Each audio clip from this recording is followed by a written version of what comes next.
para preguntas, comentarios Muy bien. de los participantes y sería muy Sí, lindo sí, si sí. puedes Me quedarte quedo. con nosotros. Porque si no, la gente va a decir, pero ¿y a dónde está Misha? Me quedo. Muy bien. Y hablas muy bien español, quizás debería tener hecho tu CV en español. Misha habla como 5 idiomas. Así que bien, me siento un poco mal de leer el español, en inglés tu CV. No hay problema. Pero bien, no sé cómo lo quieres, siempre puedo hablar en español. Por acá, los técnicos, ya estamos en vivo en YouTube para que estén pendientes. ¿Vale? Ok. Estamos en YouTube, ya estamos en el mundo, amigos. Muy bien. ¿Empezamos? Estamos esperando que se conecten los colegas de Ecuador. Perfecto. Muy bien. El Kino, por eso lo hago en inglés, ¿de acuerdo? Como quieras. Sí. O en alemán o francés. Ay, no, ya. Pienso que entre español e inglés, Misha. Ya hay bastante escucha, ¿no? Bastante lección. Si lo quiere hacer en creol haitiano, lo puedo traducir. Muy bien. Bueno, ¿cómo está todo el mundo? Altísimamente referenciados. Hola, Yacine, un gusto en verte. De Eric, de Perú. Hola, Eric. Muy referenciados, muy alto, ¿no? También de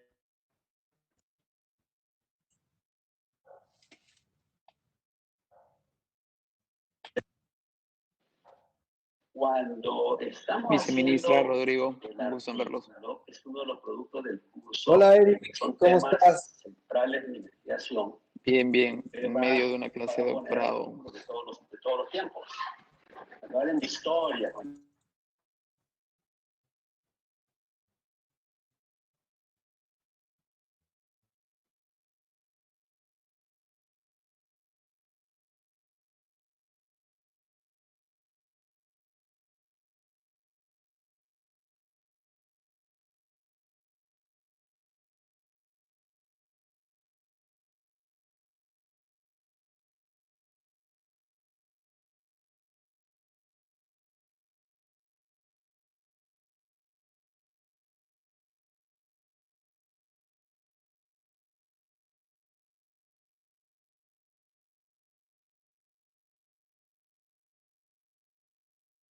Rafael, ¿puedes pasar por favor a los que quedan en la lista? Como panelista está el señor Emiliano de México conectado en Atendís, por favor.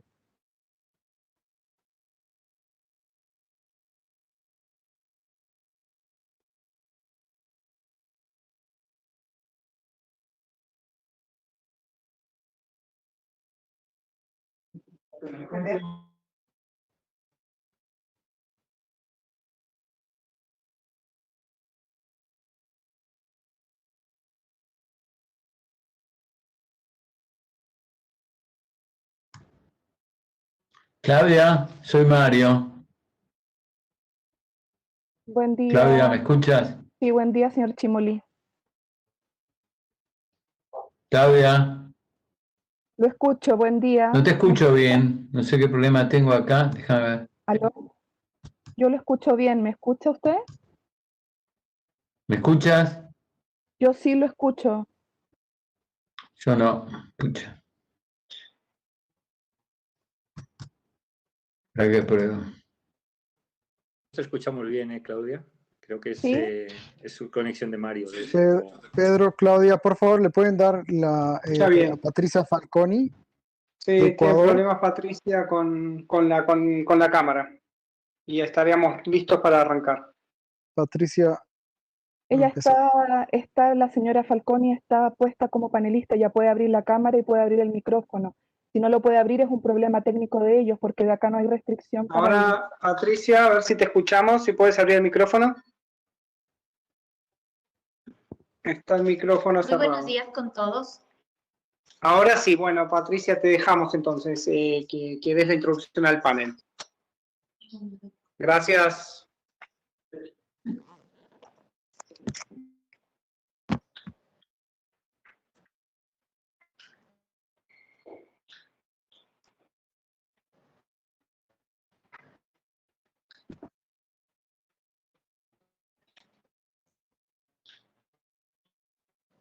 Subsecretaria Falconi, ¿nos escucha? Ahí les escucho. Muy buenos días. Sí, buenos días. Ya puede comenzar para dar la bienvenida y darle la palabra a la moderadora, señora Brito, por favor. Perfecto, muchas gracias. Muy buenos días con todos. Me complace transmitir a ustedes. Good morning, everyone. I convey to you greetings of the Minister of Telecommunications of Ecuador, Michelena Yar. We will begin the second day of the 7th Ministerial Conference on the Information Society in Latin America and the Caribbean. According to the agenda that we adopted yesterday, we will have a high-level panel, Universalization of Digital Technologies for Social Inclusion. Access to digital technologies has become vital for the conduct of economic and social activities. However, the pandemic revealed the socioeconomic, demographic, and age gaps that persist in the countries of the region. In this panel, the connectivity challenges and the possible policy measures that countries can adopt to reduce asymmetries in that regard will be discussed. I give the floor to Ilia Brito, Director of the Regional Office of UNESCO for Latin America and the Caribbean. Thank you, and Secretary, it's a pleasure to be with you in this panel discussing a key topic for our region: universalization of digital technologies for social inclusion. The times we are going through in our region and in the world, we see that the gaps, technology gaps, will save or not save lives today.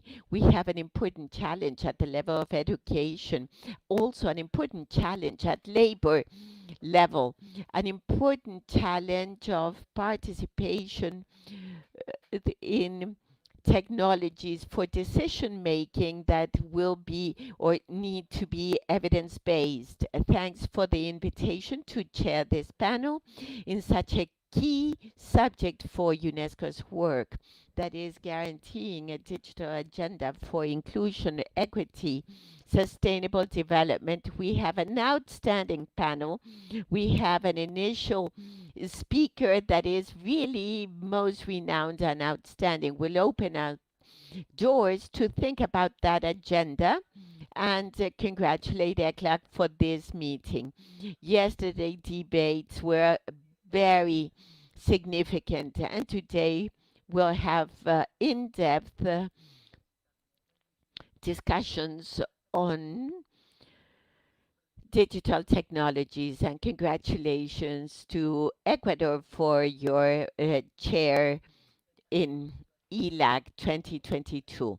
So, welcome everyone to this panel of this morning, and with this I'll introduce our main speaker, and I will change to English in order to introduce. Misha is a full professor in wireless communications at Queen's College London, driving cross-disciplinary research and innovation in technology, sciences, and arts. He's a fellow of the EEE, the Royal Academy of Engineering, the Royal Society of Arts, the Institution of Engineering and Technology, and a distinguished member of Harvard Square Leaders Excellence. He is a serial entrepreneur with 5 companies, composer and pianist with 5 albums on Spotify and iTunes, and fluent in 6 languages, including Spanish. He acts as a policy advisor on issues related to digital skills and education. He has had ample coverage by national and international press and media. He is a frequent keynote panel and tutorial speaker and has received numerous awards. He has pioneered several research fields, contributed to numerous wireless broadband, EOT, M2M, and cybersecurity standards, holds a dozen of patents, organized and chairs numerous conferences, was the editor-in-chief of 2 journals, and has more than 300 highly cited publications and authored several books. Misha was the director of the Center for Telecommunication Research at King's from 2014 to 2018. He is the co-founder of the Smart Cities pioneer company, World Sensing, where he was the STO from 2008 to 2014. He has also worked as a senior researcher at Orange France Telecom from 2005 to 2008. Welcome, Misha. Thank you for accepting the task to launch our discussion, and you have 20 minutes to challenge us. Thank you. Muchas gracias y buenos días. Greetings from London. You know, it is early morning for you and late afternoon for me, but by virtue of amazing digital technology, we are now really connected across the globe. And you know, the actual issue we're trying to discuss today, this digital tech for social inclusion, is not only a problem in LATAM, it's a problem everywhere. Whether you look at North America, whether you look at Asia, Europe, including the United Kingdom. And what I thought I'd do today is, talk you through just some of the learnings I had over the last years in, with my different policy buddies, such as King's College. I worked a lot with the King's College Policy Institute here. I worked a lot with the Cambridge Policy Institute on various issues related to digital, to inclusion. We worked also from Ofcom, from the regulator point of view, as I'm sitting on the Spectrum Advisory Board there, and you will not be surprised that we are talking a lot about, specifically rural areas and how really to cover that digital divide. And, last but not least, we've been contributing a lot to the government here and specifically to the, the ministries and the Infrastructure Project Authority, which is the authority which is really taking care of very big infrastructures. Now, what I thought to do is to really start with my overall thinking. When I talk to governments, I like to present to them their country in form of a sponge model. So I simplify things really to a very high degree, but it's really to illustrate the type of policy work which needs to be done. So if you look at your country, it is roughly structured in stuff around education. So whether these are schools or universities, it is structured around, everything around innovation. It could be a startup. It could be a start-in, right? It could be the innovation department, R&D department of large companies. It could be your innovation grants you run from the government. So that is the innovation layer.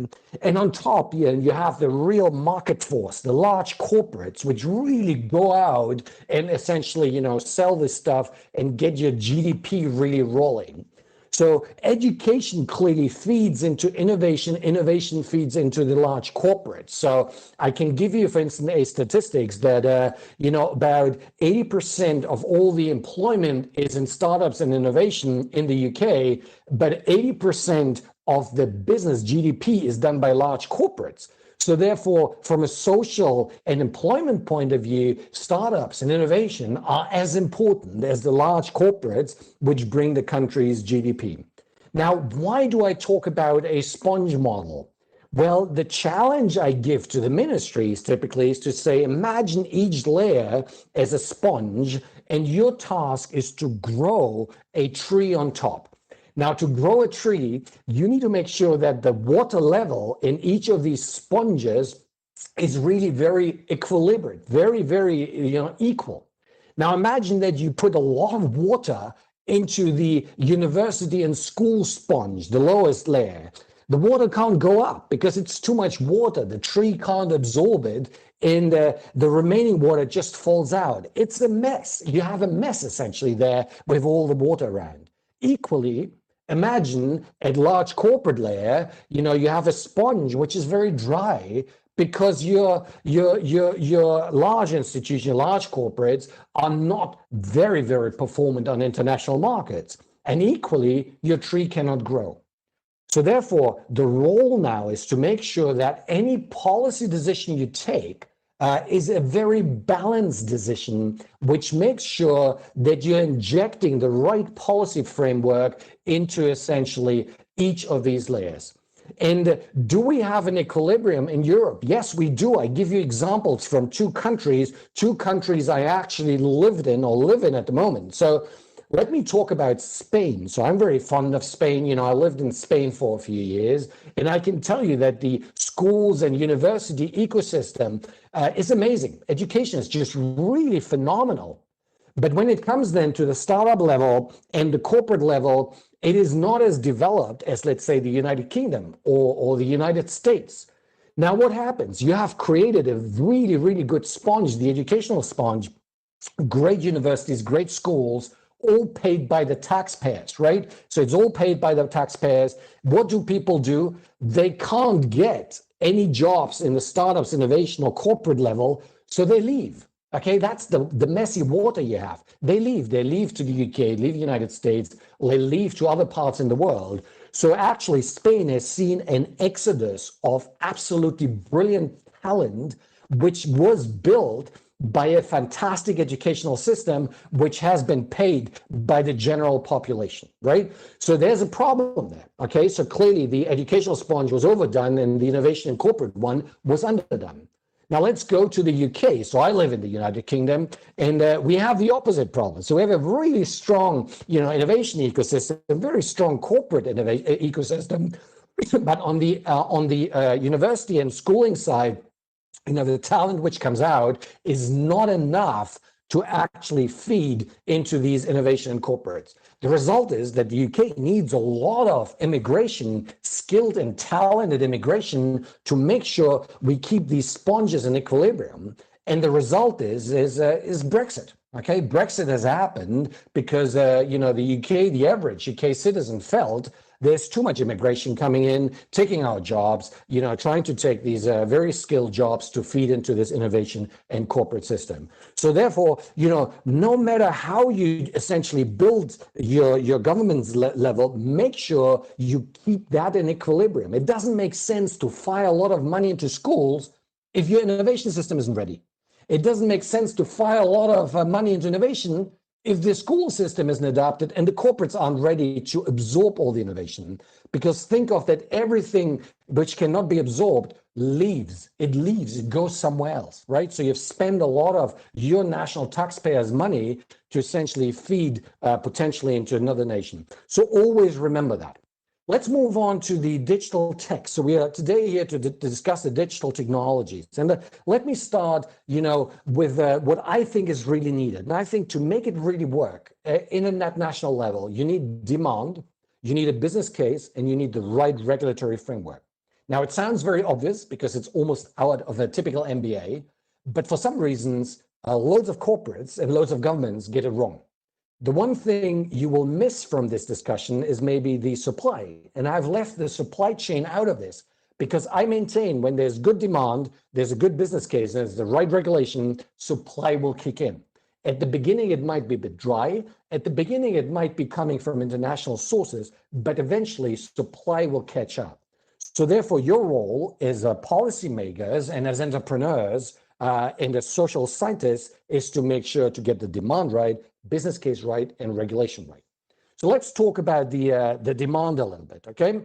So that's really interesting. So, you know, people assume that if you drop digital technologies, you know, let's assume we drop digital technologies now in the middle of your rural areas, no matter where we are, whether we are in the Andes or we are in the Amazon or we are somewhere in the outback of Colombia, you know, so it doesn't matter. If you drop novel technology there, yeah, I bet there will be almost no uptake.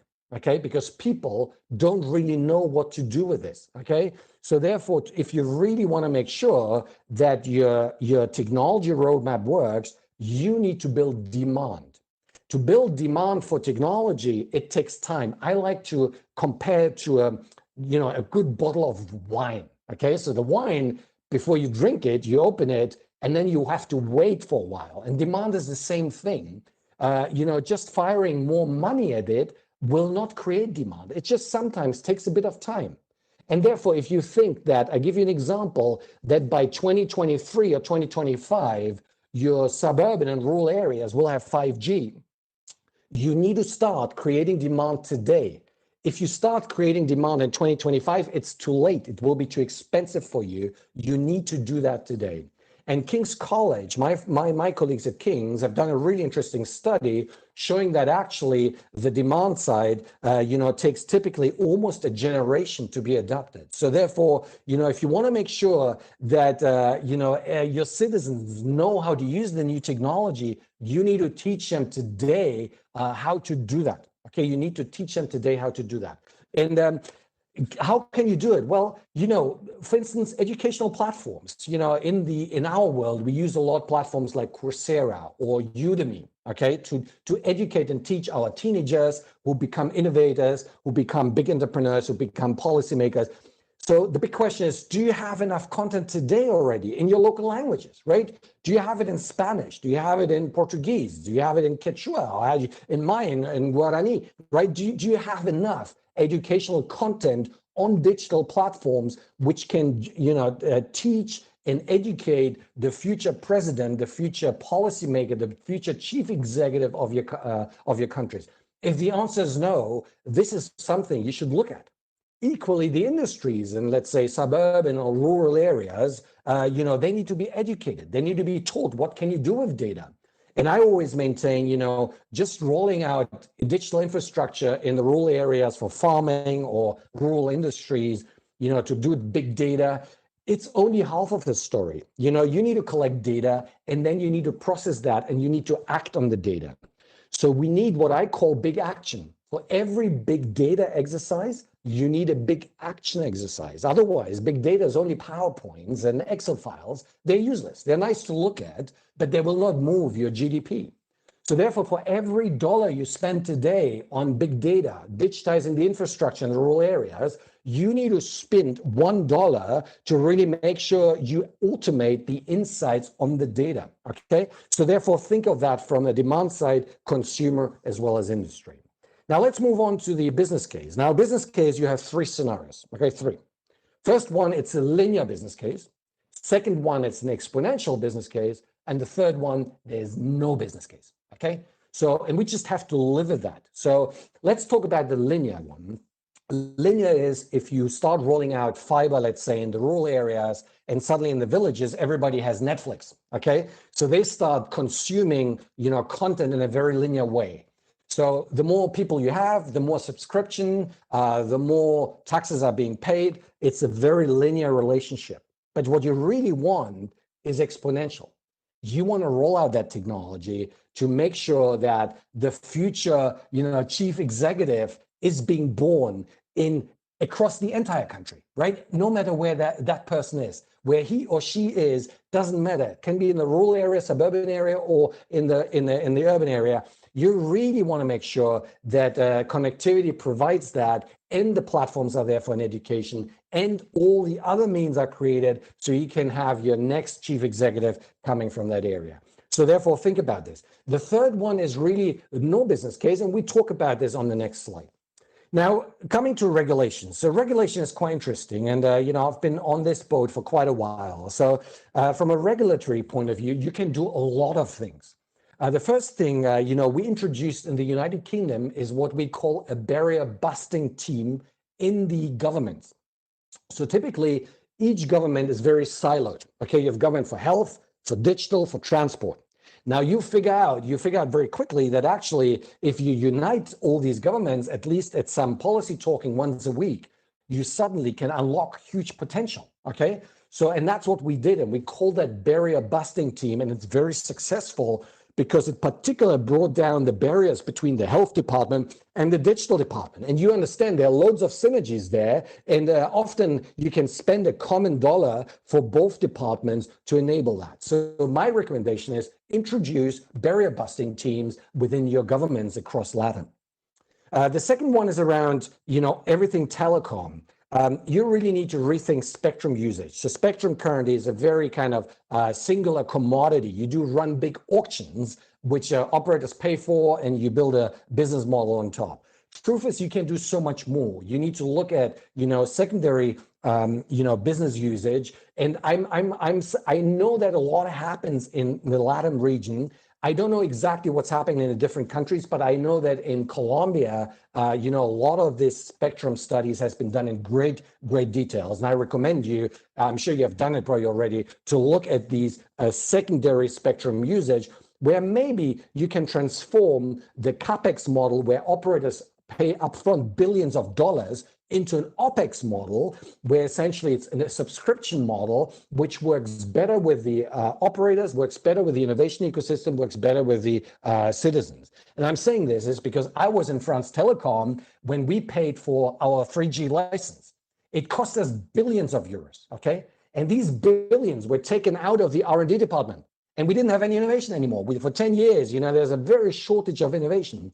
That's the last thing you want to do. Do not kill innovation just because you want to raise a lot of money in a very short time. For you, it's much better to have the operator subscribe, pay the bill, but at the same time have a innovation ecosystem taken off in a very exponential way. Okay.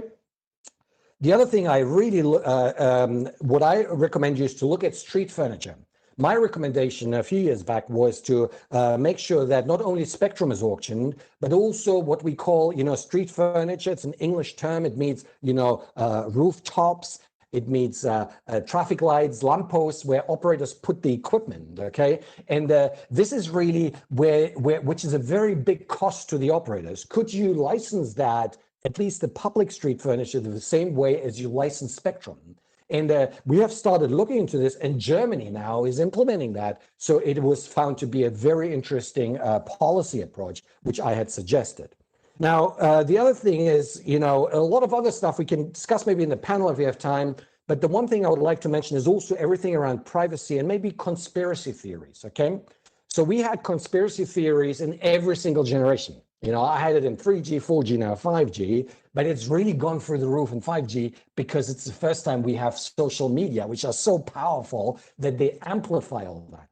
And I maintain that citizens have the right to be worried. So therefore, my policy recommendation for you is prepare well for 5G++ or 6G. Put buddies in place and studies and nice messages in place which speak to the consumer and which aren't engineering kind of terms, which aren't boring. Make them engaging, tell to the people why this next generation is very useful, why it is safe to use. So essentially make sure that any conspiracy theorists cannot actually thrive, okay? So let's move on now to the the last slide I have, and this is really about, how do you get this connectivity done? And it's a big headache. We have been discussing this in our regulator Ofcom for quite a long time. And you know this, so I don't need to teach you on that the strength of the business case, diminishes exponentially as you move away from the urban environment. So in the urban areas, very clear business case. It's very easy for the operators to roll out the infrastructure. It's a no-brainer. You don't need policy for that. You need just the market to self-regulate that relationship. Now, in the suburban areas, the business case isn't that clear anymore, but clearly the social impact is gigantic because a lot of people commute into the, urban areas. And now with COVID, that has become very obvious that a lot of the digital work has shifted into the suburbia. So therefore, light regulation is needed, and this is typically implemented by saying 99% of coverage, that's all good. The headache is the rural area, okay? And this is where we just need to accept that there is no business case, okay?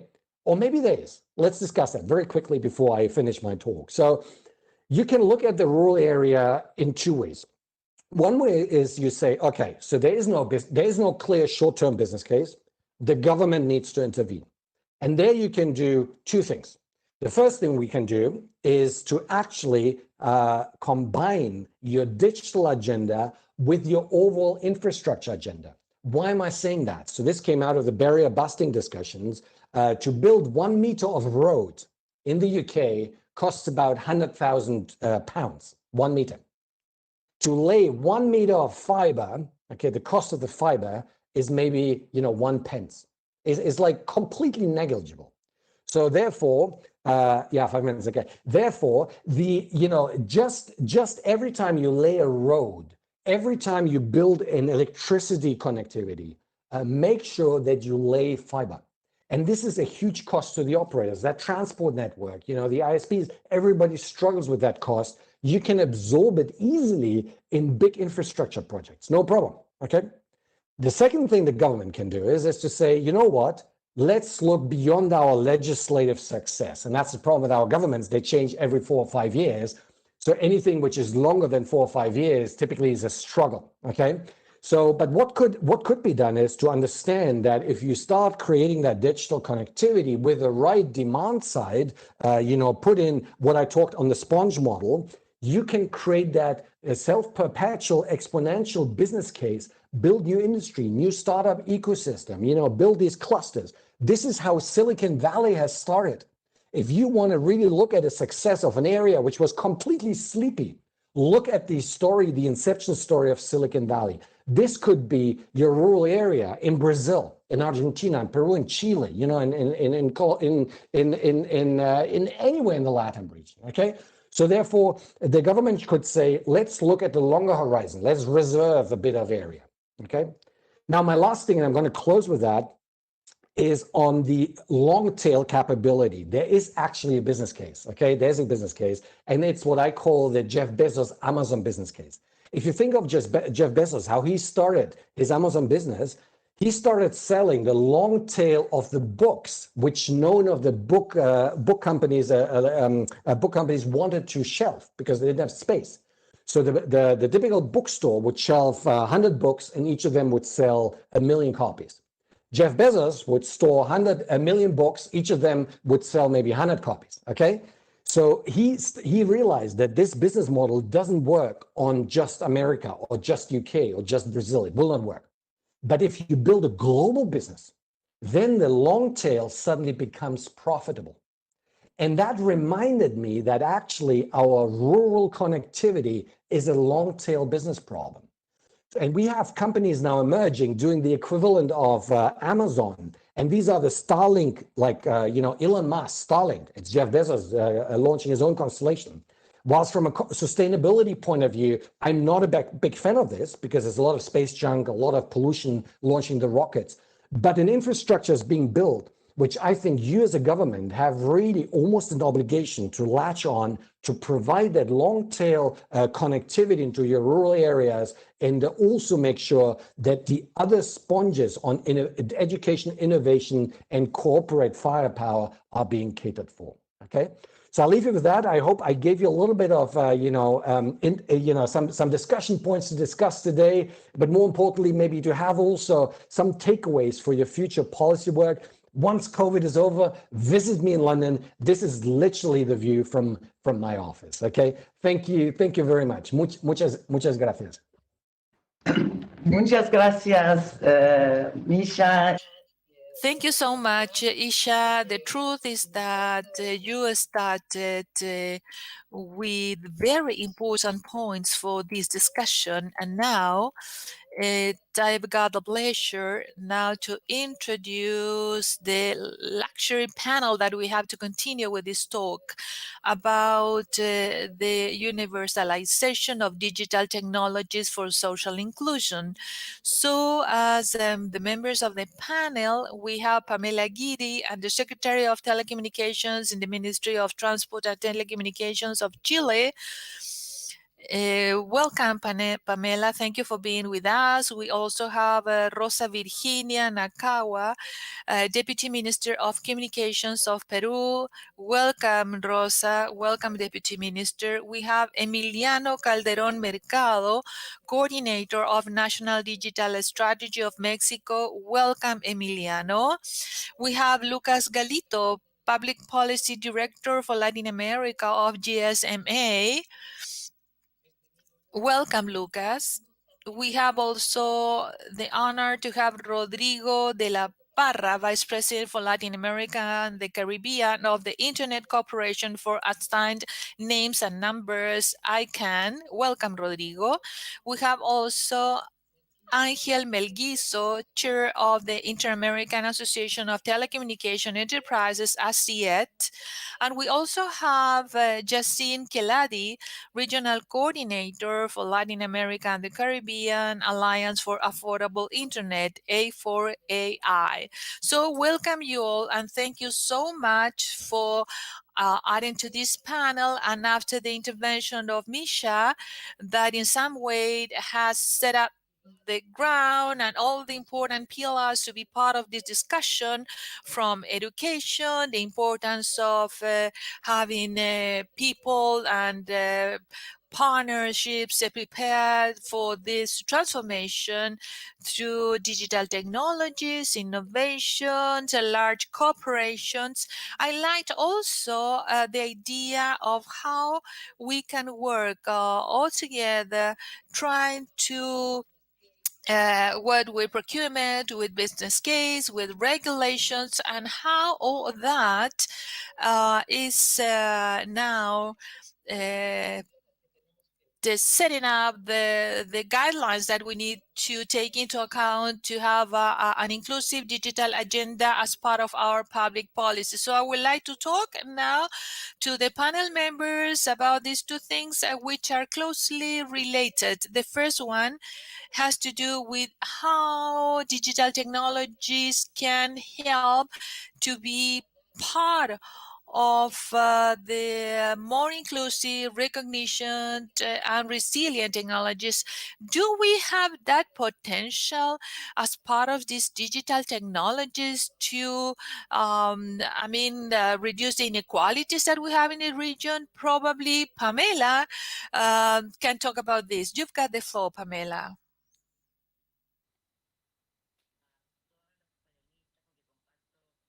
Thank you.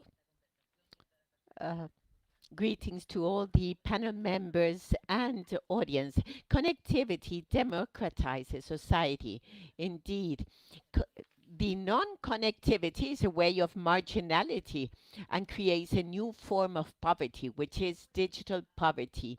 Technology has the benefits that more people include themselves in all kinds of possibilities, 4.0 economy and society of knowledge. That is why in Latin America we have that duty and this task to be done. We need to work arduously to reduce the digital gap. We have 13 projects in the government and 9 of them have to do with the closing of the digital gap.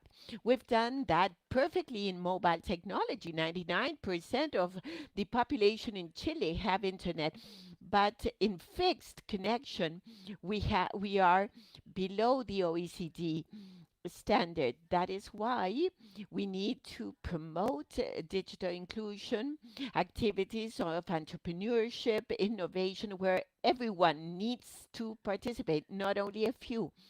So we thank BITAN, that is IDB, that is helping us to develop a project for digital technology to all citizens of Chile to improve their quality of life and provide them with more opportunities. 4 pillars: digital inclusion, innovation for social equality, productive development, and promotion of infrastructure in telecoms jointly with cybersecurity. This social development plan is being worked by the Ministry of Social Affairs, Ministry of Foreign Affairs, Education, Labor Ministries, interior minister. All of this with digital government or governance. It's important to consider all types of gaps. Gaps have a socioeconomic component, but one of plurality, rurality. The farther you are from the cities, the more problem you have. And although you can be connected, these are sometimes under you. And we are also working with women. Women have less digital skills, although they do have sometimes the available technology infrastructure. Thank you. Thank you, Undersecretary. Now I would go on to the Vice Minister, Rosa Virginia Nagawaka. Thank you. I'm very excited. Misha, I have just sent you an invitation through LinkedIn. I want to be in contact with you. You've touched on such extremely important points for Latin America, for the whole world, that is. But I will take the liberty to give you some ideas on Peru. And very briefly, if we can be inclusive, if through technology we can reduce inequality gaps. I'll give you an example. As Ministry of Transportation Communications, we've given out 50,000 tablets for rural populations. Are they using them? Do you think they are using them really? In other words, if we don't have time for these digital skills, competencies, and affordability, you need to have everything combined. If not, I mean, it's pointless. And this is a debt we have as a country in the case of Peru. A unique single institutional agencies that will have governance, budget, that will include public-private partnerships, academia, civil society, so as not to be clashing one against the other. It may be that countries like US or UK have a different structure that will allow for greater presence of different entities. In Latin America, for what I see, there are many countries. An example is Ecuador, that has a ministry that involves all that is connectivity, information, technology. Furthermore, what we need, and it is a debt that we need to work out for all of Latin America, is that these powerful institutions have the necessary budget to sit at the Minister Council, and therefore it has to be a ministry that will promote digital revolution of everyone, not only of the government, but of society as a whole, and will take us from a consumption internet to a production internet. What's the point of giving an internet or giving the tablet if they don't know how to use it, or it doesn't work? That's one point. And regarding the question, Lydia, how does this impact if technology can alleviate the inequalities and improve? I make available a document that is in English and Spanish. We have it in our webpage of the Transportation and Communications Ministry. It's one of economic impact of internet access in Peruvian households. That is, from 2017 to 2019, it calculates that fixed internet in rural homes will involve an increase of $100 per month for each rural home of our country. It's the first time that the impact of internet is quantitated, calculated in areas, rural areas of our country. This is not my work. This is a work of the economists Aguilar, Cesar Kitts. They are an extraordinary team. Anna, Alexandra, Vicencia, Eliana Roque, Ison Robles, a whole economic team that in a detailed and thorough manner determine how internet makes possible to change lives. And as I say, what this pandemic has taught us, and as we finish the Pan American Cup, today we all play Let Us All Sing. Thank you, Vice Minister, first for beginning the the thoughts and begins the interchange not only with Misha but with all the participants to make available the Peruvian study for everyone to see. I think it is very important to learn to see and be inspired by those data as shown by the changes that we can have with connectivity. And I think, just as Pamela, the item of the capabilities, the skills and competencies that Misha also referred to in his first slide, how important they are in this social inclusion agenda. And with this, we would move on to Emiliano to hear what happens in Mexico. What's the potential of technologies for inclusion and how to set up those societies and have these digital skills. I think that technology is a factor of inclusion and resilience. Para que esto funcione. The only thing is that for this to work, we need to make an effort to include the forgotten ones, because technology can help us to reach the whole population, but there is a large part of the population which do not have access to technology. So one of our obligations as government is to make the effort to include the ones who are not included and the ones who have never been included. More than an effort is a state's obligation to provide them access and coverage. Because one thing is to deal with coverage of access to internet and with this to technology, and the other thing is access in large cities which they can have access but they do not have coverage, and there are some communities also which do not have any type of coverage. Specifically in Mexico, we have 2 million square kilometers which 130 million individuals approximately, and out of them 40 million have no coverage or connection at all. So this is a real challenge, but that challenge is something that we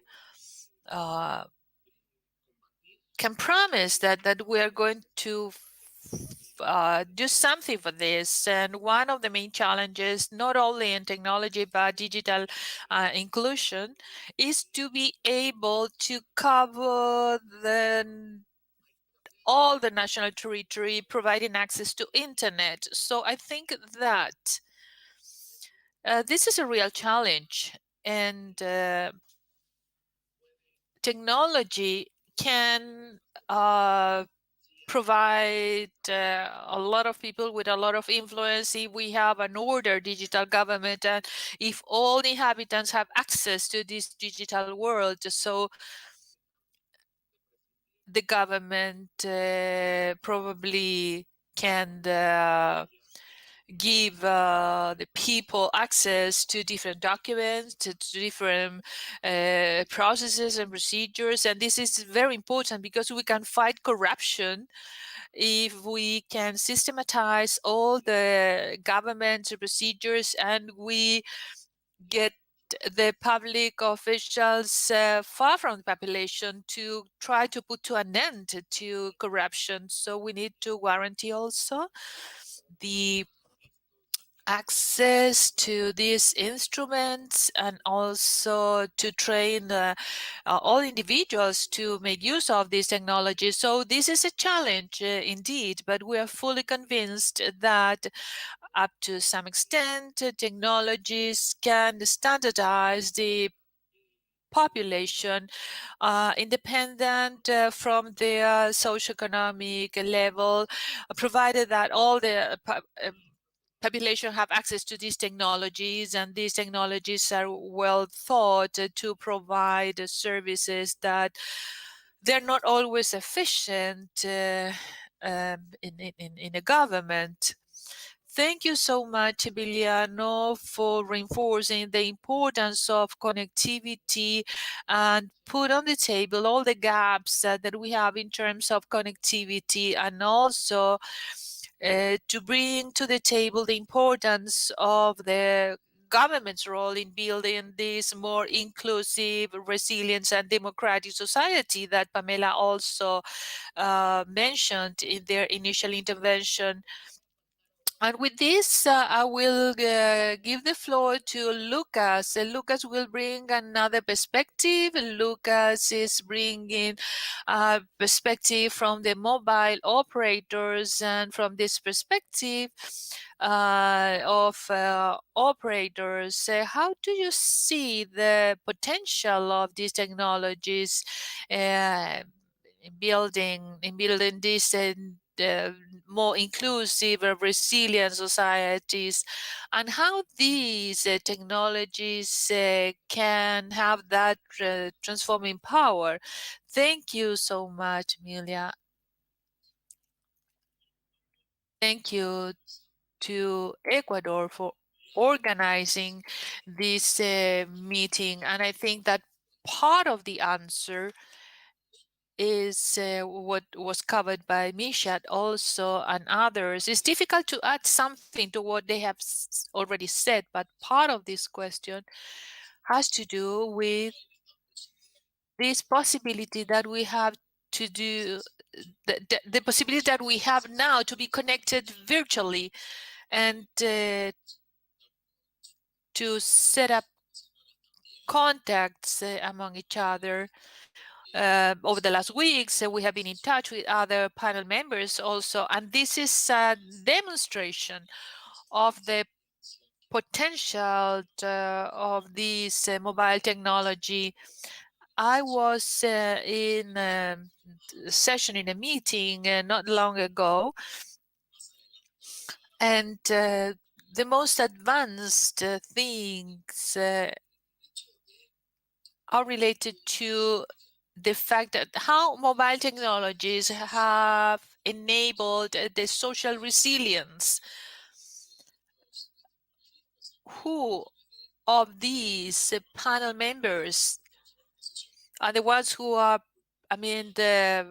being part of this session, who haven't celebrated a birthday party through a call, through a potential tool, through connectivity? And so that social resilience, which allows to build up links and to sustain those social links, is highly relevant. And obviously, as I said before, the impact that the economic recovery has also, there's no doubt that digital technologies enable the more inclusive and resilient societies and economies. The social resilience and economic resilience is part of all this.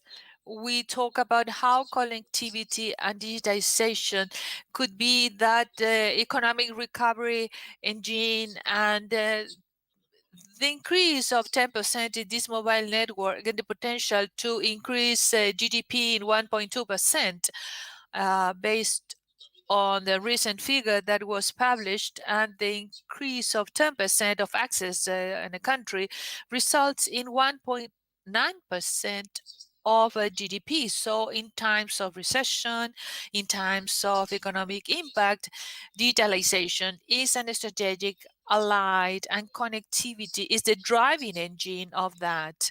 And so I wanted to emphasize also something that Misha mentioned, and just recently Virginia said, I can give you a tablet to some individual, but is that person, will that person be used that tablet or not? And we have that gap in terms of adoption of the new technology.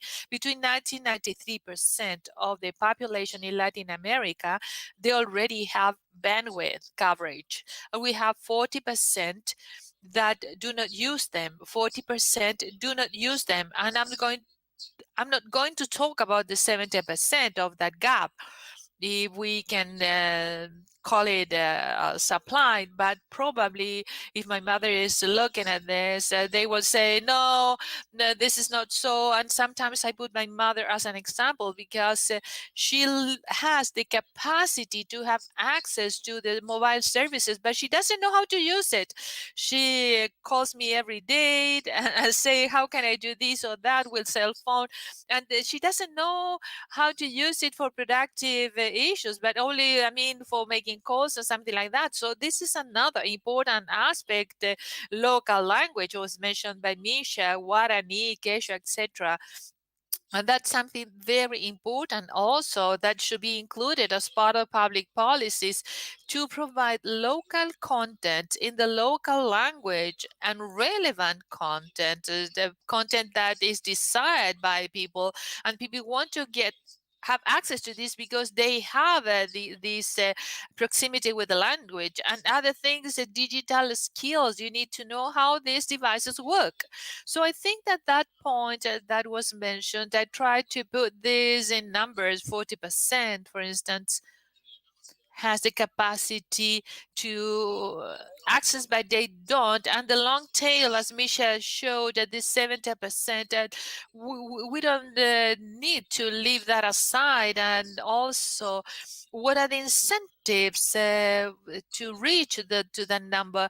And then we have other things such as internet for everyone, and incentives such as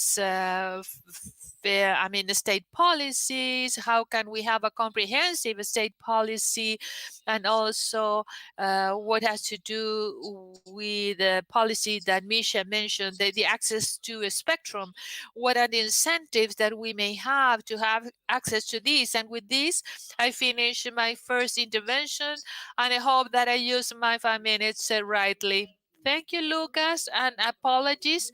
I'm going to check the time because I think that this was so interesting, this discussion, and probably I will change a little bit to a sim, because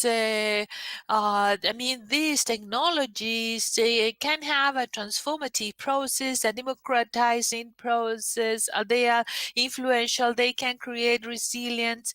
They can also have influence on people who are out of the system. But we talked also about challenges, and probably Rodrigo, I would like you to explore a little bit more. What are the main challenges that we have, that we face, so nobody's left behind? So as the panel members before said, that this digitization is effectively for everyone. You work very clearly with all your team with this internet, and we call about access to internet, and probably now you can take another step here on how to transform societies. And so I would like you to talk about the challenges that we have to guarantee this transformative power. Muy buenos días, buenas tardes a todos. Yes, Lydia. Thank you, everyone. Thanks, Zeklak, for this invitation. As you know, ICANN is part of the table representing the technical internet community. I personally have been following this process in ECLAC and the ELAC plan from its first version to it's already 15 years ago since the first ELAC plan, and truly one of the main challenges of ELAC plan has been to conceptualize in a more comprehensive manner, that is to move from the infrastructure challenge proper that we had to a greater challenge. That is, one of the colleagues that have taken the floor, and Misha, have been so clear in all that is raising an integral digital agenda as such. Infrastructure and access has been and continues to be one of the most important challenges, but there are others along the way that need to be seen to in a parallel manner in order to precisely achieve this relationship that, as you have said, it has been established. Digital technologies, internet, of course, they help. They are key for putting an end to social inequality. So it is precisely in the integration of digital agendas that not only include infrastructure but also content. What is it that circulates within this infrastructure? And something else that's very important is appropriation, taking ownership of this technology. It's always an item in the agenda to move forward in these different pillars and capacity building. Of course, as Lucas said, he was giving a clear example. And so to take infrastructure and internet to all the inhabitants of the planet today in its bandwidth version is only the tip of the iceberg.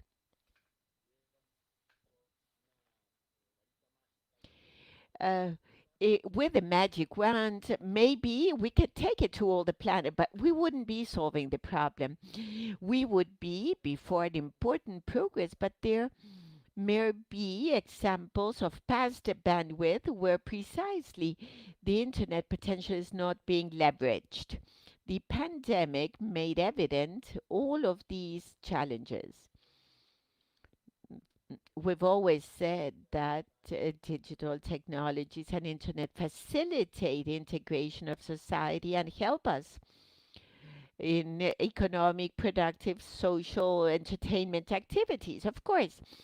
And it works like, it cross sections. It is mainstreaming in all industries, facilitating them all. But also you run a major risk of generating new digital gaps between those that do have access and can duly leverage and those that cannot do it.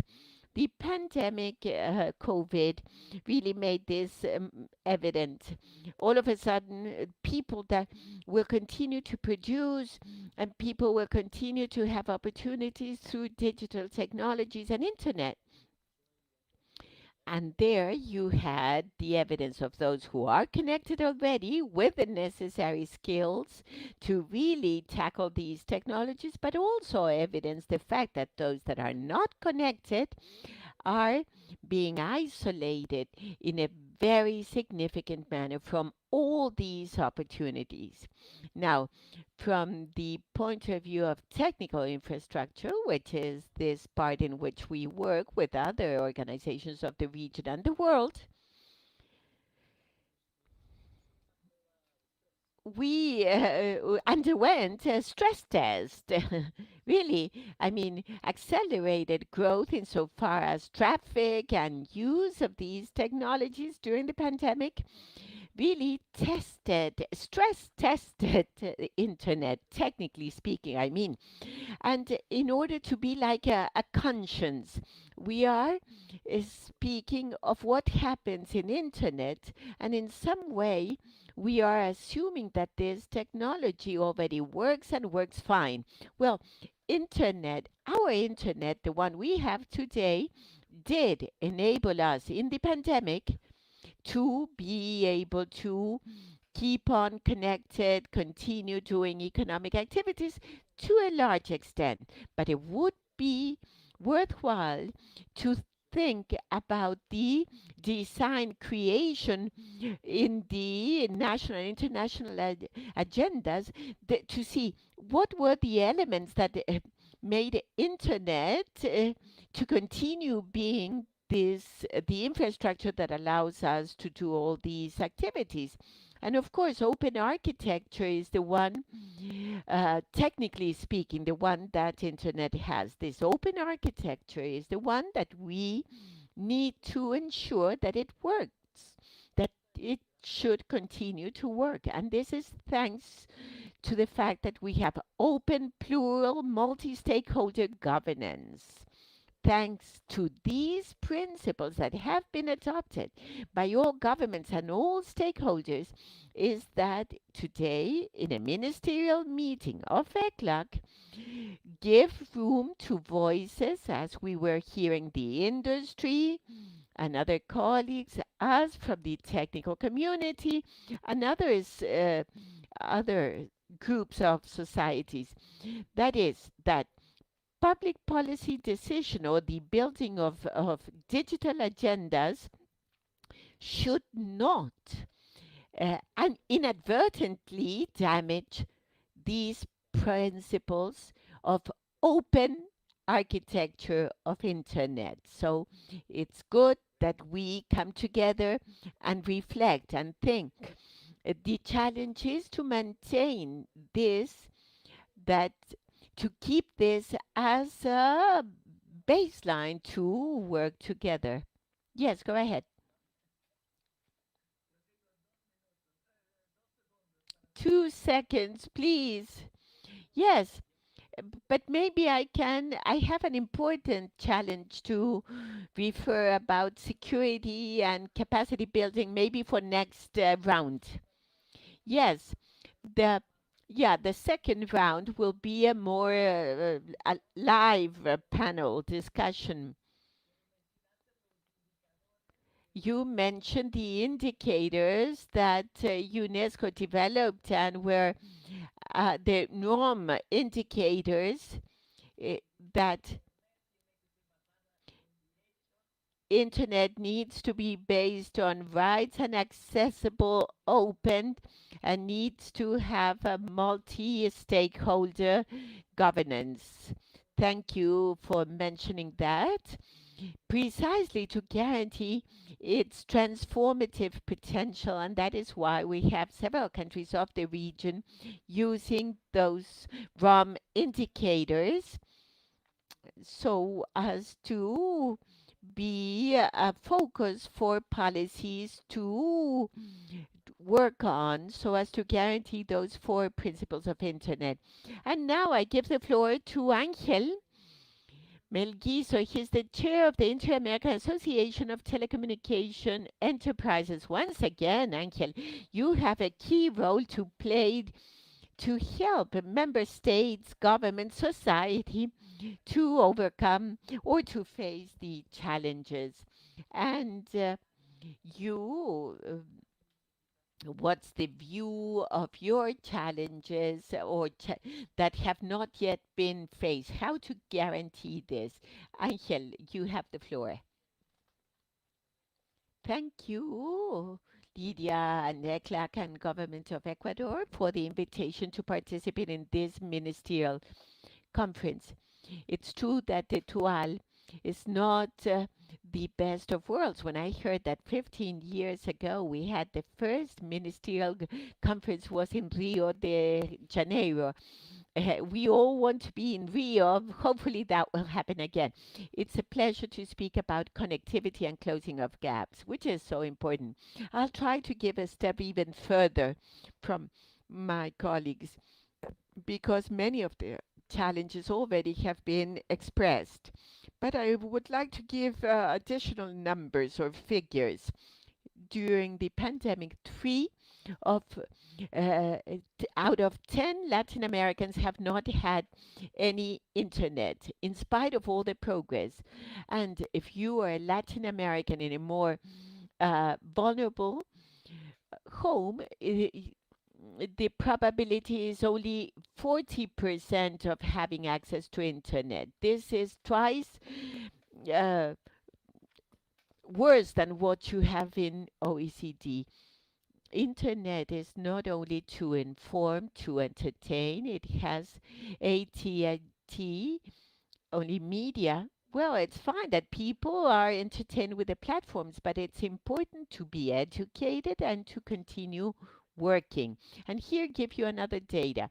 If you're a primary school student in Latin America, the likelihood that you get home and find a computer connected to internet is 6 times less as if you are a high income Latin American student.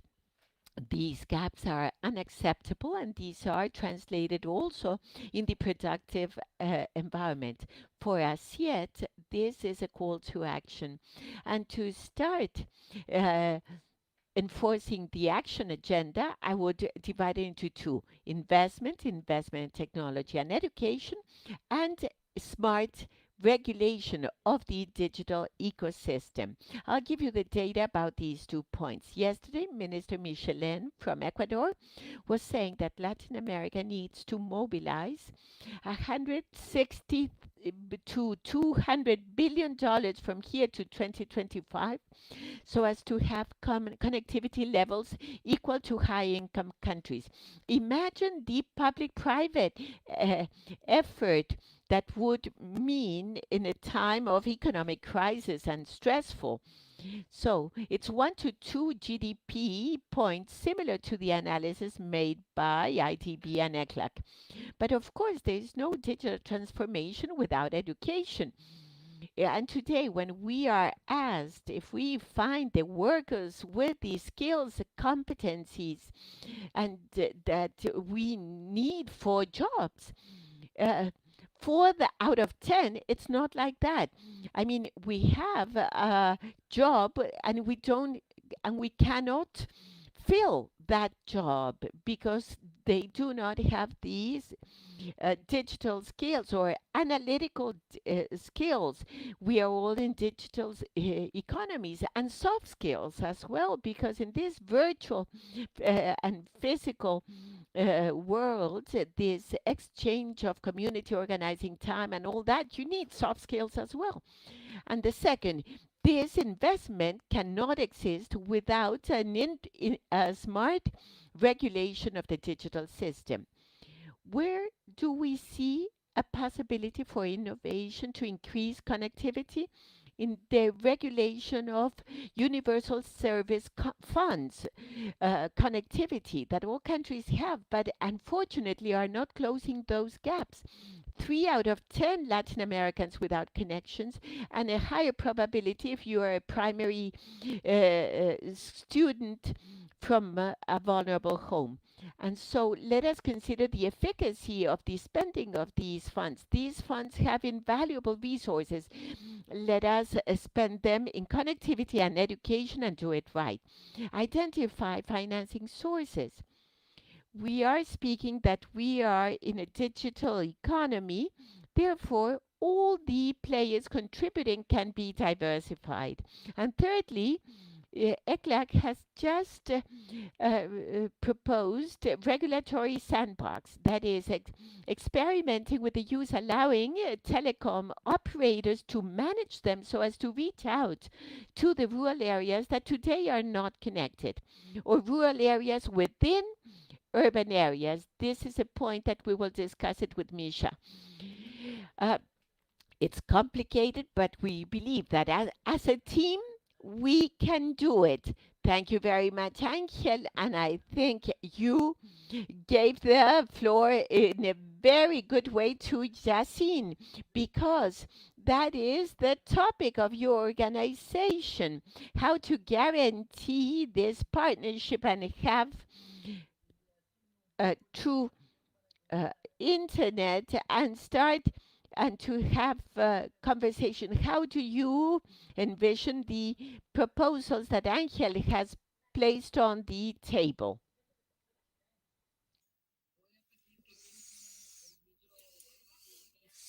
There's someone who has the microphone open. Okay. Now, Jessie, you've got the floor. Good morning, everyone, and thank you so much to ECLAC and the organizing committee for this invitation and for the Alliance of Internet of Chile. This is an alliance of the different sectors, government, academia, civil society, working for an affordable internet access and sustainable development. This is alliance is called A4AI. We have put the definition of affordability about connectivity. Yesterday, Dr. Barsena mentioned in different slides this topic, and today this is a standard. It's a gold standard. There is a measurement for affordability, and it's necessary that the people can pay for affordability. And the second thing is that to answer your question, it's evident that the digital gap amplifies the social gap even more. What we are seeing in this context of the pandemic, the more disconnected is the people, the more poor they are, with less resources and less resilient capacity to go through this pandemic period without much damage. A digital gap increases the digital the social gap. So connectivity, we are talking about the significant connectivity. This concept has been in the air for a while ago. And what is connectivity? A significant connectivity, meaningful connectivity. How can we set up a meaningful connectivity in the countries? What are the policies, public policies, regulatory policies that we can implement to reach to this meaningful connectivity? This meaningful connectivity has 4 elements: speed, access to devices, and have fixed connection without data limit, and use this every day. When you say you are connected, the ITU definition, the United Nations, is measuring what you have used over the last 3 months. So this someone would be resilient in this context to someone who is going to be going lower in the scale of poverties. And so the state, the government, the nations, and digital agendas can adopt these significant or meaningful connectivity. So we have methodological proposals that we are developing to measure this meaningful connectivity. Another thing that we have done, with the ITU, is that we today to have 42% of the people with this type of connectivity, and to go to 90% of connectivity. People over the 10 years in the world, in Latin America, is $47 billion. That include 2.5 billion dollars for skills and content, 300 million for public policies, and 30 billion for CAPEX and OPEX issues. That means that we need to go from 135 bases with 4Gs to a new basis, and this is in the presentation that we are sharing with you now, and I'm going to show you the slides, but these are data that I'm sharing with you. So this investment includes infrastructures, OPEX, CAPEX, changes in regulation and policies, and we calculate also what portion of the public sector and the share of the private sector. So we have here, in 2 weeks, we are going to issue the annual report where we are looking at the public policies in this regard. Public policies is the ADI, and we will see how well the public policies are measuring the market investment in a proper way using the Universal Service Fund or other mechanism to expand this meaningful connectivity to other areas. And so I wanted to mention also gender issues. This is very important that public policies have measurements, specific measurements to include women into connectivity, and not only having access, but they use this in a meaningful way with safety and security measures, which is very important. Also, we have also access from the mobile devices and the new broadband framework. There is an interesting proposal that was presented yesterday by Ecuador, having specific policies for the companies in terms of spectrum, market regulation for the rural area. It's not the same to have a spectrum policy for the urban area compared to the rural area. And so we have a document proposing a set of public policies for the rural bandwidth, which is also interesting to explore that difference, the gender, rural area, affordability, and meaningful connectivity. These are related to all this, what I had to present. Thank you so much, Yassine. I liked very much this definition of meaningful connectivity, because you have put the accent on that. That means a clear, measurable content of what good connectivity means. And the last intervention takes me to the point that how we could make the panel participate in all these with the clear examples of actions that you, your countries, and your organizations or your companies can undertake during this COVID-19 to approach this issue of that internet of digital technologies is not equal throughout the region. What the governments have done in this respect, the companies, the academia, or the association, the partnerships to help during this pandemic. So I will begin with you, Deputy Secretary Pamela Guidi, Undersecretary of Telecommunications. What have you done to bridge this digital gap in your country?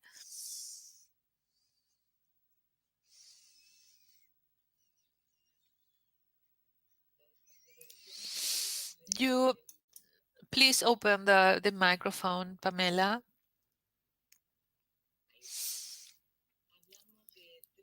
We talk about three different gaps. First, we have the supply gap. And there we are talking about telecommunication to duplicate the fiber optic kilometers that we have in Chile. And we have regulations to have an easy deployment of infrastructure on the private side. Also, we have the demand gap, because despite having infrastructure, people are not capable to pay for that. And we are working in a bill to see if we can give a kind of subsidy to the demand in this regard. And finally, we have the use gap capabilities.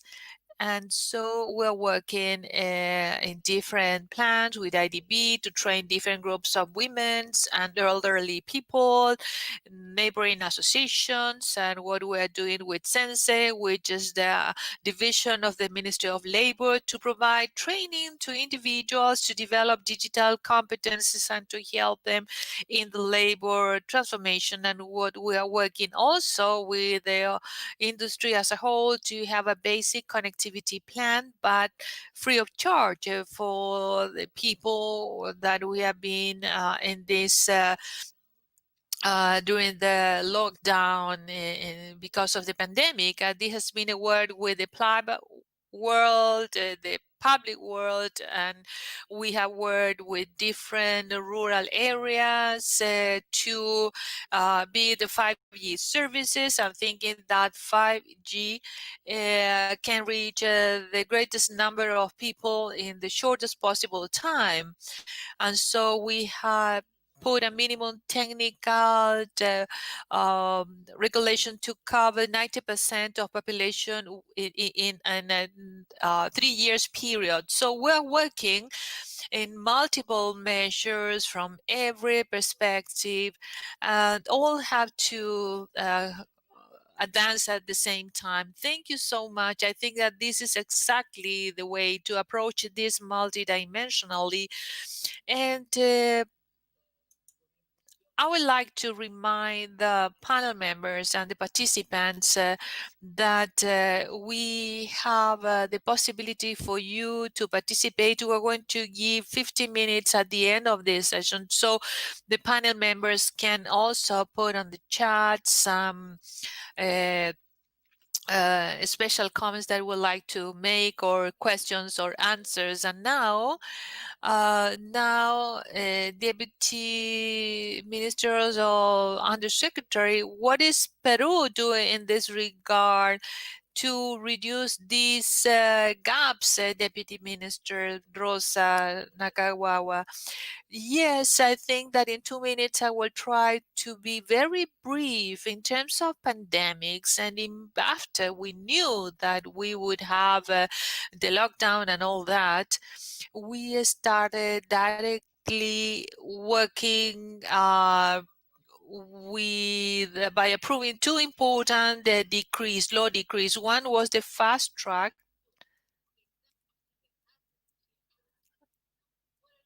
through which they install capabilities and they regulate. And so this is the temporary allocation of radioelectrical spectrum based on which frequencies of state were given to the companies free of charge in the places where they demonstrated that they had saturation of the service. And so that was for a period of 6 months, service to be extended for another 6 months. And so that was the first approach. And Peru, long ago, has abandoned, and we are very clear about this, abandoned the idea of having a spectrum with collection scheme. We don't want collection. We want connectivity, minimum 4G in all rural areas for special social interest. We had to and 2.3 GPS coverage at national level, especially in the wild areas. And we have proposed to use to assess the use of disruptive technologies, because to do the same and to expect different results is, nonsense. So we need to try to reach, for instance, to the Amazon area with disruptive technologies. 5G is something that we have to pursue, and that while the contest is open, and this will take about 3 years, and we have a public consultation about 3.5 that we see this very clear, that should be 100 megahertz continuous basis, but related to a tender for the millimetric band for 16 megawatts, with the determination of the Wi-Fi 6, which is the highest determination that we have done in terms of infrastructure. Now, what have we done with CTEC fund? Well, that fund, we understand that there are a lot of needs, and all the countries say, well, that's the state, have these, if so, use it for coverage. And so in Peru, this fintech fund was used first to create a national fiber optic network, 13,500 kilometers, which have been under use, subject to negotiating with the operators, trying to provide a more economically viable margin.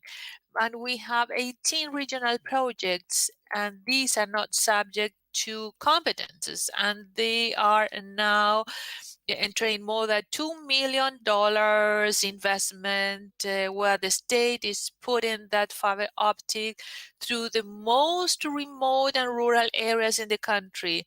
And when these are going to be activated, they will give service not only to health centers, schools, and police stations, but also it will have the power, and that's the beauty of these systems.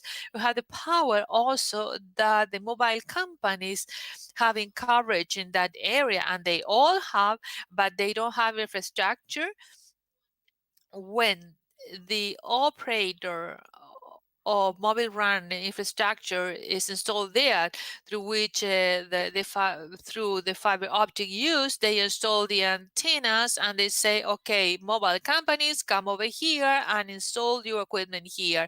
And they're compelled to provide services in those areas, because the problem was always, no, I'm not going to invest over there because I have to these other areas. So the state took that fund and invested that in the state-of-the-art technology, fiber optic, with redundant equipment, and so they will be able to give all these areas with digital access, and they are going to have digital activities. So this is what Peru has done. So we cannot have a project to give incentive to demand, because we are doing that already. Que vos recuerde que ellos necesitan de hacer la interpretación, necesitan de algún despacio cuando hablan. Si hablan muy rápido, es difícil para ellos, pero también entiendo que vos estoy acortando el tiempo de intervención, pero la idea es regresarnos a los temas y hacer el panel un poco más interactivo. Bien, ahora pasaría a ti, Emiliano, en una perspectiva de México muy concreto, lo que ha hecho México en este momento para reducir la brecha. Muy bien, pues en México hay un proyecto. What has Mexico done in order to reduce the gap? In Mexico, we have a priority project that is one to provide connectivity to the areas where there is none. This year,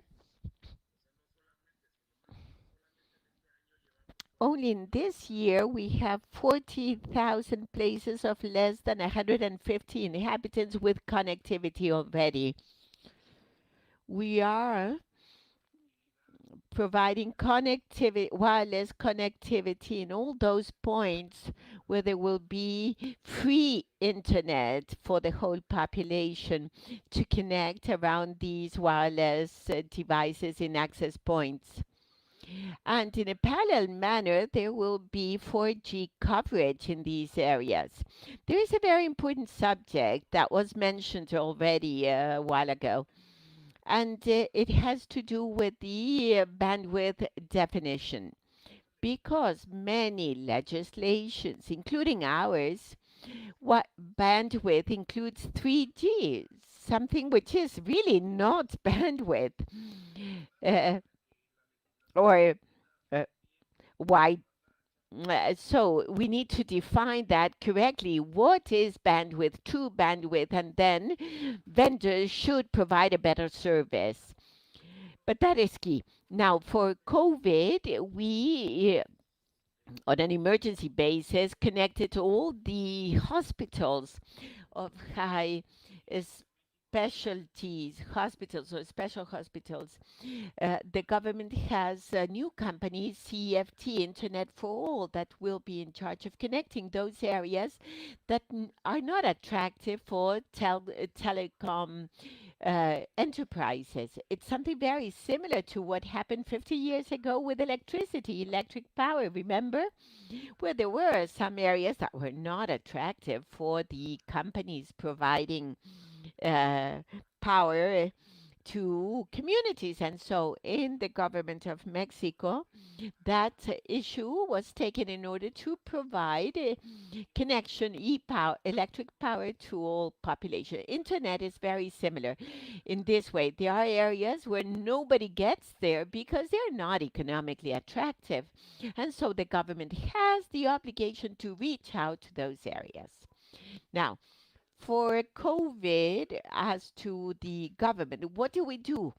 Well, we implemented that the uh, the different the different documents that were paper, now they can be signed electronically. We had frequent communications with the vendors or providers, and seeing the many false or declines in communications they had in Europe, we talked to them in order to prevent that the same thing would happen here. And in spite of COVID, we continued moving forward with connectivity of distant localities. There are 300,000 localities or districts, and 180,000 are completely isolated. And the project we have is to be able to cover at least 160,000 localities between this and next year. So in each place or district will install a free access internet pillar or point. We have concluded 40,000 by year's end. We will have finished 60,000, and next year we'll do 100,000 localities or districts far away of less than 250 inhabitants. So that's an ambitious project, but we are doing fine. And we are willing to exchange all the experience and share the experience we've had with all of you. Thank you for this, for sharing this important strategy, Emiliano. And very fast now I'll go to Lucas. Please give you your perspective of what are you doing to help the government and countries in order to reduce this gap. To rather straight to the point, so as to have questions from the participants as well. Yes, I'm going to be very brief. I think that the role of industry was to sustain, support, maintain connectivity. In Latin America, we've been very active from the beginning of the pandemic, and that has been the result of the investment that have been made in recent years. And so an increase, there has been a 30% traffic, not only an increase, but a change of pattern. Now people are generating different, or not only an increase in traffic, but a change in the pattern. Also, the industry has focused on protecting those most vulnerable communities. For example, it has supported the connectivity for those most vulnerable consumers, has provided facilities, flexibilities insofar as payment. It has had partnerships with governments for the CO rating in order to access web pages with information as to COVID prevention measures, or portals, government portals providing information to everyone. So, being very brief, I think the industry has contributed precisely with the, has supported maintaining, having connectivity. Only that, just to give more time. Thank you. Thank you, Lucas. And to also acknowledge the role, especially for online education, the role of mobile providers, providing channels for online education.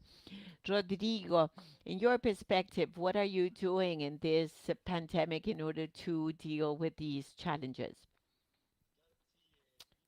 Yes, Lydia. For us also, it has been very important to be close to the operators and registries and registrators in the DNS operation. In the pandemic, especially in Latin America, we began a program of accelerated capacity building of 7-8 months. We've done it in countries like Bolivia, Paraguay, Brazil, and Mexico. Now we'll do it in Central America and in the Caribbean. The idea is capacity building in order to maintain a resilient system. Something which is also significant, we have our 3 main yearly meetings, and these meetings truly decisions are made and that cannot be prevented in order to support a pandemic and internet stable during it. We finished the cycle of the 3 meetings, 3,000 people, more than 6 languages, a true effort, and with the provision of systematic approach of policies and stakeholders. It has been very interesting, and 2 inclusion programs that continue to be implemented. One is international domain names that allow for using the characters in original characters or indigenous places in Latin America. There's not such a big challenge in Latin America, but in the world, yes, so that you can use your language in these domain names. The security component is also critical. We believe that in view of this increase in traffic and of activity, online activity, security issues need to be protected. That is what we've done in rapid terms. Thank you, Rodrigo, for sharing your actions, and remind the participants that through the chat you can write your questions to the different panel members. Yes, we'll have time for that. And now I would move on to Angel so as to hear what Asiet has done. I reinforce the idea of Lucas, especially those of us operators of communications, is to maintain connectivity. Up to 40% increase of internet traffic in homes that we didn't foresee that. Yesterday, Mario Timoli was referring to the changes in 15 years. 15 years ago, no Twitter, no WhatsApp. Imagine how we would have worked without these tools. No Rapid nor Go existed. And Spotify for 1 year, it did. Misha, yes, I follow you in Spotify. That has been so important. But telecom services are essential. Number 1, we agreed with the governments, Chile and Colombia, just to mention 2, to continue providing connectivity plans for Latin Americans that were having a poor time and couldn't pay for their communication. It's not only information, but also productive and social lives. We worked with the Ministries of Education in Argentina and Ecuador so that not only through internet, but rather through radio and TV, educational material could reach the homes of those boys and girls that were unable to go to schools. And in the case of Peru, we coordinated with the Ministry of Health to provide information on how to fight coronavirus, both in internet and in TV. And I wanted to acknowledge here the role of governments. Governments and regulators have played a key, proactive, innovative role in rethinking many frameworks of steps, to administrative steps that used to exist at some point in the past, and they have lightened so very much, and the service has not deteriorated. Hopefully this progress has been maintained. There has been a joint effort, and we need to look ahead just to provide an optimistic message from ASEAN, from Latin America. Not only can be a consumer digital services of digital, but also producer of digital services. Hopefully we will be in both. I'll take that last challenge after giving the floor to Yassine and Misha that will think about what is being heard. It's important. Yassine, first, you go. Yes, when this pandemic took place, there, there was like a surge of demand. How can we do it in order to ensure resilience and be able to survive in these months? And we have had an increase in work exponentially. I mean, we don't have to travel so much, but the amount of additional work involved in order to give responses to immediate policies in order to mitigate the impact, to increase the capacity of homes uh, and health services and homes. Now, 5 persons of 1 giga data plan, that is 50% of their family income, 5 people will not be able to study with one single device. So there are urgent measures in countries like Guatemala, for example. We brought together all the players and we adopted some measures. So if there was a temporary spectrum or some bonus for the food and the type of subsidies which were very focused on some things, we would allow another bonus for the people of lower income. They can survive and they can have fun also, because this is something psychological, because pandemic, it's important to to be connected with the people. Is important to survive, though this can be virtually. So it has been difficult to reach agreement, but we have built a good practices basis very well. And so these good practices in terms of how to mitigate the pandemic impact in terms of connectivity, this has been important. Second, something that has been a key issue. Now we know now that without that meaningful connectivity, there's no way to go ahead. And this has been under central debate now in Dominican Republic. They have requested for support for the broadband plan, and the objective is to take from 56 to 55 and to 90 and 10 years time in a meaningful manner. That implies a great amount of resources which are going to be essential, but the market is going to be stimulated to invest together with the public sector and private sector.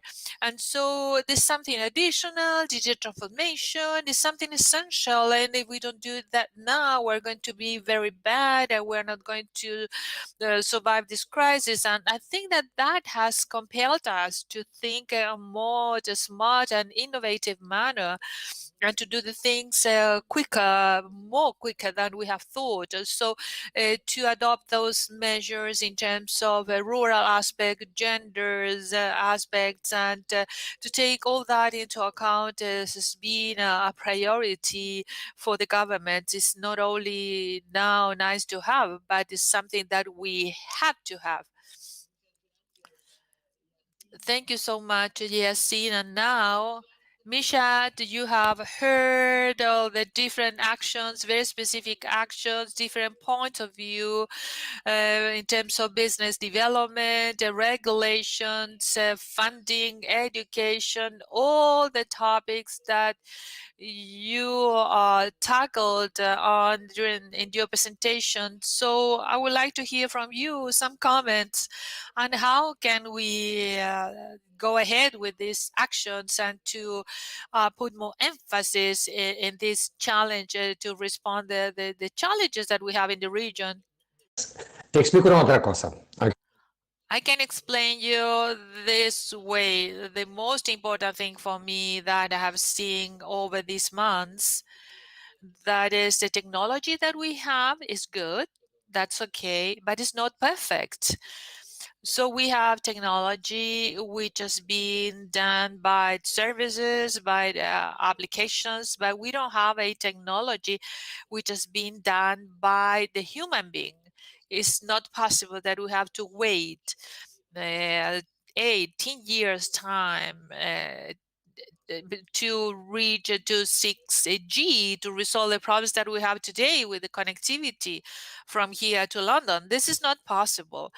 I understand that we have an essential problem from the point of view of proximity, and we have designed now the human-centric development, which means that we can have the things that we need in the future, not to think today on what the services need, but what we as human beings need. And that's going to be a brutal change in the design, 6G design systems. And for me, that was the most important thing. We cannot be waiting for 10 years that we have a new technology. And so for me, this is what we're doing now is something very specific to change the future. Thank you, Misha, very much. And probably we have some questions from participants. I will continue with you, Misha, but then I will ask each of the members of the panels to take 1 minute to have a kind of wrap up. But in terms of what Angela said, that this region is not only a consumer of technology, but this region has to be producer of technology because of creativity, because of the youth inhabiting here, which is typical in our region. So starting by you, Misha, I will ask you each of the panel members 1 minute to say, how can we go ahead with that transformation? I think that the easiest thing would be to develop a national platform, which is rather stacked by the government, but is also supported by the universities and companies. We have done something very similar here in England with the 5G thing. We have created the platform for 5G, and for the first time, we have a 5G system done here in England by English people. So in the past, it was done by Nokia, Ericsson Wallet, and big company. But now we have done this here by ourselves. I think that the world is ready. I think that today we have innovation blocks, which are very small. All the things are based on software, but today we have the will to go for innovation everywhere, not only Silicon Valley. And so I think that that's something very, very unique that we have today. With the new regulations and virtual platform at national level, we can do that, but with all participants, all people included. Thank you so much, Misha, for that view. Pamela, going back to you. My apologies, but I think that we deserve also to have some room for discussion together with men, but probably a couple of words to take advantage of these opportunities that Misha was mentioning before.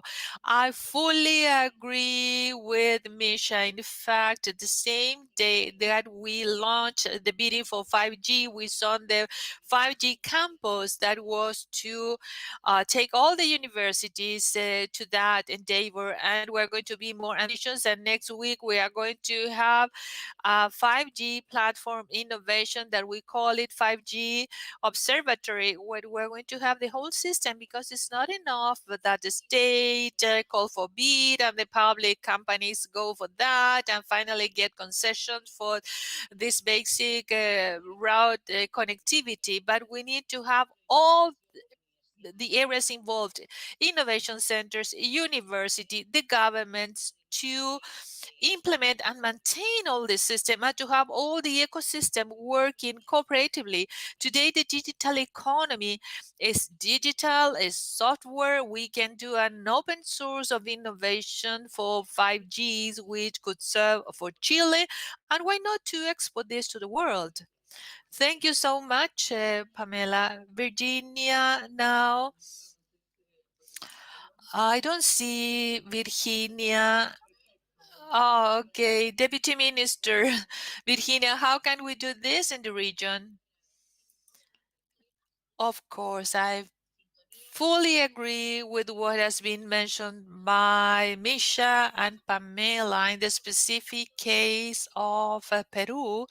We have many people who are very creative, but what we miss is to give them some funding and visibility, more connectivity. I think that this is a pending agenda where Peru has taken longer than other countries, because one of the essential pillars in the implementation of broadband was to implement a network that could connect all public and private universities, to provide them with connectivity, of course, but also to have these creation labs to build capacities and to build these digital products. And so I think that once we resolve the national fiber optic network and reach agreement between the parties, we're going to retake this issue of this network university. But today, we can have these regulatory frameworks and these incentives for creativity and connectivity with a powerful funding and leadership from the state. Thank you so much. And this intervention takes me to the next speakers: Emiliano, Lucas, Ángel, Yacine, Rodrigo. What's the role for regional cooperation here? Because many of these developments are in a kind of a framework which is, for instance, in the case of Mexico, they have a large population, but regional cooperation. Where do we have to put this regional cooperation as part of this agenda? Because we are talking about universities, innovation centers, and connections to the networks, etc., but and the role of the governments, and the companies, and the academia. And so, Emiliano, with all these, to rather have a vision about the regional cooperation, what can you tell us? Well, I will try to be very brief, because I would like to talk about a little bit of funding and investment that I didn't include in the points I raised before. And so what we advise and what we have been doing since we came to power is try to manage resources properly, especially dealing with procurement of technologies. Because I think that in many areas, especially I mean, here the government has been procured no appropriate items in technological terms, because the technology is a kind of magic for many presidents, and we also have things which are not viable, and so as we have made progress and we have been implementing the different systems from the government, so we have had the opportunity to buy or develop other systems. And one of the important things is that we are promoting the free software, open standards, and this is encouraging us to exchange with different government divisions, but also with different countries. So if we use open standards or free software, we can exchange many things among different countries. And as what you were saying before, the technology, 6G, 5G, and we are promoting this from Mexico. So I think that this is a call for everyone to exchange failures and success, because that will mean a lot of savings, and that will help us where we have to invest and how to invest. And this is what Mexico is now proposing, sharing and exchanging technologies, and free hardware also. Thank you very much, Emiliano, for sharing the good and the bad practices. Yes, much is learned. I have 4 more minutes, or rather, no. 4 persons asking for the floor. I've been given 5 additional minutes, and I see Marco is there to change to another session. So, Lucas, Angel, Rodrigo, and Yacine, only 1 minute each. Of how this cooperation has been. I would divide it into two, supply and demand. In demand is the incorporation in national plans of the digital skills development. We have a program with Colombia, as it is the case of having local content. On the side of supply, it's important the incentives. It's not merely a collection tool. And what's important is that all of us here understand the importance of digitization and connectivity. We need to expand that to the other areas of government. The connectivity is, if it is the objective, then the fiscal policy, infrastructure policy have to be consistent with that. Thank you. That's a point raised by Pamela, Virginia, and Emiliano, is the integration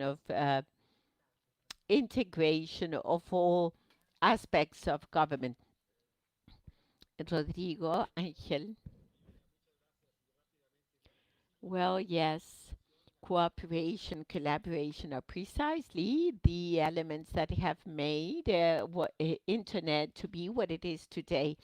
The largest collaborative endeavor in humanity, and that's how we need to do it. We are all here with the same objective, with the same target. The idea is aligning them all and to know that no player, no stakeholder on his or her own will be able to take this to fruition without the cooperation, the multi-stakeholderism. That is, it's not a slogan, it's something that needs to be applied, all stakeholders together. So in Latin America, we do have the institutions and cooperation, coordination necessary mechanisms. CEPAL is one of them, to allow for the dialogue and to know the potential of each one of these stakeholders. Thank you. Angel? Very much to the point. I join the other comments, endorse the other comments, but also to have a vision, Latin American vision.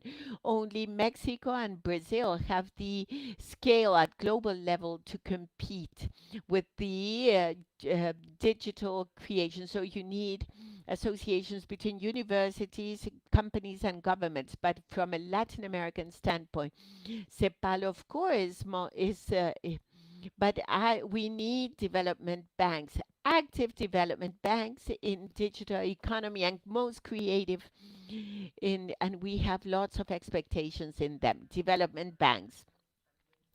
Thank you, Angel, for recalling the importance of that vision. Yacine?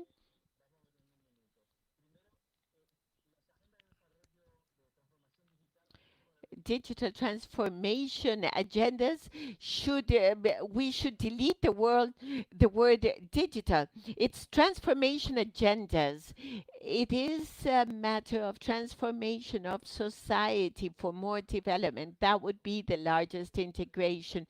And to delete the digital, just to leave this as a transformation agenda, that it be multi-stakeholder, multidisciplinary, and this is not only a slogan. If a group of rural cooperatives wants to be in the 5G discussion, needs to understand how these spectrum plans will affect their rural activities and productive activities. So they need to be included jointly with the people of ASIET, operators, academia, and everyone. It's an effort. It's not only come here, sit, and we'll speak about the spectrum. Would you need to take ownership of the subject?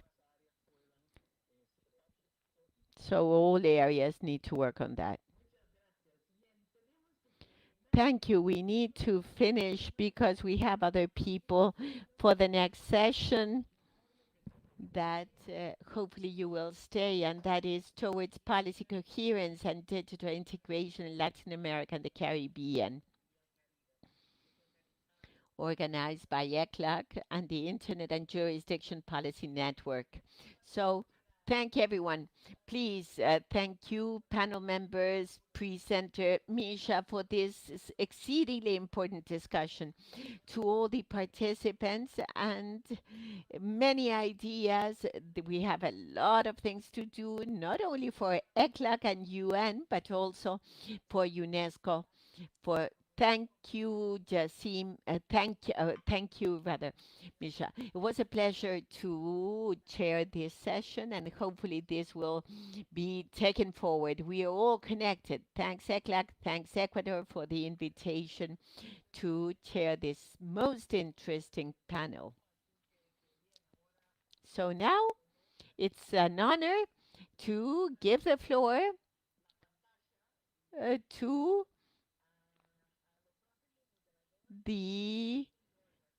Edwin Rogers from ECLAC. Thank you. See you.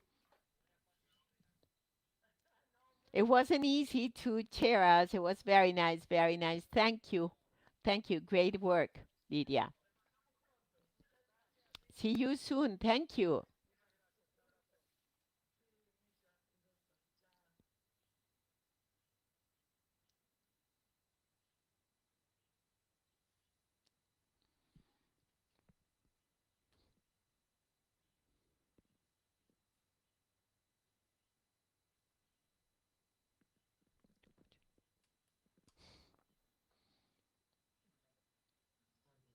Good afternoon. We are a bit ahead of time. I will use these minutes to welcome all of you to this workshop towards policy coherence and digital integration in Latin America and the Caribbean, where there will be a report on the status of jurisdiction of Internet in Latin America and the Caribbean, jointly prepared by the Jurisdiction Policy Network and ECLAC together. I want to take the opportunity to greet Dr.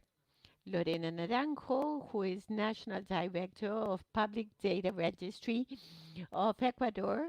She is chairing today's session and also will be a member of the panel.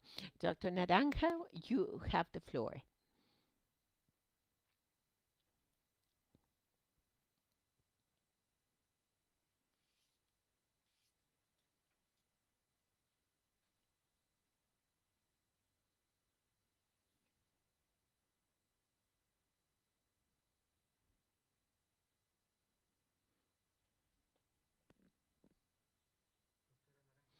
Dr. Naranjo, you are muted. Unmute your microphone. Good morning, everyone. Mr. Mario Timoli, Assistant Executive Director for ECLAC, Mr. Bertrand de la Chapelle, Executive Secretary of Jurisdiction Policy Network, Mrs. Laura Pruvets from Germany, special guests. It is a pleasure to convey to you a warm welcome from our Minister of Communications, Andrés Echeverría of Ecuador. On this session, there will be a report on Internet and jurisdiction. It is the first integral exercise of the region to map the different policies around the cross-border nature of Internet and how it affects different governments like companies and civil society. The report tries to answer questions on what barriers are there for e-commerce, cross-border e-commerce, and the investment in digital markets, what economic, social benefits could be obtained, harmonizing regulatory frameworks of the whole region. This workshop will be chaired by ECLAC. Fernando Rojas will continue with the panel.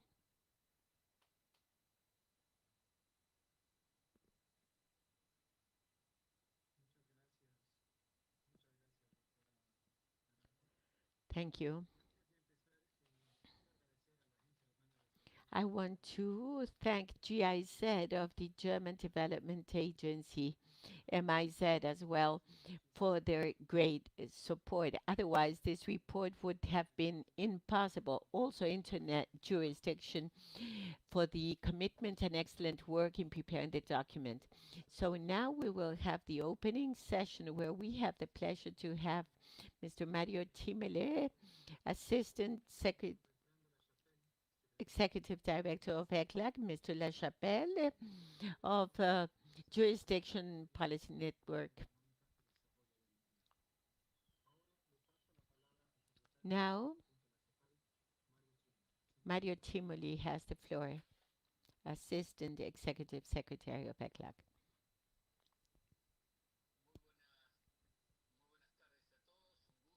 Good afternoon, everyone. Hopefully you can hear me okay. First, I wanted to thank Internet Jurisdiction, our friends Bernard de la Chapelle and the advisor to the Federal Ministry of Economic Development Cooperation, Laura Kruger from Germany. To both, thank you. It is a pleasure, this event, for two reasons.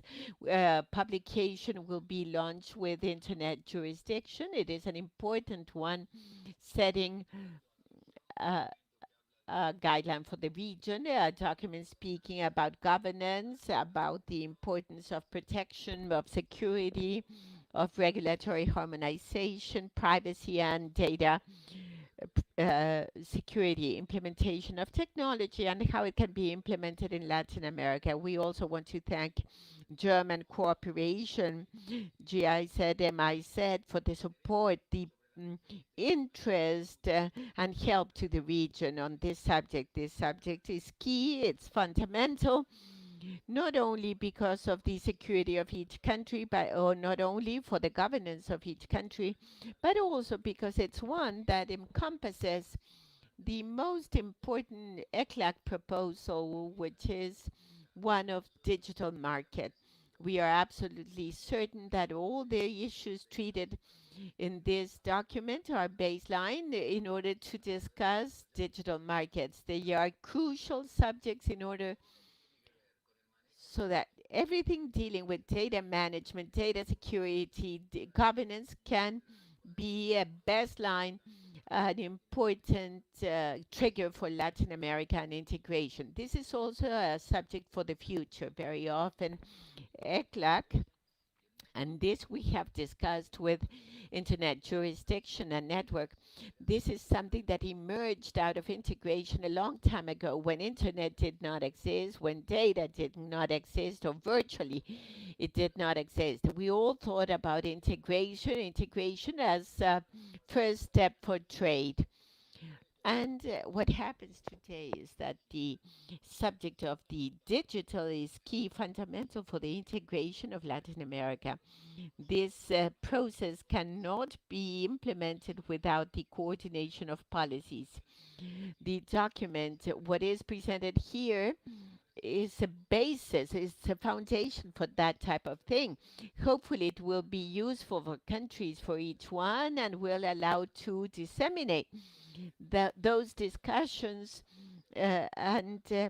so that Latin America as a whole can do it, not a player individually, but rather all of us together, each one finding a platform. Without the issue of security, nor governance, nor data management, nor privacy, it's going to be very difficult to build a region and to build one system. And even worse now in COVID. So without further ado, I thank you. I greet Beltran, my warm wishes, and also thank you for the support and the significance of MIZ in this. Thanks, Laura Kruger. Thank you. Now we'll have now Bertrand de la Chapelle. You have the floor. Please, go ahead. ¿Me escuchan correcto? Do you hear me? Excellent. Thank you very much. Thank you, everyone. Thank you, Mario, and the organizers of this great conference. I'm Bertrand Lachapelle. I'm the Executive Director of the Internet and Jurisdiction Policy Network, and I'm happy to have the opportunity to say a few words at the beginning of this important session that will present the Internet and Jurisdiction and ECLAC regional status report.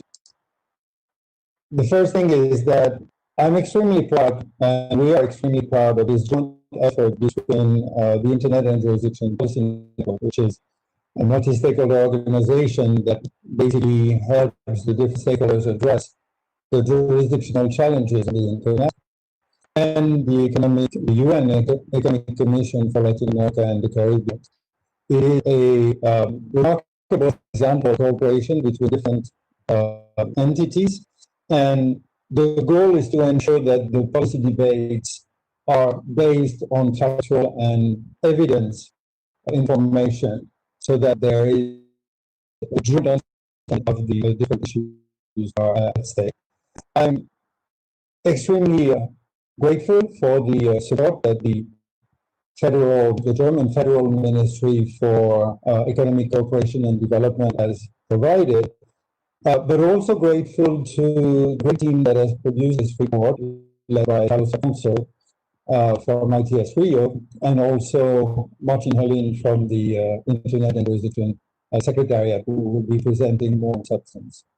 But what I would like to do in those few words of introduction is to highlight 2 points.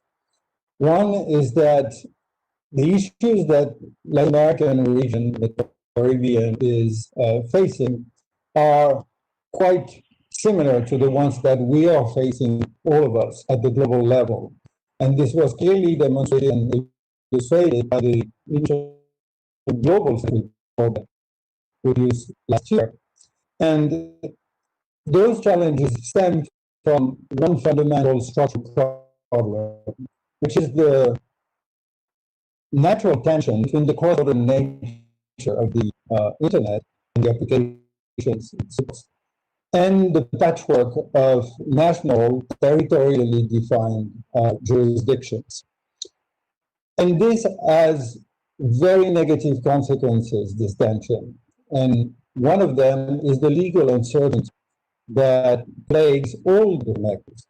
It is harming government because they have a big uncertainty regarding how to apply and to enforce also national legal regimes, but it also has a consequence of uncertainty for the companies and the users who actually do not always know exactly what are rules that apply to them, especially because there is an increasing role played by the notion of extraterritoriality in the implementation of national laws.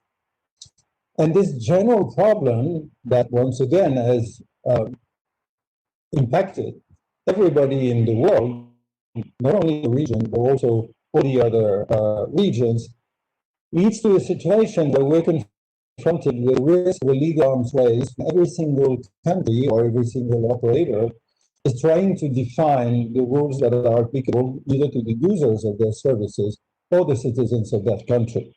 And this legal arms race, potentially, by lack of coordination, may have detrimental effects for all different actors in due time. The main challenge, therefore, is to reconcile objectives that very often look to the victory. One of them is to fight abuses online. The other one is to foster and protect human rights, and that includes privacy, but other ones as well, such as freedom of expression. And the third dimension is how to do this while not only serving, but helping digital economy develop that we will depend on in the future. So this reconciliation is actually the challenge that has been created by the Global Rights Report last year. It is organized basically around issues related to expression, related to security, and related to the economy.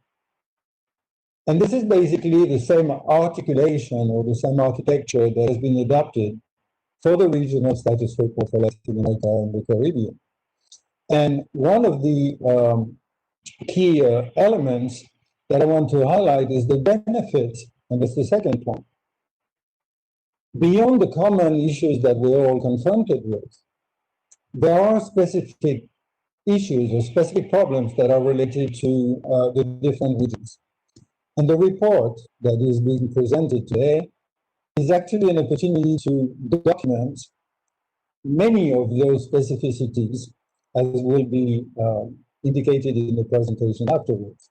But I want to highlight two dimensions that I think were very important and that are keen on.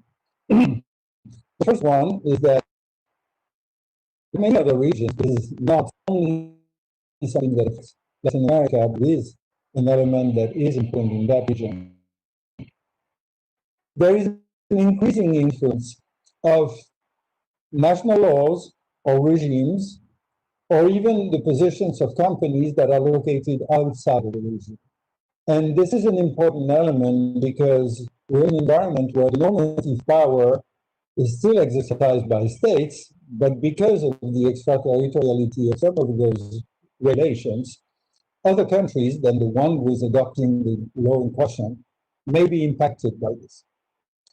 What is important actually is that not only is a country potentially impacted by legislations that are adopted elsewhere, but those very legislations can also be an inspiration for some of the legal regimes that are being adopted, for instance, in the Latin American region. And one of the key questions is this proliferation or pollination of legislation something that is going to raise the bar and the standards in terms of protection of human rights, security, and increasing the economy, or will it align in some cases the legislation to not a lowest common denominator, but something that is less high than what could be achieved and less powerful and positive than what can be achieved. So the influence and the interaction with the legislative environments and the regime that are in other regions is one of the key background elements that the Latin American Caribbean region may have to think about. But the second point that I want to highlight is that whenever there is a regional group of countries, there is always the question of how much harmonization should be entertained and how much individual freedom should the different states keep and maintain in developing their own rules. And in that regard, there is a concept that has been percolating the discussions between internet and jurisdictions for quite some time now, which is the notion of legal interoperability. And if you think about it, there's a lot of inspiration to be taken from the way the internet has been developed, which is based on interoperability. And when you look at the internet, everybody is the master of their own network. But the internet is a network of networks. And in many regards, the debate about harmonization and the independence of national sovereignties is something that can probably be alleviated, this tension can be alleviated by using the concept of legal interoperability, whereby the freedom for different countries to adopt their own legislative standards is not a position, quite the contrary, with the capacity of those national norms to be compatible with the norms that are adopted in other regions. And the work that CLAC is conducting in particular regarding the notion of regional supermarket is a very important contribution that we got. So in closing, I just want to indicate that you will have more in the presentation in a couple of minutes. But we're extremely happy to be able to contribute to the common knowledge, the knowledge mutualization between the different actors. The report has been built on a lot of interviews, on a lot of interaction and desk research. And as you know, the prerequisite for policy making is a common understanding of what the problems are and the facts that are behind problems. And we modestly and ambitiously that this broad effort between the Internet and Institution Policy Network and the UN Economic Commission for Latin America and Caribbean will greatly help achieve this. Thank you very much.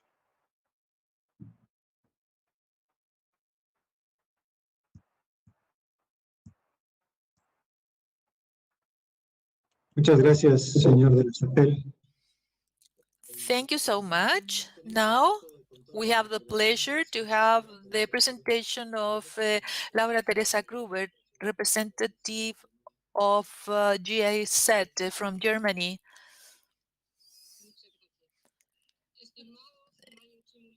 Dia Mayotimuli, Bertrand de la Chapelle, Carlos Aponto de Sousa, Madame Naranjo, distinguished participants. It's an honor for me to participate in launching this regional report, which is pioneer for Latin America and the Caribbean, the first regional reference about the status of jurisdiction of Internet. I congratulate the Economic Commission for Latin America and the Caribbean, the ECLAC, and Internet Jurisdiction Policy Network, who cooperated in drafting this report. The German government feels very pleased for the support provided with the funds of the Distinguished Program of Cooperation between ECLAC and the Federal Ministry of Economic Development from the German government, which is executed by GIZ. This report was done in a crucial moment in the midst of the pandemic of COVID-19, which is reminding us the consequences of the digital gap. So it's important to bridge that gap in order to strengthen the economical and digital integration in Latin America, the Caribbean, as well as globally. We need more coherency to build a regional ecosystem, not only during the pandemic, but also afterwards. A better coordination and coherence are essential, so digital transformation is inclusive and sustainable, so nobody is left behind. So for the same reason, I'm very pleased that the first report on regional situation offers threats, challenges, and the current situation for digital transformation of the governments and economies and digital and citizens of Latin America and the Caribbean to understand the activities related to the internet in the region to adopt new measures and decisions. The lack of coordination in the digital world can have adverse effects for many stakeholders. So one of our main objectives is to promote cooperation and dialogue at the global level.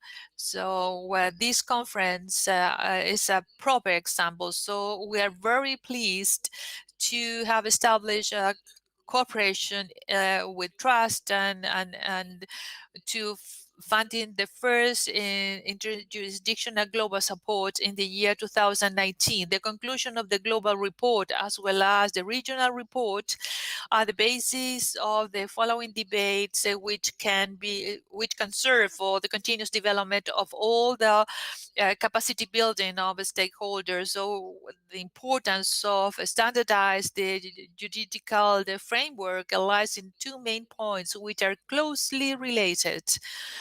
On the one hand, we have the strengthening of a digital transformation, which is unified and inclusive through legal framework and jurisdictional framework to overcome this pandemic in a better way by guaranteeing their working capabilities as well as access to education, health services, and information in an equitable manner. On the other hand, the opportunity to create job posts through greater digitalization and advancement to a digital market can turn this sector into some pillar that will help all this region. Pandemic has shown how interconnected we are.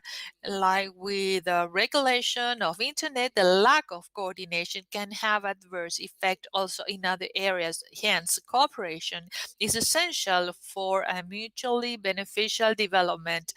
Germany is and will continue being a trustworthy partner in this. We wish you a fruitful debate today and in the future, and we hope very interesting the result of your reflections. I'm very optimistic that the next time we meet in the same framework to discuss internet and jurisdiction will be in person, and I'm very enthusiastic about that. Okay, take care of you. Thank you so much. Thank you, Mrs. Kruger, for your words. We have the presentation of the report of the status and of the internet and jurisdiction, and will be by Martin Hudek from Internet and Jurisdiction Policy Network, Mr. De Souza, Director of the Institute of Technology of the University of Rio de Janeiro.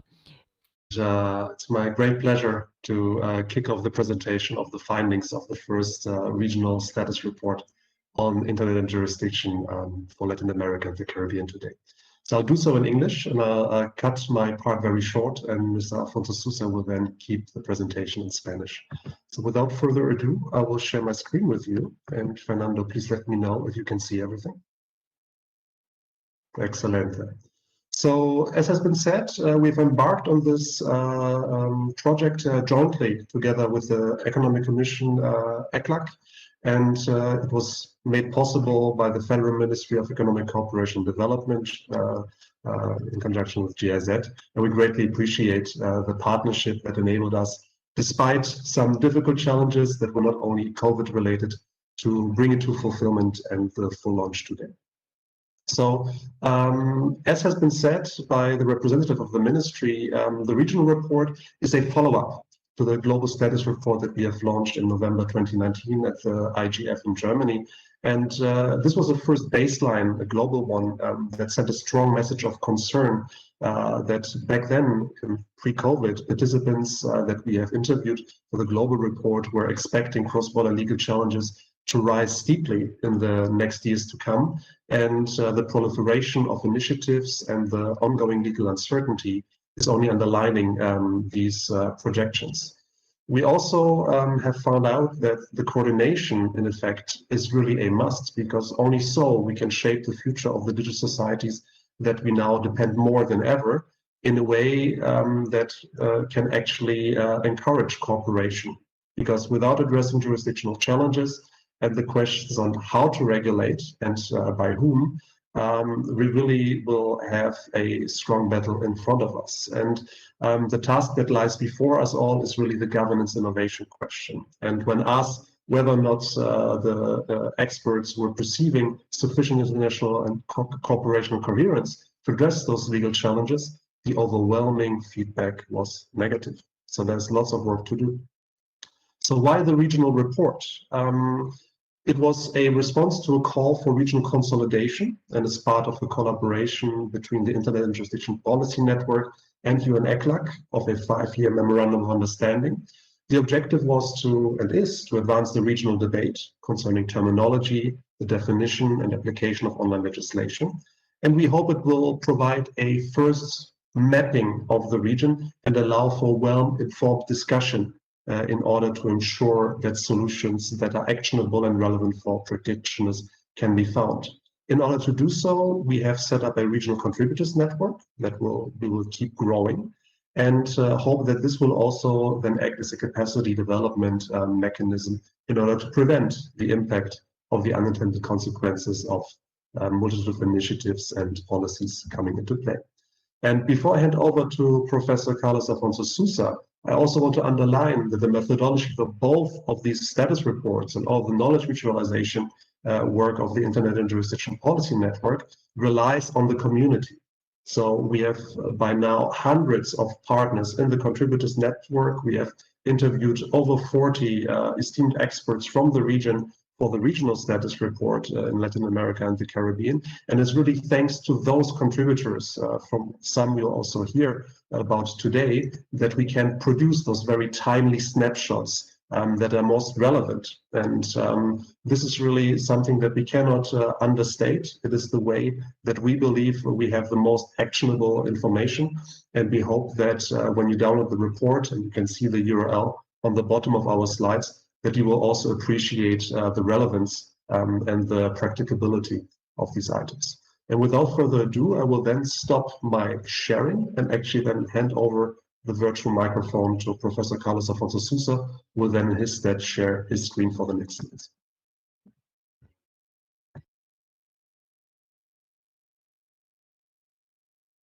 Gracias, Martin. Yo no sé si yo puedo hacer. Thank you, Martin. Yes, now I can share my screen.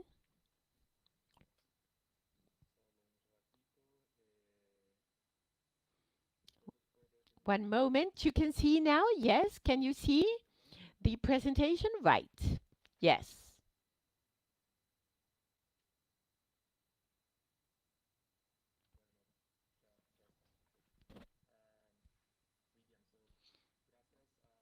Thanks to Internet and Jurisdiction, thanks to ECLAC, and to the government of Germany for all the support to create this report, which is a unique report, as Martin has said, because we are beginning to create a landscape on regulatory Internet trends in the region.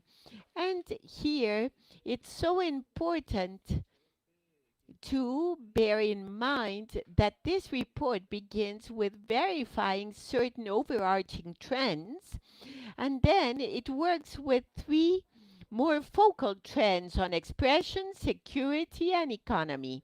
And we finish with trends that are closer to a legal discussion, and trends that are also technical, with a consideration of the tools that are used in order to create solutions for jurisdiction problems.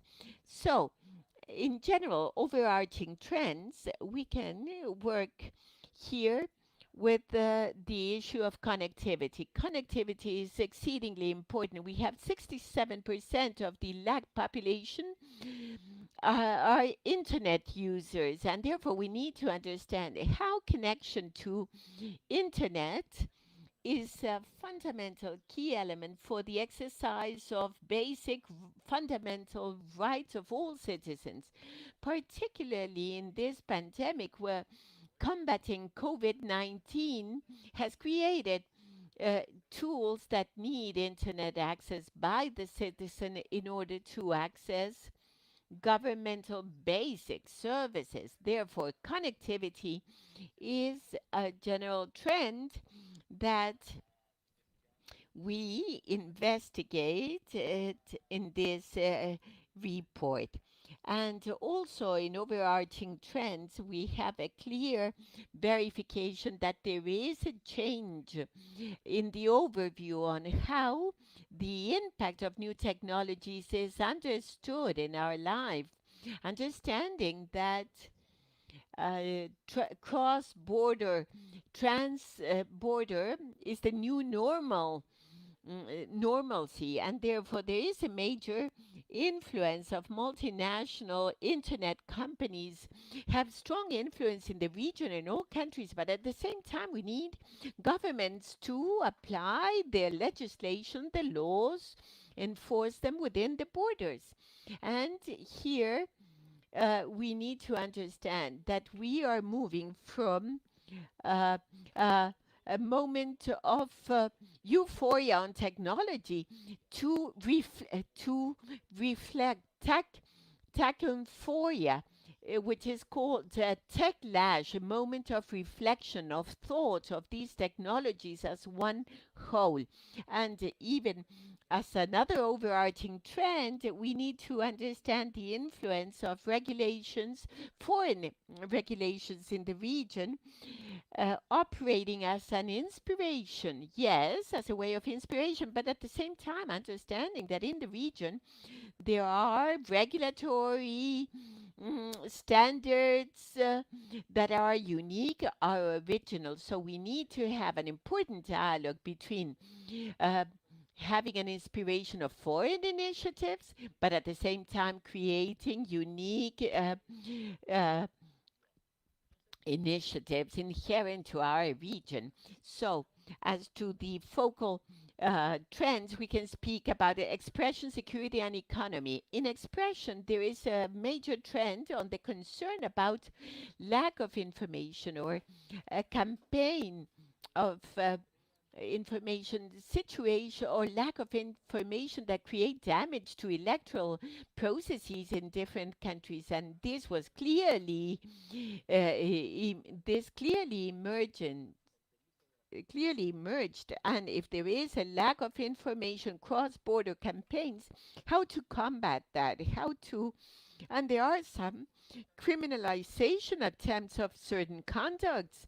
We have discussions about the financing of these campaigns in different countries have created different solutions for this issue. And even in expression, we have one point that is most interesting about the right to be forgotten is becoming a global concept.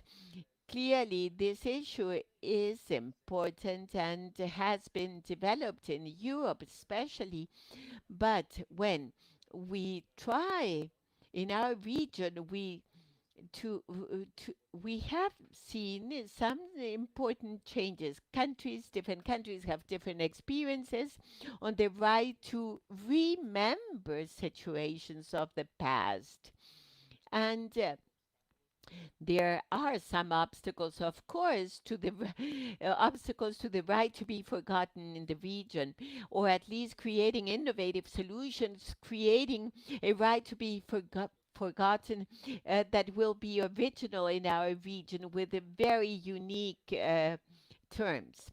About security, well, we do have a major discussion in the region about the implementation of the Budapest Convention and the review of all the processes of mutual legal assistance treaties, MLATs. And this is true with some initiatives of research from different countries cooperating in cases of corruption that are cross-border, yes, are multinational, making the need of cooperation among different investigation agencies of the region. And also on security, it's important to bear in mind that the cipher issues is something, or encryption is something very important. The experts here clearly pointed out a concern for the implementation of backdoors as a tool that could create damage to the robustness of encryption data protection systems. And data protection as one whole, not in the sense of cyber security, but rather protection of personal data. It's important that many countries in the region have created specific data protection regulations. Here, there is room for coordination among them, especially when you speak about international data transfer in our region. and also as to an economy, the creation of a digital single market or common market for the region. It's something clearly important, and we were able to work about that in our report. And also, it's important to bear in mind that there's a growing market for Internet of Things and fintech in the region with great enthusiasm on the creation of sandbox systems or other creative, innovative frameworks to work in the development of these scenarios. And just to conclude this very brief presentation, it's important to bear in mind that in the legal trends, we have a major concern about content removal processes. How do you have that in a region or supreme higher or the expansive geographic scope of jurisdiction may not lead to this to its actual enforcement. Also, higher courts in the region have so far refrained from decisions with a global reach, with a notable exception. And we need to have very clear things. About the technological trends, some countries have used the app blocking a tool as one whole, but it's important to understand if you block an app in a country, you can create impacts on others. That really did happen in some cases that are quite important. We have examples of these cases in our report as well. And then finally, and this is important to bear in mind, a clear message coming from the experts that were interviewed for this report. And they clearly agree that the challenges we have ahead about internet are only going to become ever more important, ever more severe. So it's something that we need to bear in mind. But if that is true, in another issue that was included in the interviews also, experts refer to the need of a greater consistency and the need of having institutions that may be players and truly active in this scenario. So there is a situation that calls for more coordination, calls for an important perspective of the institutions we already have and how they can be worked on and how they can go through an improvement process in order to have regulatory consistency, coherence that we need in the region. That was my presentation. Apologies for my Portuñol, especially for the Spanish-speaking people in this meeting. And I will stop here for any questions that you may have about the report. But we're all very happy for this opportunity to present to you about this information about the report. So I will stop here. Thank you. Thank you, Carlos Martin, for that clear and complete synthesis. Then in the Q&A session, we're going to have the opportunity to go deeper into these topics. And now we have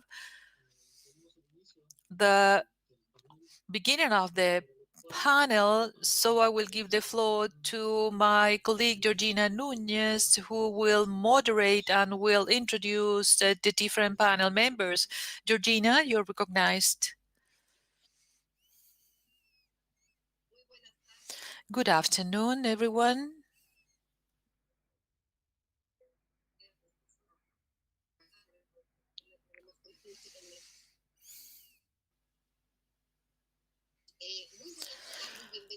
Good afternoon and welcome to the panel. We're going to discuss the issue of data protection the competence policy. The objective of this panel is to know different perspectives about data protection, security of information, and policy of competences, which are key topics of the digital agenda in the midst of sanitary crisis due to the COVID problem. Today, we have 6 excellent panel members with specificities about expertise about these topics, which all this is included about the regional report on the status of the participation of Internet to 2020, which was presented by Carlos de Souza.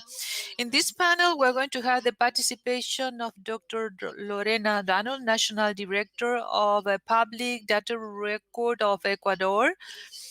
She will talk about the government perspective. We are going to know the point of view of the private sector, represented by Raúl Chequecheverría, Executive Director of the American Association of Information, ALAI, experts in development of public policies and internet governance, the civil society opinion by Mr. Canales, Director of Digital Issues, organization promoting the freedom of expression, privacy of data, access to information, the perspective also of regional organizations such as the Alliance for the Pacific, represented by Nicholas Schur, expert in digital economy, and the Secretary of Economic Relationships and the Foreign Affairs Ministry of Chile, and the European Union view, which is important as reference for these countries and the Caribbean, represented by Oscar Garcia Sanchez from the Protection Unit on International Data Flow from the Economic Commission, responsible for cooperation data protection with the countries of Latin America, and the view of a research center represented by Alexandra Barbosa, Executive Director of ICT projects in charge of national surveys about the socioeconomic implication of the digital technology. Welcome you all. I would like to share with you a brief presentation, and I will ask Fernando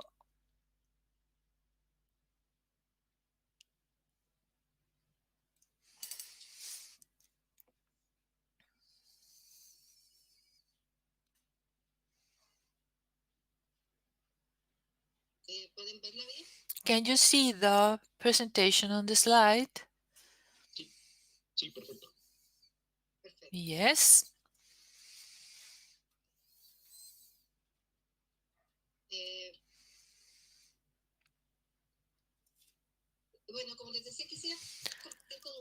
Well, I would like to share with you some ideas about these topics that we have been working So the digital technologies have been very significant, especially because of the pandemic this year. So there is a discussion about internet governance by facing this health crisis, which has meant the total deployment of the different information technologies, which is creating the burdens of data from the health and research centers and the population.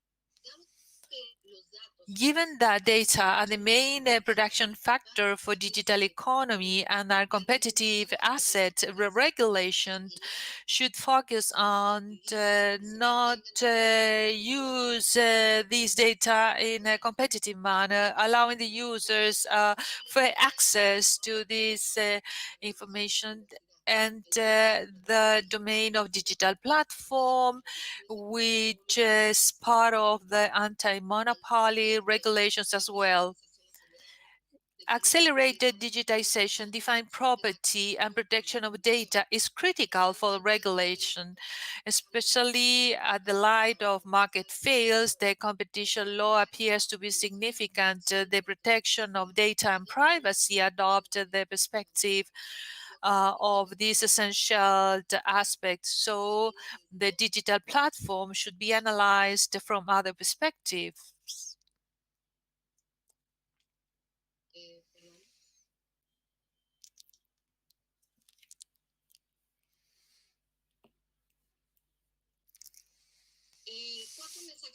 Four main messages I would like to share with you. The first one, the need to have a regulatory framework, an institutional framework, a public policy with clear guidelines about cybersecurity, data protection, and competence.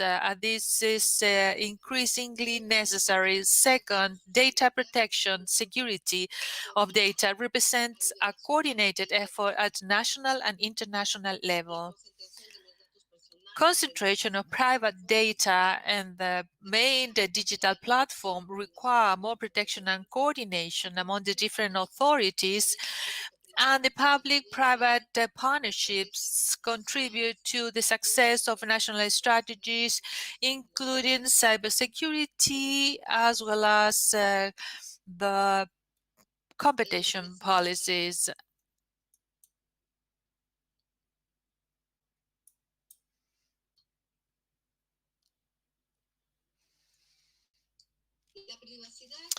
Privacy during this year has been reduced dramatically given this health emergency and the use of digital platform. The social media has been very intense in terms of compiling data, and the number of accounts has been multiplied with million devices providing data, real-time data to be analyzed as part of a big data ecosystem as well as artificial intelligence environment. Data has been transformed, especially for the health area, and data which help to face the crisis has been also taken here as part of this equation. So the power of data, or private data, and the increasing value deserves more protections by the different agents of the market. Public-private cooperation is essential to protect the information in a secure manner, to avoid the use and misuse of data and mitigate data and to mitigate data misused. So policymakers should consider the importance of access to data.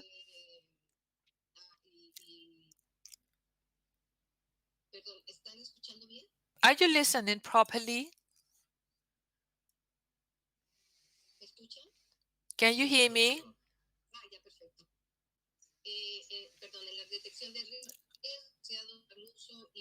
The misuse of data and mitigation of damage because of the bad use of data, protecting the privacy of data. So policymakers should consider all these aspects and the importance of access to data and ensure the users that the access to platforms is in a secure manner.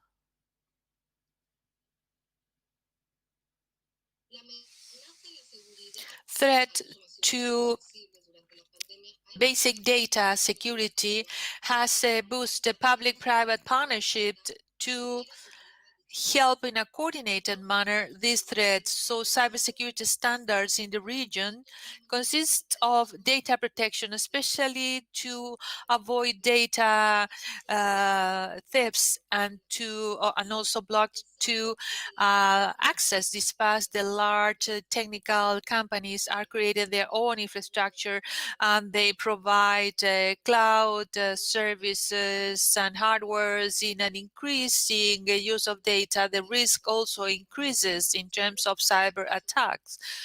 According to Tech4 research report, July 2020, between 2019 and 2020, 108% increase of ransomware was reported, as well as theft of Internet of Things information. So the region is between the 25% of the most attacked countries in the world. We talked about cybersecurity similar when the pandemic and the search of a vaccine. This also relates to find a system that better protects data through permanent technical monitoring and surveillance.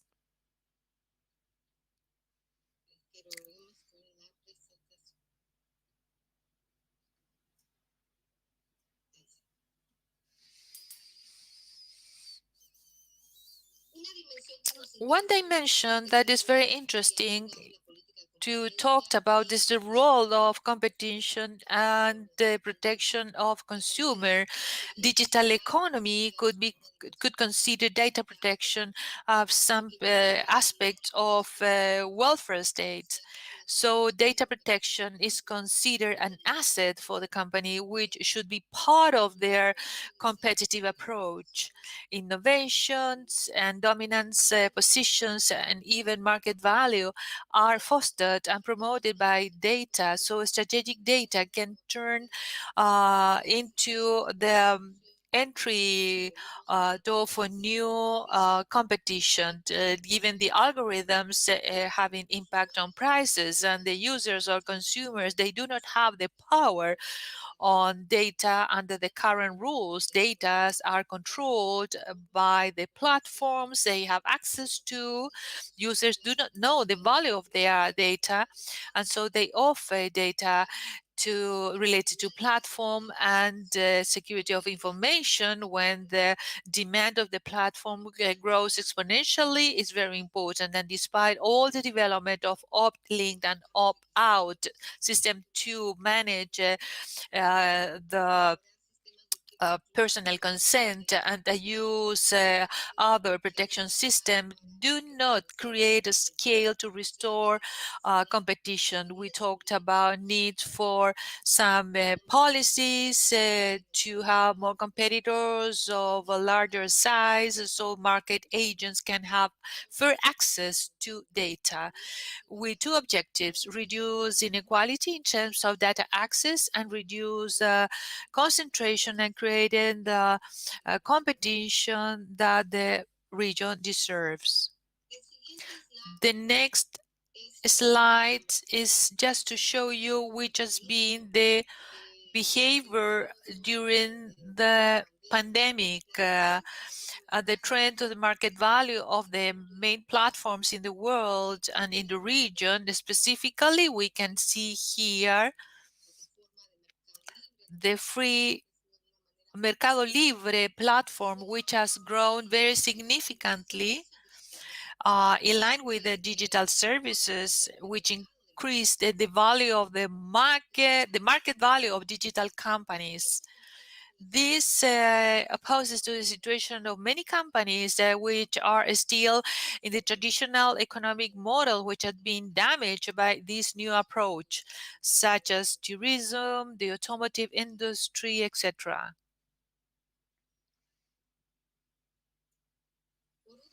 Finally, this last slide, and I would like to share with you, deals with the post-pandemic world, where the role of the digital platform is going to be essential. Hence, the regulatory framework to avoid the abuses derived from the concentration and high competition. So the regulatory model will be in line with the type of platform and the coordination of competition and data protection could influence the data differentiation without being a barrier to access, but will help to counteract the power of the data monopoly. And so, although the access to database is difficult for small companies, the possibility to build them is very difficult because of the better competitive position, which has to do with the government protecting the flow of data through data market to have a fair price and guarantee a proper protection level of data. During the recovery period, we could explore alternatives of data cooperative framework, so small companies can protect their database to reach a significant volume to allow for protection of big data. And we are working on that and exploring this at the ECLAC. In conclusion, the analysis needs developing strategies that will protect data, security, to guarantee a better access to markets. In other words, it's important for policymakers to find a balance between innovations that are data-based, the cross-border transit of data, and guaranteeing privacy of consumers or users. That said, I will now move on to the Q&A session.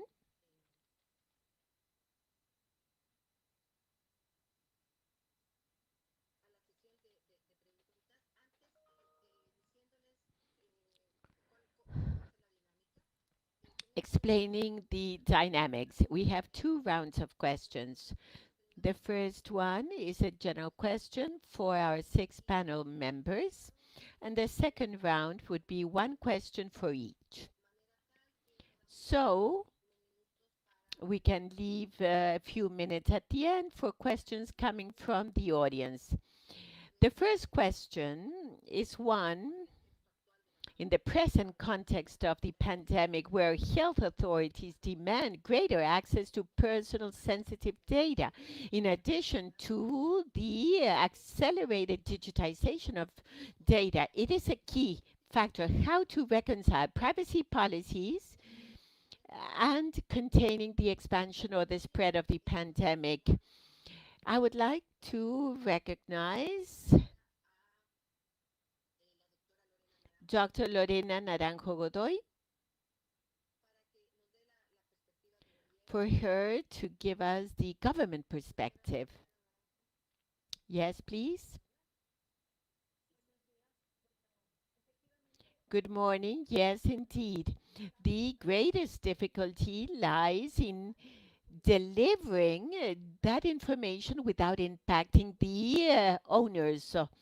And so the state, in order to manage resources and also private citizens, however, this cannot be done without a relevant conservation of the risks and damages that owners, data holders or data owners could have. So you need to have a series of controls or mechanisms, and it is there where the Ecuadorian reality, unfortunately, we don't have a data protection law, or however, the constitutional right is enshrined, and this has enabled us to enforce the constitution for the deliveries of informations to use the present systems that are designed for protection. Also, we need to recognize that regulation, that those standards are indispensable for this type of reactions before the situations caused by the pandemic, but also because it allows the Ecuadorian state to be to focus in one concept, digital trust, or only through a law of data protection to be enforced from one institution to another.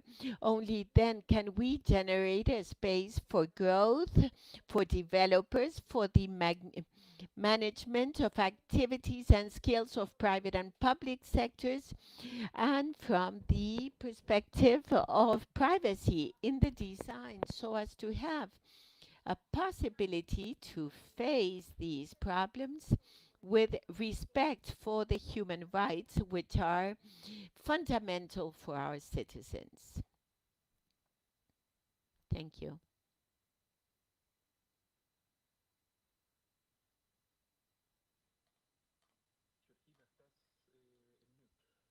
Georgina, you're muted. You are in mute, please. Unmute your mic.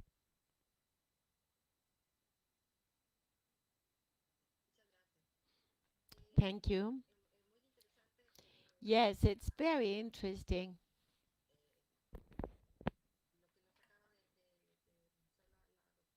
What Dr. told us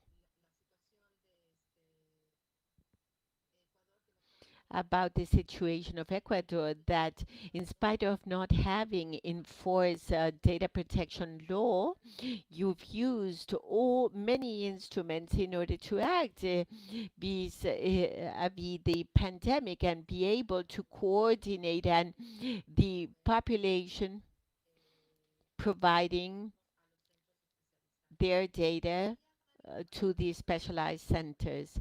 Now, Nicolas Schubert has the floor in order to know about, or from the Pacific Alliance perspective, what is your view of how to reconcile these privacy policies and controlling or the spread of the pandemic? Thank you. First, I wanted to thank and underscore the importance of the work of Policy Network and the study with ECLAC informing the players of our region. That is key, and thank you for that. Also, from the Pacific Alliance perspective, we believe that in this pandemic context or any other context that will call for the access to personal data. Furthermore, if these are sensitive data like information on the health status of persons, the access should be respecting basic principles emanating from fundamental rights of persons. It is an exercise of striking a balance of providing data, the need for them, and for example, the follow-up of people or monitoring people that do have the COVID and the respect for their privacy. So we believe that you should be allowed to access data following certain principles and standards. And particularly, I would like to underscore the principle that in doctrine has been called and also endorsed by regulations, minimization in data treatment. That is, that data be adequate, relevant, but limited to that which is necessary and in accordance for the purposes asked for. That is, for example, the monitoring of persons or tracking persons that have this disease. Thank you. Thank you for this perspective from a regional agency. I would like to hear now Maria Paz.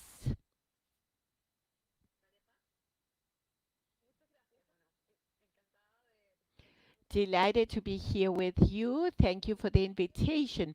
From the prospect of civil society, I agree, of course, with some things that have been expressed by Lorena and Nicolas, in that from civil society's perspective, the use of data that has been particularly been considered relevant in the pandemic has to be considered from a perspective of human rights protection in a comprehensive manner. Although when we speak about personal data protection, it is linked immediately with privacy. The fact is that the protection of personal data is one that enables the exercise of many other rights. For example, civil, political rights, and socioeconomic and cultural rights. And probably the teachings of this pandemic or the lessons are precisely on this, how growingly being able to have adequate control on the use of personal data use will have implications on right to access, right of access to education, right of access to labor, the right to have health services without discrimination. All those elements that were already present in the analysis of proportionality and need pointed out by Nicolas will be ever more pressing or more necessary and clearer on how the control is exercised on this information that has been compiled or collected during the pandemic, the technologies, and in order to generate these relations, either among citizens in the private sphere, but also through the relationships between state and citizens. This is a digitalization trend.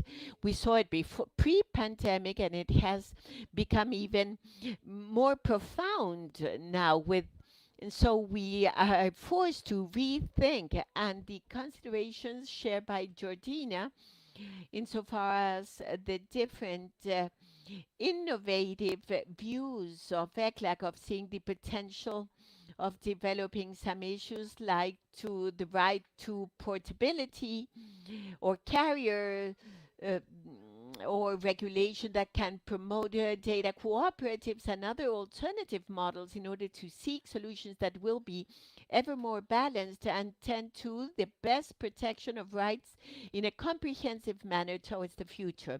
So I stop here in this first round, but of course, delighted to share other analysis. I will give some quotes of documents in the chat. Thank you.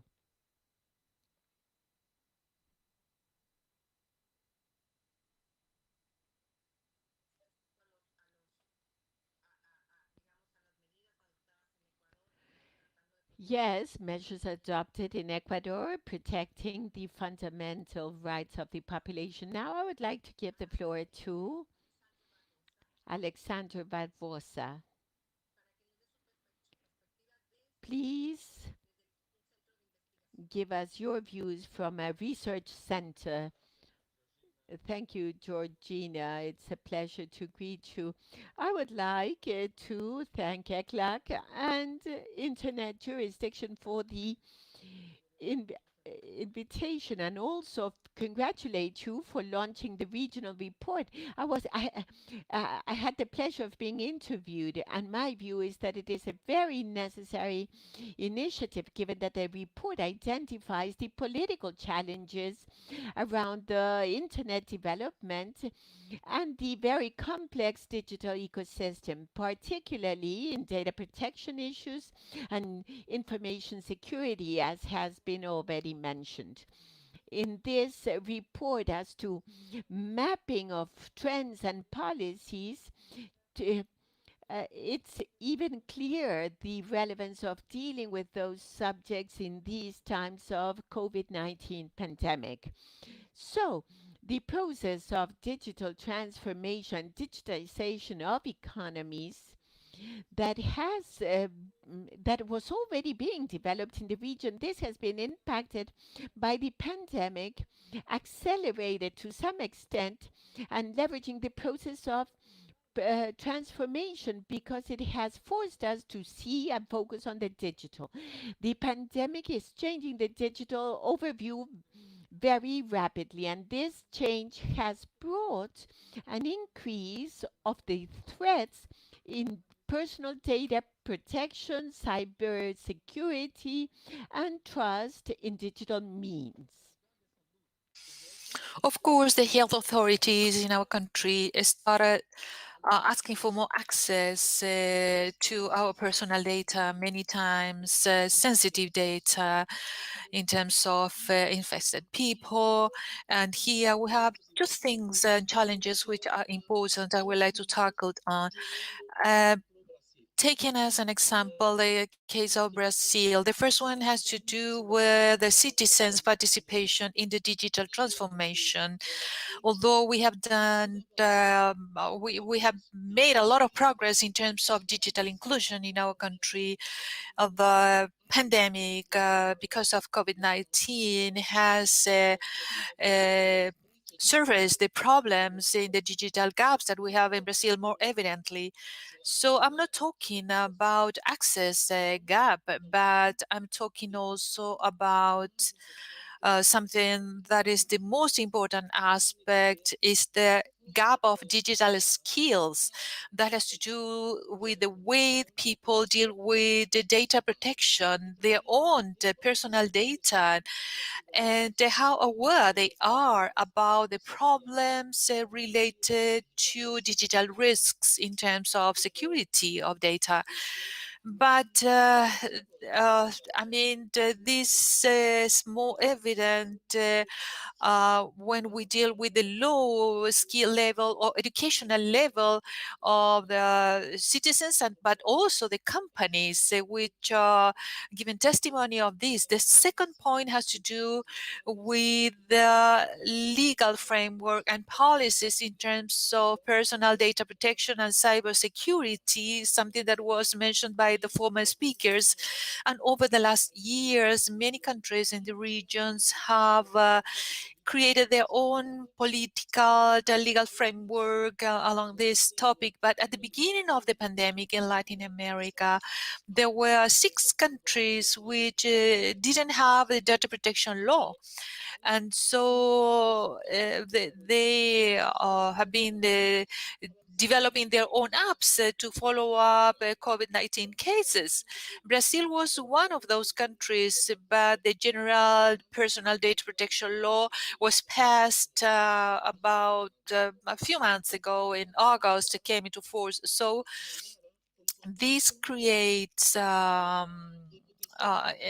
context of probable vulneration of personal data protection of the citizens, but also there are regulatory gaps in different countries, and also in relation to the state capacity to implement the existing regulatory framework, as it is the case in Brazil.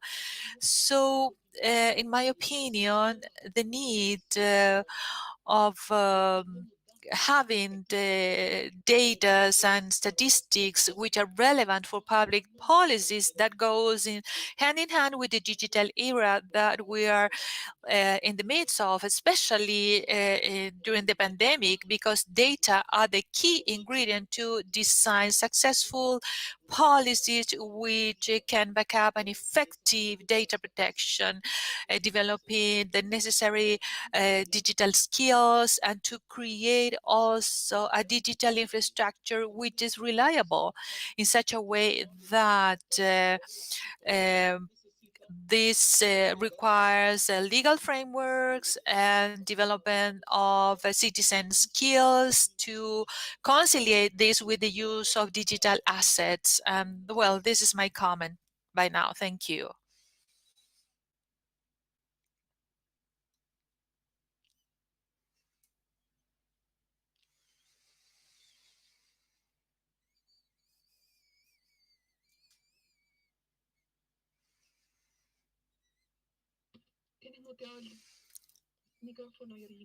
Georgina, your microphone is mute.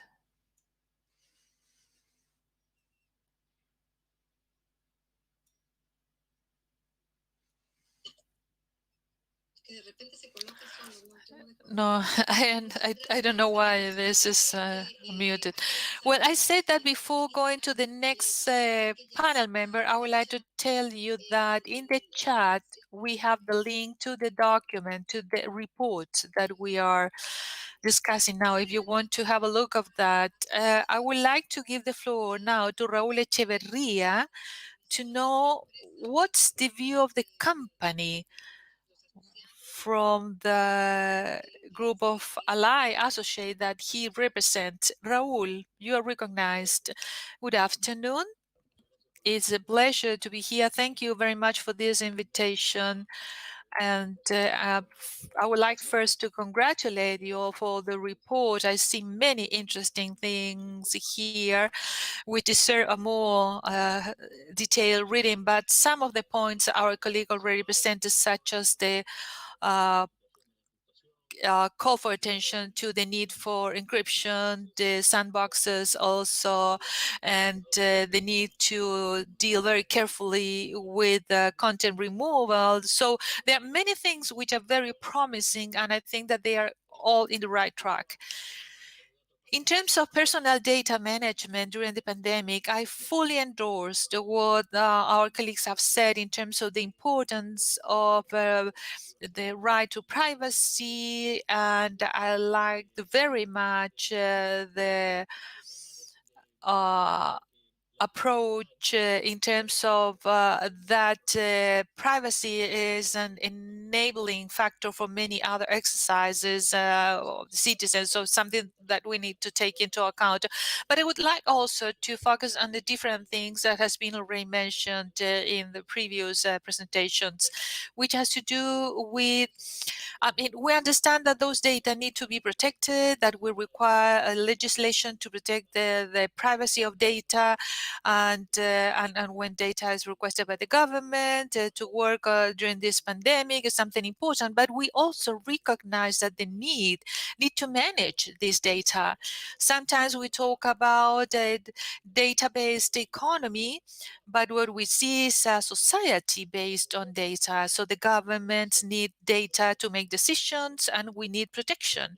So what we have to do then is like when we know that we have problems with the traffic, we know that, but nobody, I mean, dares to say that you don't need to use your car, but we need to create the conditions so people can go from one place to another. What is important for them to go and move in an fluent manner, but this is the same. I mean, protection of data, use of data in a security environment. We need that data flows, and so we need to strengthen protection mechanisms for data. So we don't need to think of personal data protection as a barrier to not do anything, but on the contrary, protection of our rights, so things can be done. And this has to do with the economy approach, because sometimes we think only of that this is maybe something bad, that the use of data is the basis of the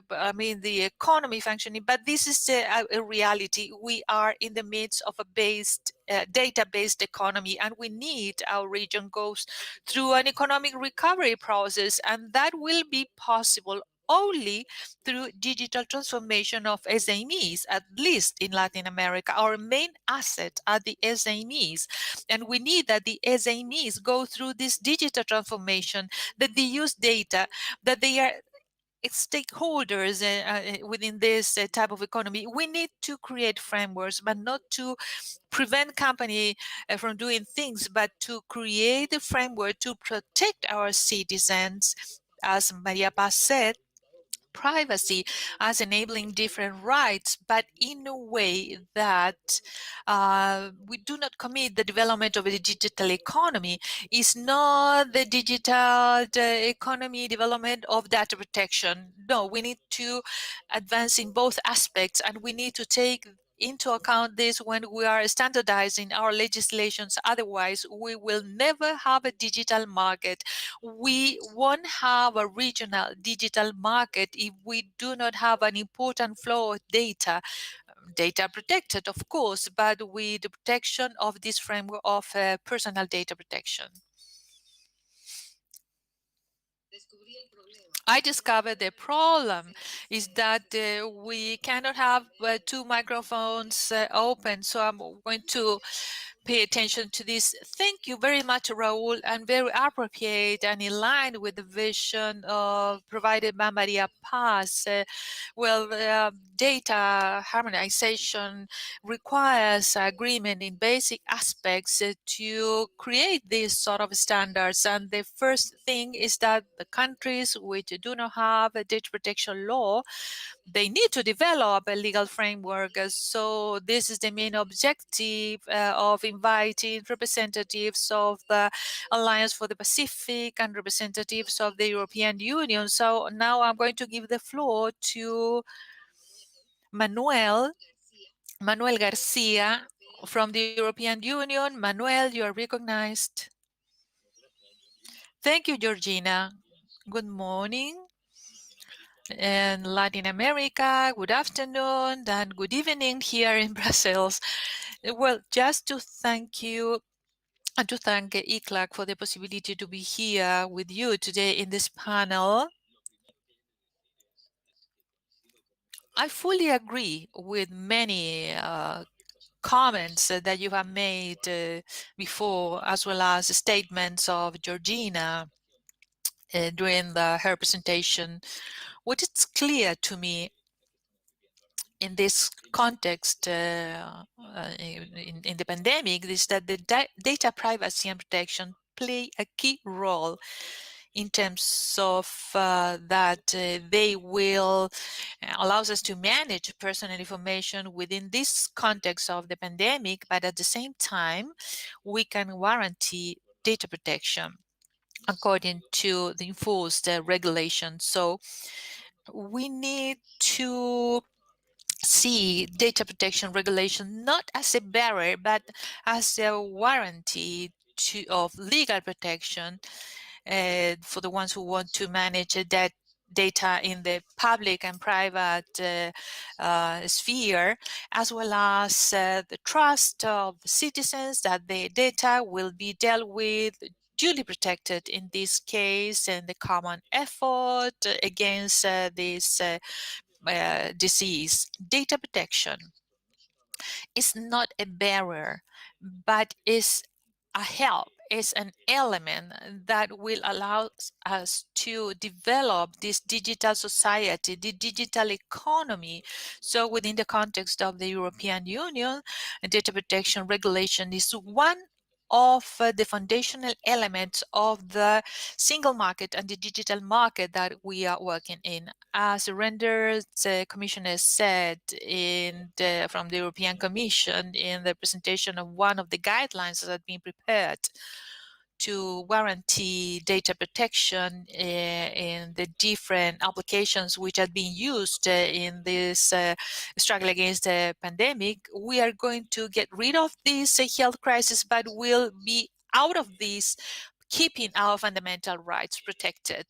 And so in that sense, I would like to underline some elements, and probably some formal panel members can go deeper into these aspects which are key when we deal with these initiatives, whether in the public or private environment that was mentioned also by Georgina, to meet with this regulation of data protection. And when I see data protection data, I mean that under a general perspective, it's important to define the role of the national authorities or the different entities in charge of data management. So to establish which entity or which organization has to surveil about this regulation compliance, taking into account the sensitivity level of data, especially when we are dealing with localization, health, and all those aspects to guarantee that we are applying the right policies and we are providing the people with all the necessary information in terms of dealing with data and exercise of their right. Digital. The important aspect in this regard is the role, and this has been noted by other telecom operators and other service providers who participate, have to act in this context. Another fundamental aspect is that the users must be able to control their own personal data in any of these different environments. If we're focusing on mobile tracking apps, then there's the possibility of the question of consent as to how we maintain that information private and the context of their rights as well.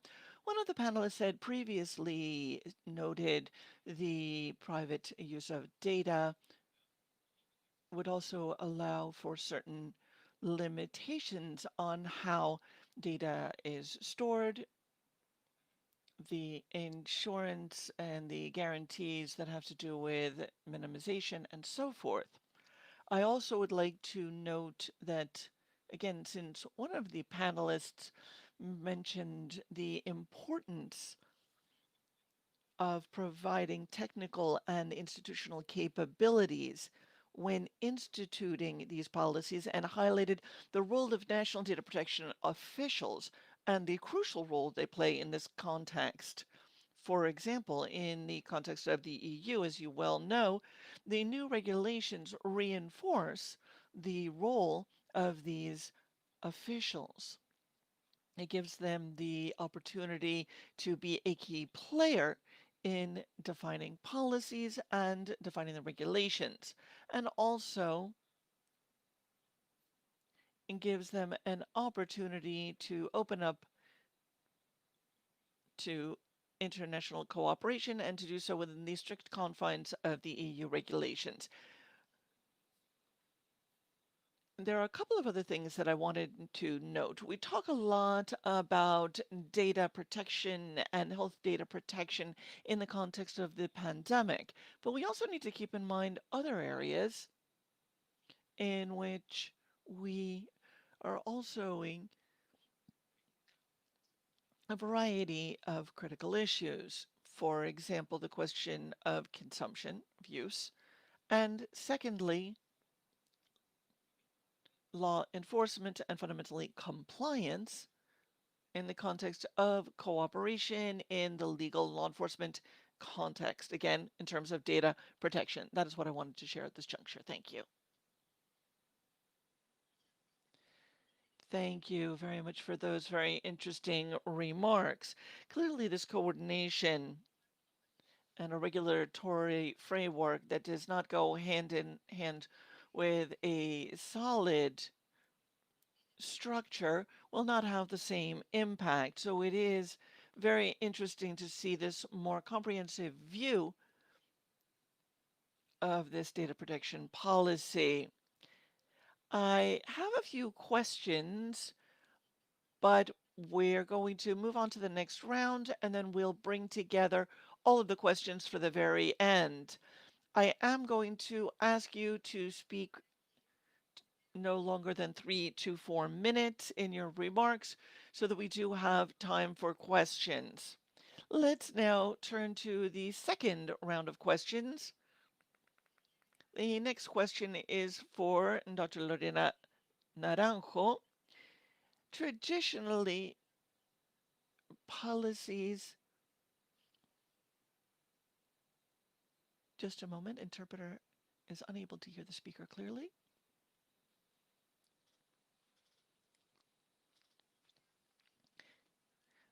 Are not related to the regulation of privacy. Increasingly, we're seeing a blurring of the lines with regard to that privacy. What is the best approach in a public policy that provides balance between access to platforms and privacy?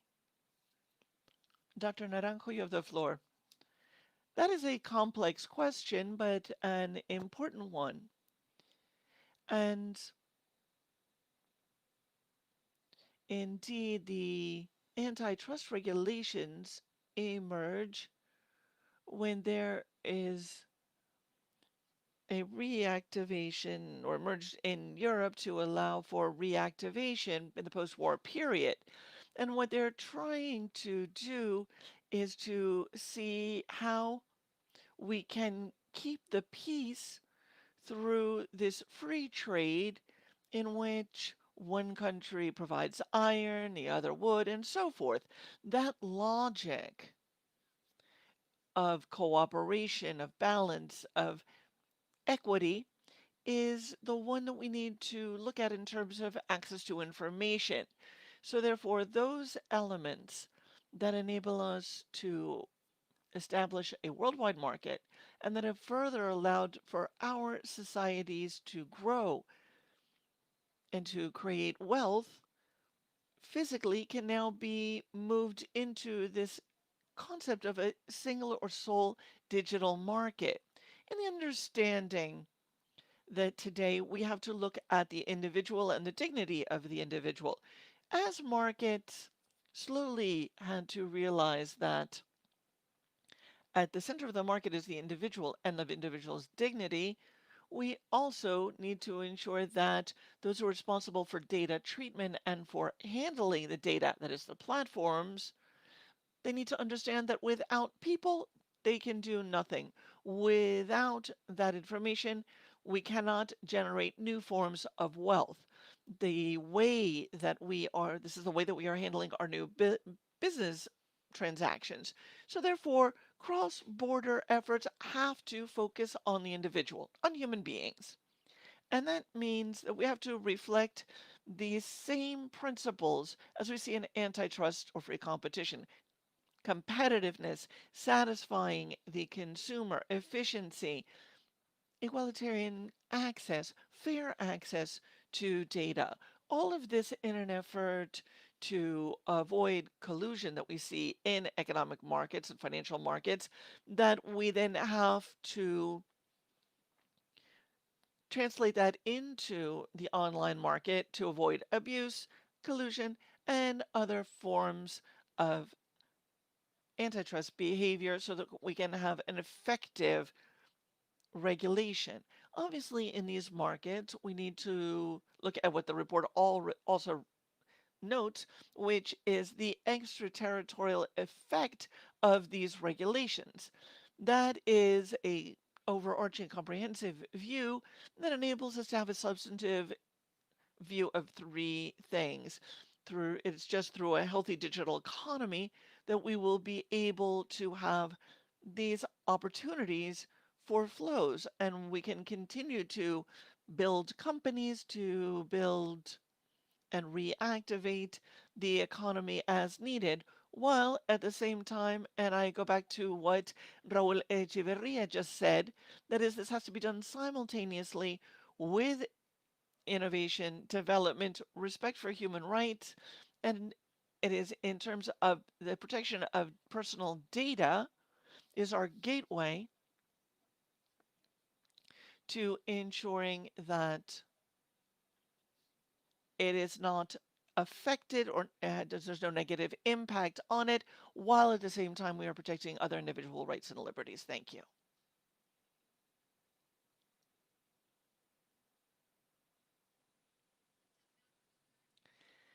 Thank you very much for this very interesting comment. Obviously,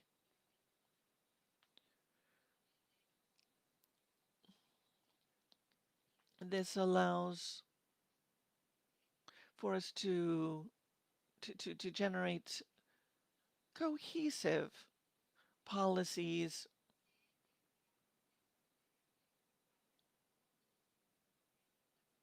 that provide support for within the context of different governments. The next question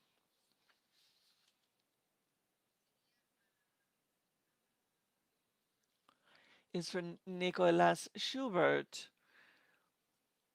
Should regulations ensure, or rather regulations should ensure that data is not used in an antitrust sort of a fashion. During the pandemic, a lot of countries have modified their policies that have changed and modified their data security, data protection, particularly in terms of competition.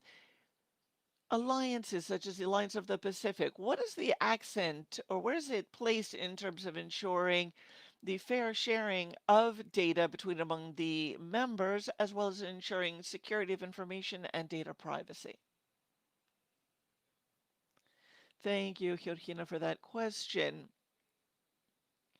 I think we need to make a fundamental differentiation when we refer to data, and that leads us to misunderstandings because people tend to believe that data and data protection of individual data is incompatible. I think we need to make a distinction between data per se and different varieties of data that may exist. When we think about data, we tend to think about personal data, but of course that is not all data. In this context, taking advantage of our participation in the digital economy, of the members of the Alliance for the Pacific, we've worked through a digital agenda and on a regional digital market. The regional market seeks to create a harmonized digital framework that ensures that we don't have any barriers other than those that are inherent to the type of market for the sharing of digital products or products that have been acquired by digital means. This is based on the competitive advantage of this alliance, looking as compared to other initiatives in other regions. And the advantage is that we have a protocol that is up to date in terms of digital commerce and e-commerce that enable us to eliminate these frictions and barriers that I referred to a moment ago. Now, one of the key aspects of this legal framework is to protect that data and that data flow among Alliance members. But when we're talking about this, we want to make sure that the platform operates freely and in a non-discriminatory fashion. In other words, what we're doing is ensuring a certain architecture that operates in a given fashion and that transfers bits and bytes, data packets, in the generic sense of the word data, without differentiating the origin or source or destination of that data, those bits and bytes. Now, in our e-commerce chapter that refers to this and calls for free exchange of data, we have to understand that the members of the Alliance also need to understand that there may be certain types of data that have to be protected more specially. And of course, the paradigmatic aspect there, of course, is personal data. And so therefore, the e-commerce chapter requires members of the Alliance to have regulations chapters, and this depends on the legal framework of each country, but there is a requirement in place to protect personal data, taking into consideration the international standards that exist on this particular topic. What I'd like to highlight here is that the Alliance does not require members to protect personal data in a specific way. That is left up to the individual states to decide. The important thing is that all of the policies must be compatible and interoperable with those of the other countries. Again, these regulations must be compatible to ensure that the network is compatible, particularly for a region of developing economies such as ours. This is, of course, of the essence, because this also enables us to ensure that everyone is a potential market in Asia Pacific and not just the more limited powerhouses. But again, we have to look at how we can manage internal and external policies in terms of certain types or subtypes of data without really affecting the openness of internet in general. And then perhaps if I could put on a more personal hat and answer again on a personal note rather than institutionally, I think that free competition is something that we've seen. There's been a disconnect between cross-border trade regulations and competition policy per se, in that the latter has traditionally been perceived as being domestic. The internationalization of our economies and the objects of trade that emerge as digital products and that are traveling across these networks, I think we need to look at them again and see what the WTO, GATT, and other international trade agreement regulations are, and the legal text. And I'm just giving the WTO as an example, but we could also look at bilateral text and so forth. It seems to me that there is, again, this disconnect, or has been one historically, in these two regards, and we need to look and see what pro-competition or competition policies should be given this paradigm shift in the object of trade, insofar as they are no longer physical, but are global because of their origin as digital products. I guess that's what I could share.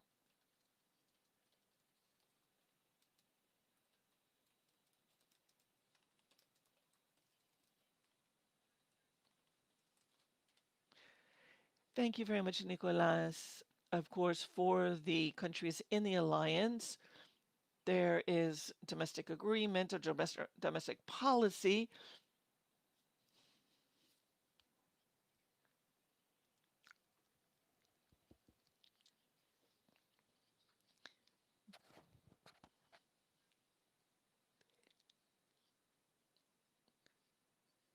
It is, of course, clearly important to have a free exchange of data and protect it. This is crucial to data security, cybersecurity,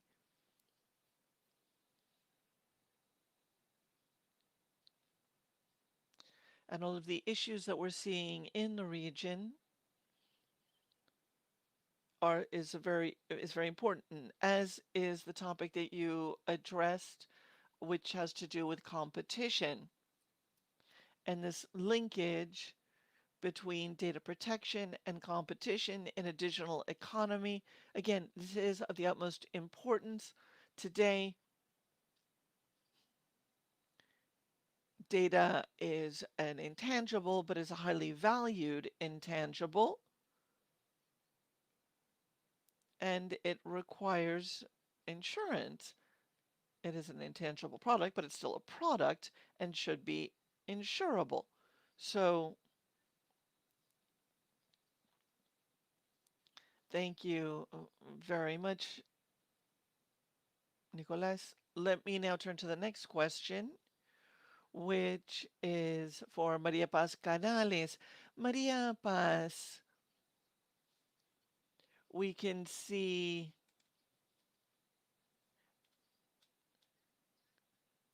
a number of data protection concerns, including data monopolies, competition, and so forth. Are your members aware of the loss of control of their own data, Maria Paz? Thank you, Georgina. This has to do with many of the questions that have already been mentioned. Again, you were just discussing security, and this has led to the implications. People at the beginning of it were very interested in this data and their exchange without much understanding of what the impact that might have on daily life. However, we've seen many things that have been intensified and have led the owners of the data to take additional steps to protect that data. The fragmentation that we've often seen when there are places that have these measures, these regulations in place and other places do not, this means that users continuously have a sense that they are at tremendous risk in giving their information to these major corporations. Now, another topic that's fundamental, it's very important, and I'll go back to what the other speakers have said, Nicolas and Lorena before him, is this issue of the growth in complexity that has to be looked at not just in terms of the solutions that are found, in terms of the data protection regulations or cyber security regulations, but it has to do with the regulatory spaces that can be found in regulations on consumers and so forth. As we've heard before, the establishment of regulations that would allow the user to feel empowered vis-a-vis the platforms and generate greater dynamism, but also greater perspective of having an understanding and a greater understanding of the individual aspects of each person. Therefore, I think your comments here are very key in terms of the different data categories, because specifically if you look at the different solutions that are provided to the user to gain more control over their personal data, there are different fields and different fields of data. So you need to try to look at the solutions, the possible solutions, for example, consumer rights or everything that is related to personal data protection laws. But there are other analyses that could be conducted in terms of the various fields of purview or the jurisprudence. And this is when you conduct assessments on the digital markets and potential market concentration or potential cases of abuse, as you mentioned as part of your question. And in those cases, in addition to privacy, which some countries have already addressed, specifically the European Union, it's key to include those other aspects as other variables so that you can come up with a conduct standard that would better address the corporate world's relationship with the users. I think that's something that we're just starting to scratch the surface on, and I do think that if we were to delve deeper in that, it could have greater impact. Back in the 70s and the 80s, for example, when we saw that there was a revolution in terms of the right to competition, we saw that changed the market. I think all of this that we're talking about could truly revolutionize this market and how the users can gain better control over their own personal data. Thank you. Thank you. Very interesting, Maria Paz. You reminded me of something that Nicolas said about the differentiation in terms of data, to differentiate the data. That's key, because if I say I need data for contact tracing, for example, to trace those individuals who may be infected with COVID, we know that that data are sensitive data, very specific data. So thank you for that outlook from civil society. Let me move on to the next question.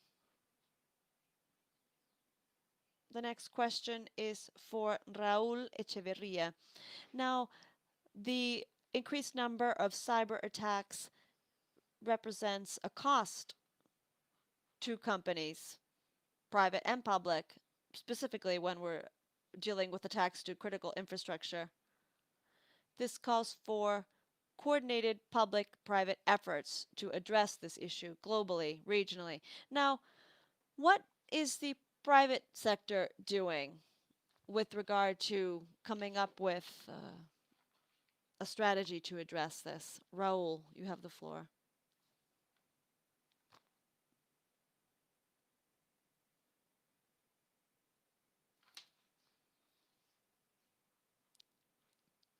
Raúl, are you there? I apologize. Yes. I apologize for the technical issue. I was saying that this question merits a very long answer. Perhaps this is something we will address more in depth later. There's really no key way to solve the damage resulting from cyber attacks. It's necessary to ensure that there's high level of cooperation between the various stakeholders and within countries cross-border cooperation. It calls for a great deal of dialogue as well. And one of the aspects that Carlos pointed out in his presentation was the need to have more good quality dialogue. That's on the one hand, but you can do more on a practical level and in concrete terms. For example, it's necessary to promote greater cooperation between the enforcement agencies. You could also come up with cooperation frameworks or agreements between the various the judicial powers, and all of this clearly calls for sharing information, cross-border information sharing. And that brings me back to the data protection framework and necessary standardization in the region so that this would be possible. Now, I know that there's a natural trend in Latin America to look toward Europe as a benchmark, as a role model, and yes, they do provide a serious example, but there are other examples out there. There are 3 countries in the region, maybe there are more now, who are part of APEC. APEC has its own personal data protection framework and cross-border cooperation arrangements. So Carlos Ajon also talked about the possibility and the need to come up with regulatory frameworks that are appropriate to meet our objectives and in keeping with our regional idiosyncrasies and requirements. I think the same applies to personal data protection. We have to draft our own individual regional policies, and it's necessary to come up with those that will best adapt to our context. Our main objective, in addition to upholding human rights, is to seek development. That's our policy. So that's our objective. So we have to have policies that will allow us to do that and to have a robust posture with regard to defending citizens' rights while ensuring we have laid the foundation for development. That's why I think we should come up with our own tailored solutions. Thank you. Very interesting. Now I would like to recognize Manuel Garcia from the European Union to refer to what you mentioned, that is the need to draft policies and regulations in keeping with countries' specific context so that we can have a better outcome. Manuel, the global personal data protection regulations seek to protect data of all individuals in the European Union. And we know that these guidelines were adopted in March 2019 and refer to these regulations.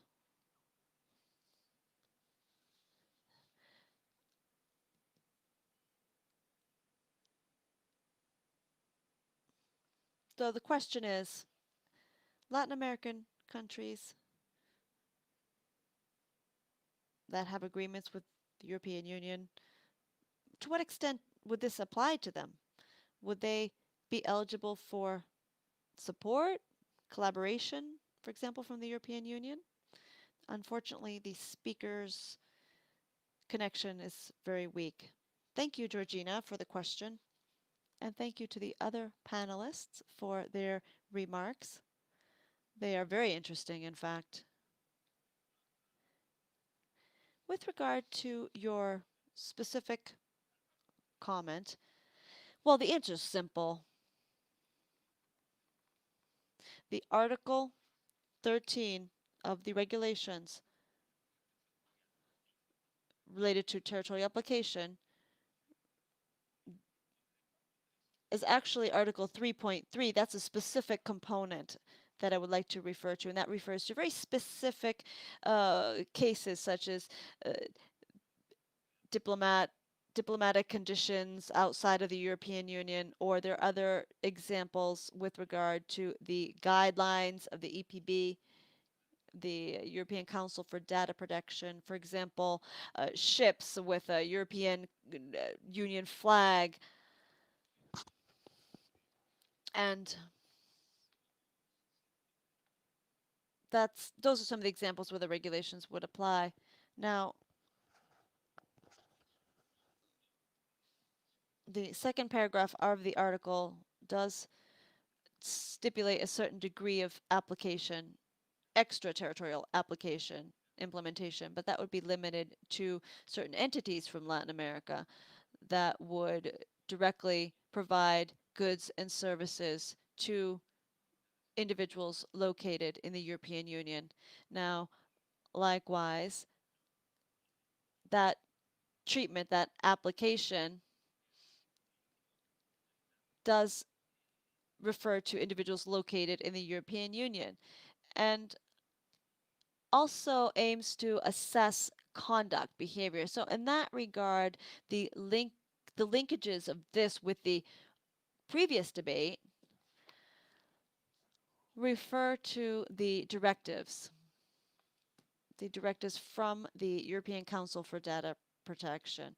Let me provide an example of the institutional training and skills that would contribute to implementing that legal certainty that the operators require when dealing with personal data. As I mentioned in my previous remarks, this is something that has been reinforced to a great extent by the new legislation, the new personal data protection regulations.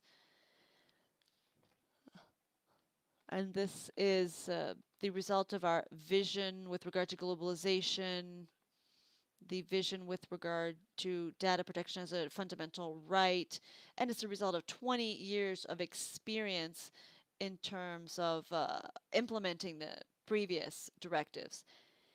In that regard, and if you allow me to speak for a bit longer and elaborate on my answer, I would like to say that, in short, what would a personal data protection regulation truly require if you're not going to emulate the European Union one? Well, it's necessary to protect personal data throughout the entire relationship, if you will, guarantee the continuity of the data. What does that mean? What does this imply?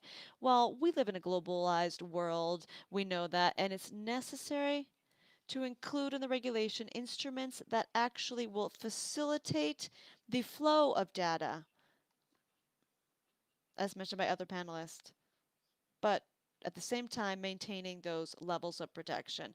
Now, in the European context, everyone is relatively familiar with the most relevant agreements. We have international agreements, there are exceptions. But in that regard, what I think, and well, the European Union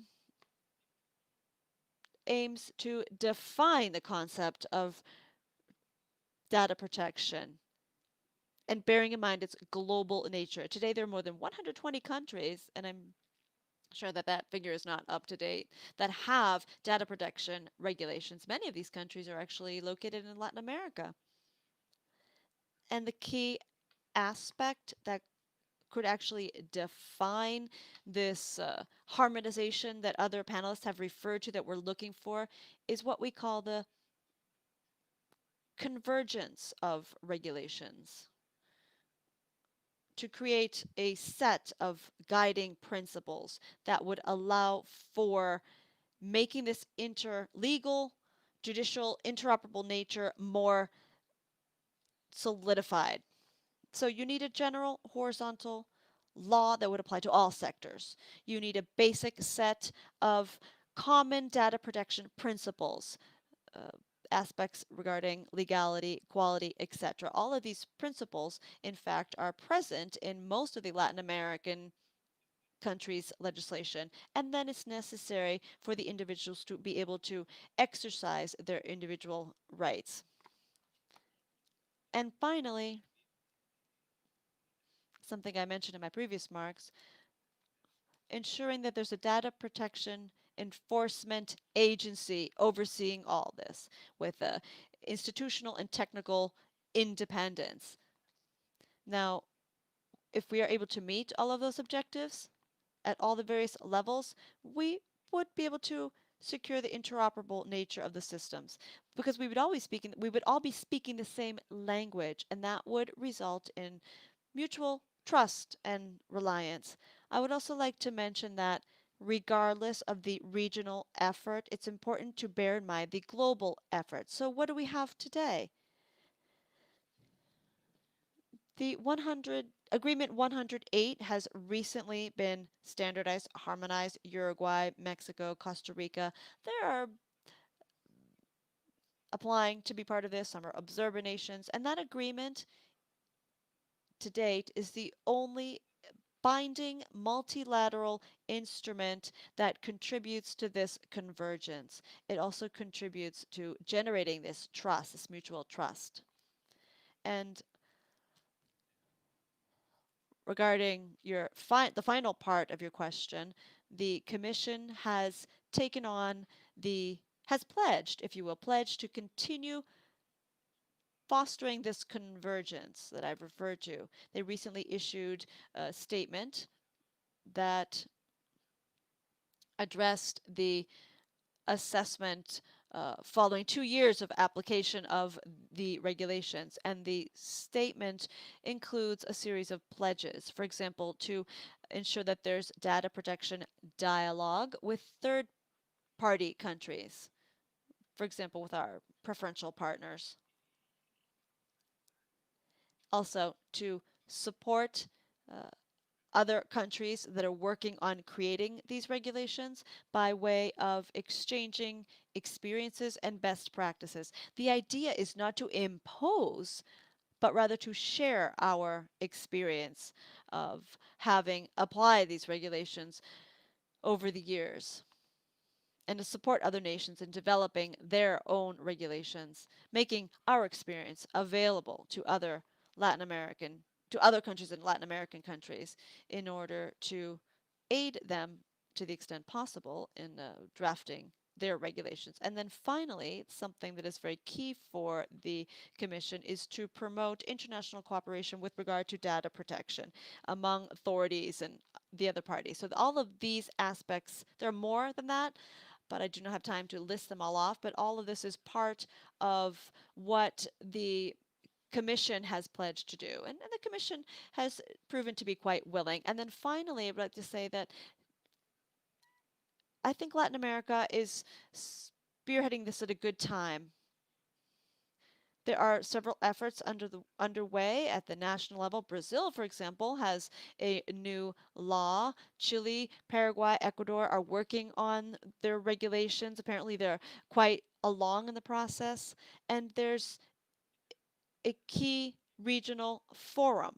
It's the Ibero-American Data Protection Forum. And with regard to Raul Echeverria's remarks, I would like to refer to this. This Latin American or the Ibero-American Forum has developed standards, data protection standards that were adopted back in 2017 at ECLAC, I believe. And these represent the vision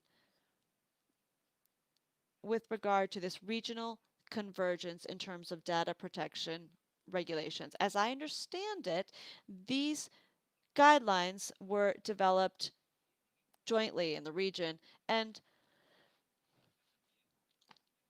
as Mr. Echeverria mentioned, they were trying to find their own way forward, the best expression of their specific Latin American needs. And in that regard, the Commission is fully willing and open to provide support. Thank you very much. Thank you for that very complete presentation and for the clarification with regard to the different point in terms of Article 3 and the GDPR. And when we're talking about extraterritoriality, I appreciate your clarifications on that note. Let me give the floor to our last speaker. We don't have much time left. We are running behind. And nonetheless, I would just like to ask a couple of questions that we have received. But before I do that, let me give the floor to Alessandra Barbosa with the following question. We have seen important data from the interpreter. Unfortunately, the sound is breaking up. She's reading the question very quickly. We are not able to render it because of the weakness of the signal at origin. The question is not comprehensible to this interpreter. Apologies. Thank you, Georgina. As you know, data protection is very important. And I really appreciate the topic and also for leaving me for last. I agree with all of the previous speakers, but to address the topics that we are dealing with, we need to look at informed decisions, and if we can't measure, we can't manage. Therefore,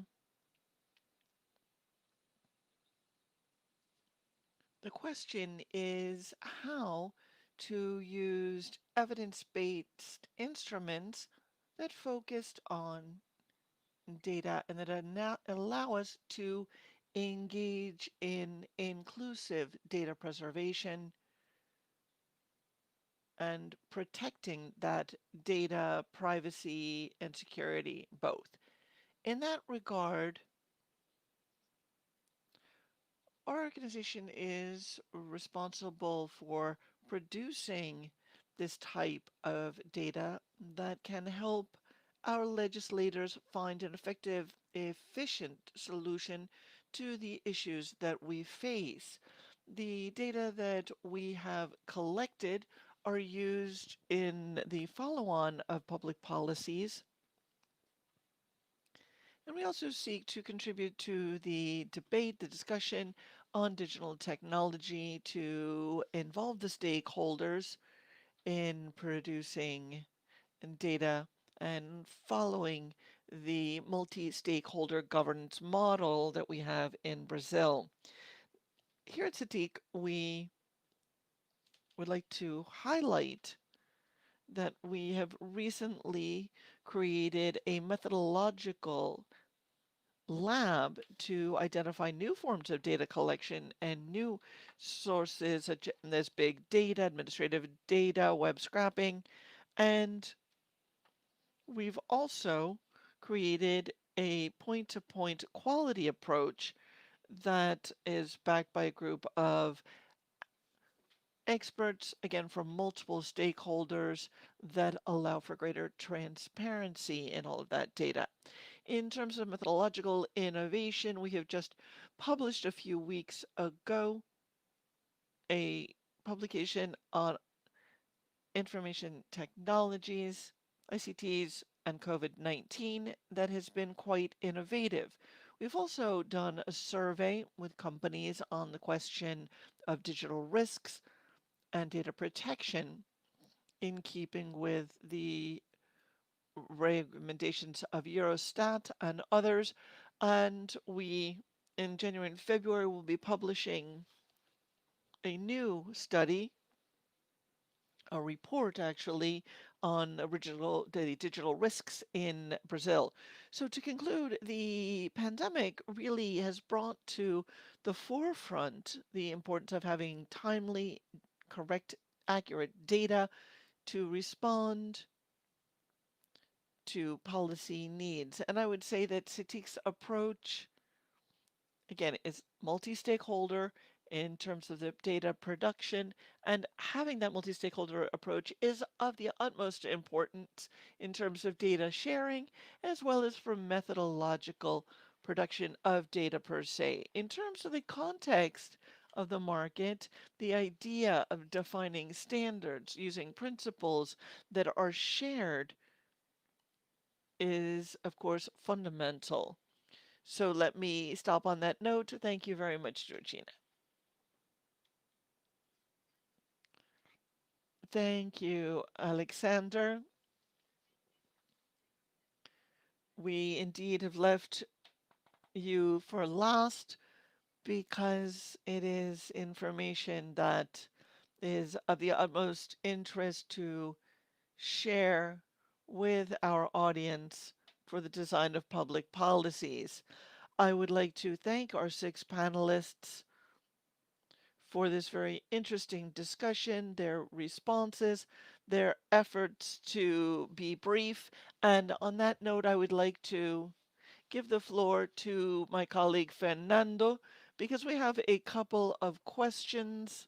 I don't know whether we actually have time for a couple of questions, Fernando.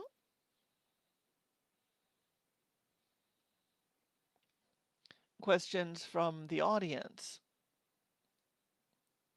Georgina, thank you. We are running late. We have received some questions. Perhaps we can pose just a couple and see who wants to answer. One of these is Ángel Mestizo. what countries do you see the greatest advances in data protection legislation in the region, and do you have best practices recommendations? Another question is from Eric Iriarte who asks, how can we generate regional mechanisms in cyber security and data protection in a fashion that respects rights and also encourages social and economic development? I guess with the responses to these questions, we could wrap up.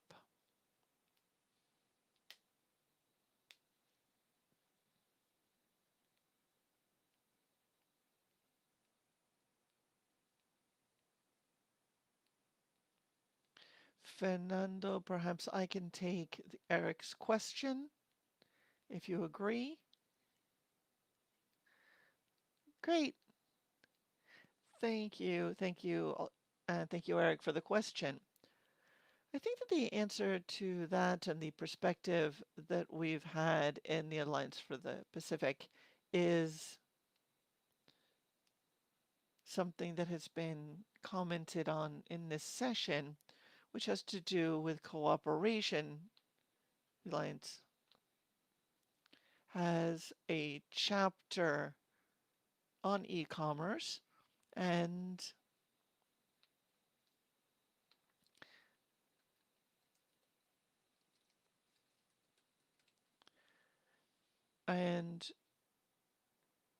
we seek in the Pacific Alliance to ensure that data protection, again, it's a cooperative approach in which all of the stakeholders are working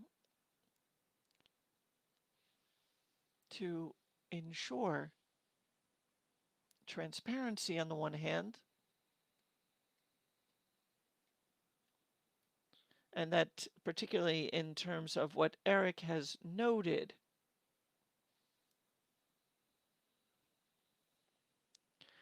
so that we don't see the dodging of data protection investigations, anti-corruption investigations, and so forth. We believe that this is the right approach in terms of cross-border data protection. That is the tack we have taken in the Pacific Alliance in general. Thank you. Thank you, Nicolas.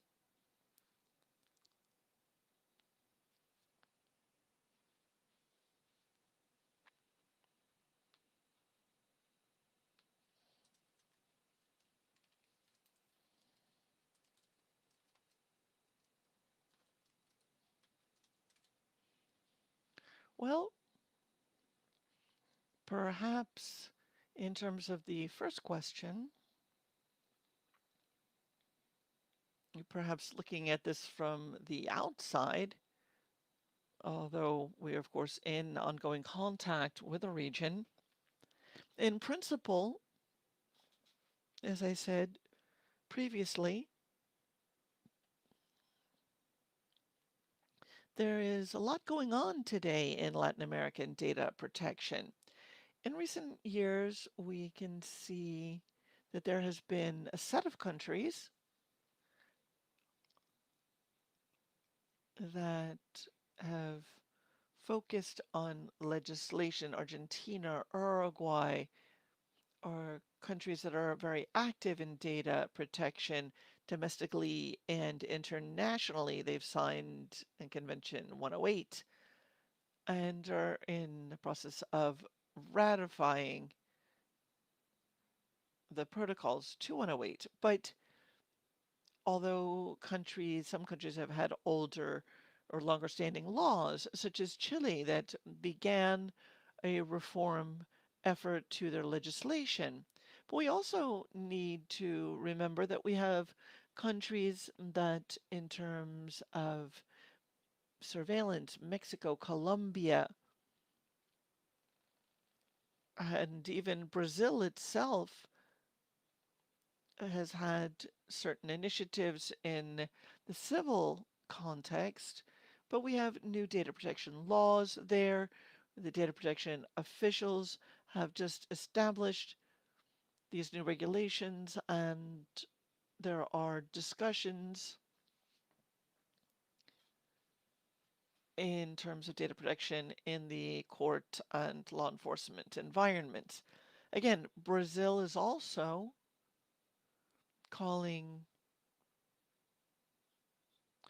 of course, culture play an important role, not just in terms of its economic clout in the region, but also because of the institutional framework and setting.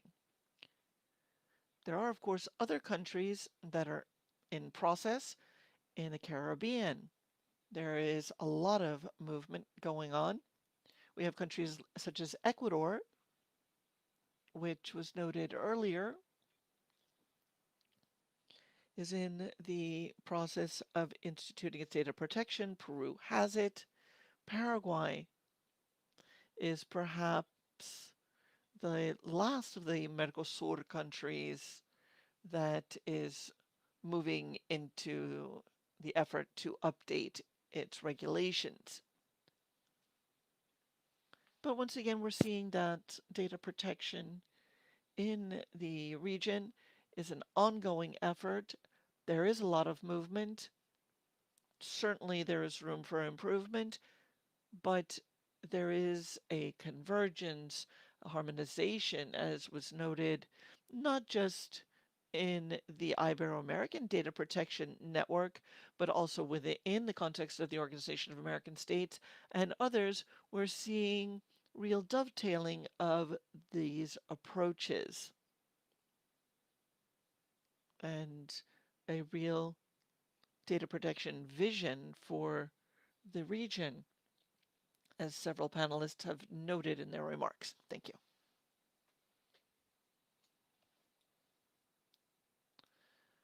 If I might, just to cover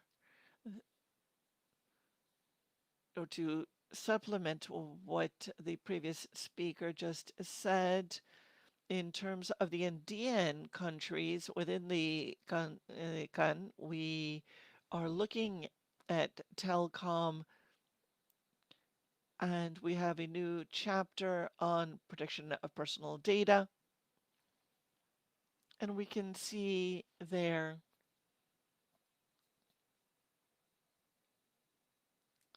are countries where we do not yet have data protection laws.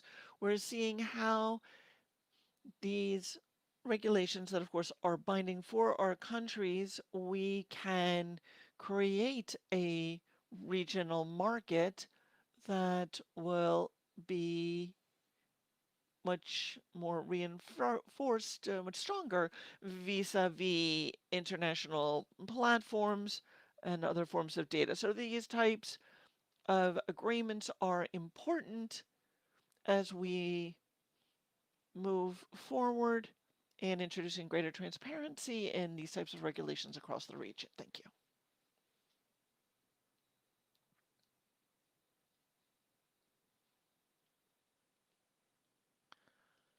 Fernando, I think we have 30 seconds.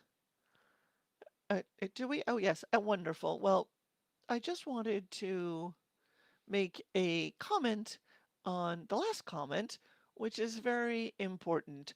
Here we're talking about personal data, but there are other types of data that we must not neglect. And those are the data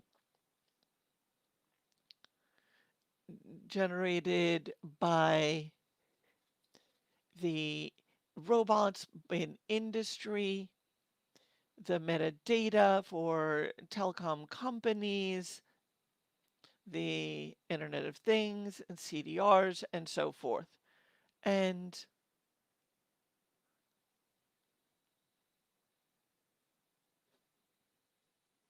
we need to figure out how to handle this data. It's not personal data, but it's still important to regulate.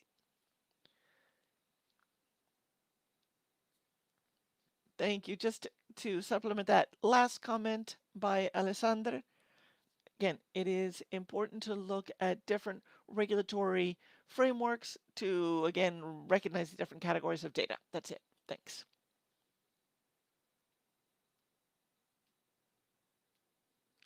Indeed, that is one of the question that was pending. Georgina, please, go ahead.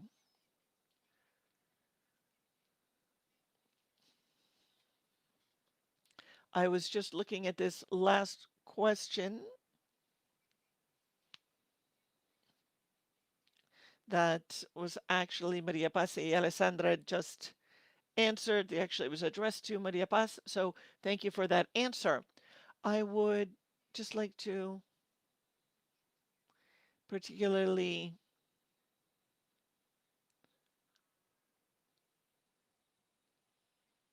thank our panelists, Maria Paz,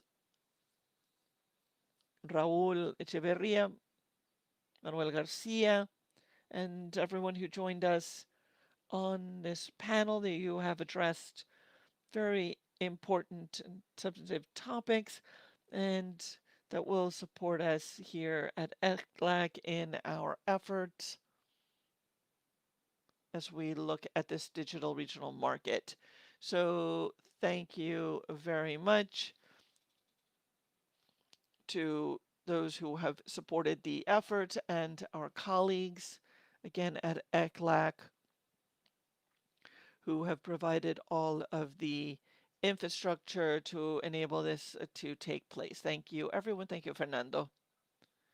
Thank you, Georgina.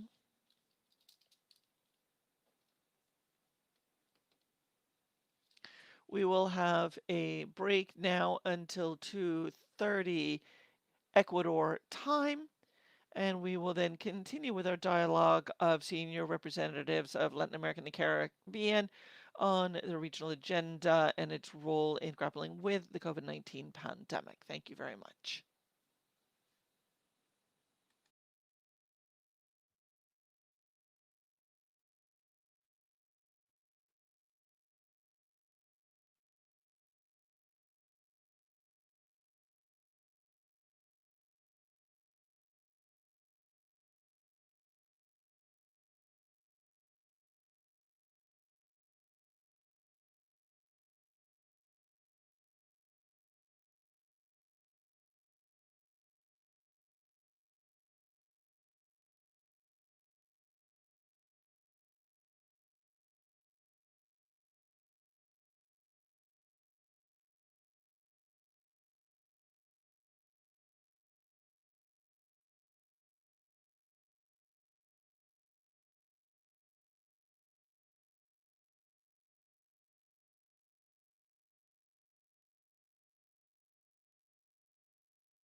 Buenas tardes, Cuba, ¿me escuchan? Quisiéramos probar audio y video con ustedes. Sí, te escuchamos bien. ¿Ustedes nos escuchan a nosotros? Sí, perfectamente. ¿Podrían abrir la cámara para probar?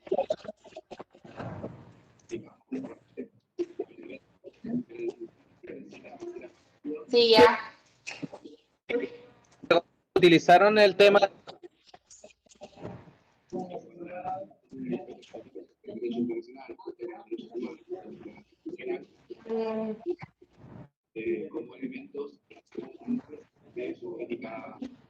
Cuba, utilizaron por fin el tema del. Sí, utilizamos la VPN, sí. Perfecto, vale. ¿Ya? ¿Me ven ahora? Ahora sí, excelente. Ah, ok. Vale, si pueden permanecer muteados y si quieren con un video cerrado también para cuando le toque, lo habilite.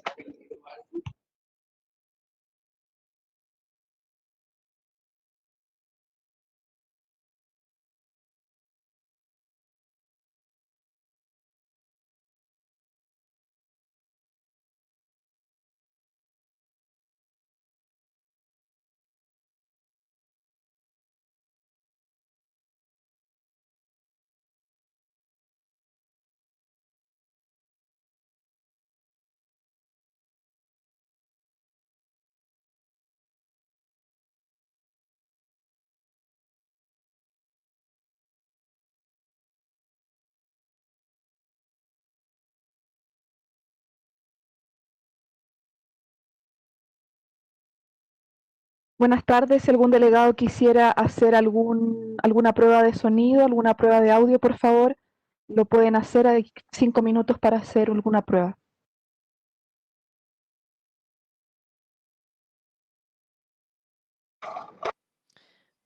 The delegates have 5 minutes to conduct an audio check if they would like to. This is Argentina. Can you hear me okay? Yes, we can hear you clearly, Nicolas. Thank you. Thank you.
Rafael, ¿puedes pasar al señor Aguilar de Perú, por favor, como panelista?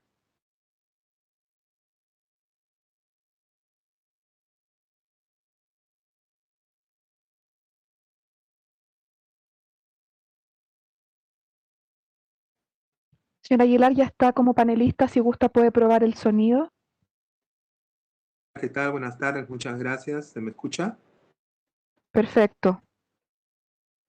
Esta parte va a ser sin audio, sin video, perdón, ¿no? O con video. Buenas tardes, saludos desde Ecuador.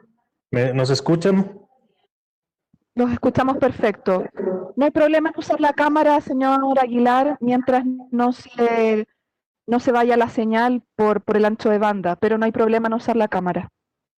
Perfecto, gracias. De nada.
Rafael, por favor, subir a las personas de atendís a panelista, por favor.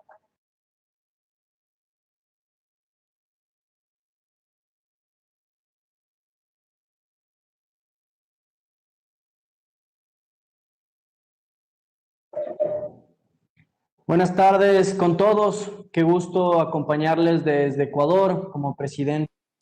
Good afternoon. It's a pleasure to join you from Ecuador as chair of this conference.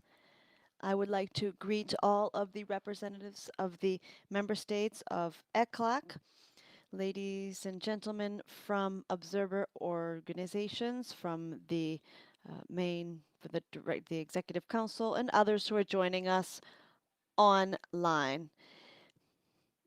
Ecuador is chairing this commission, and it's a pleasure for us to welcome you to this dialogue of representatives and high-level authorities of Latin America and the Caribbean to discuss the importance of the digital agenda in keeping with regard to the development of our countries. Now, the goal of this session is to ratify the support of all of the nations with regard to compliance with the digital agenda that has already been adopted by each of us. During this special session, we would like to point out particular areas, potential areas of regional cooperation and exchange experiences, generate knowledge, refer to the standardized generation of statistics, with regard to aspects related to the information society, generating capacity, building capacity with regard to the digital agenda in Latin America and the Caribbean for the 2020-2022 period.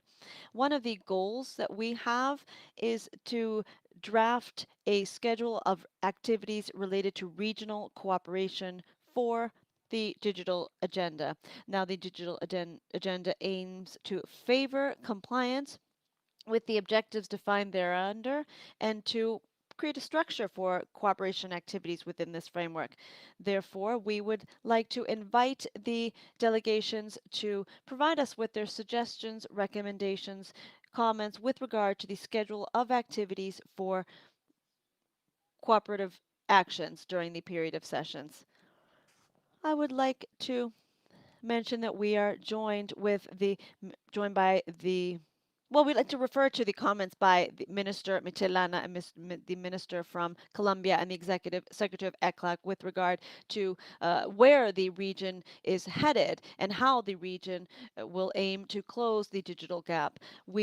If we invest in technology, if we invest in the most vulnerable groups, we will be able to close the social gaps in our region. It is essential for us as countries to commit to putting forward greater efforts in order to consolidate telecommunications and digitization in the rural sectors. This is a proposal put forth by Ecuador and as chair that we would like to foster. We would like to create this Latin American fund for connecting and digitizing the rural areas. We would like to work for the large majorities in Latin America and the Caribbean. The most marginalized groups must be included in this digital transformation process that must be inclusive. This is essential for our region. In this regard, I would now like to recognize Sebastián Rodida, who is from ECLAC, and he will assist us as the secretariat and as moderator of this panel. Sebastián, are you with us?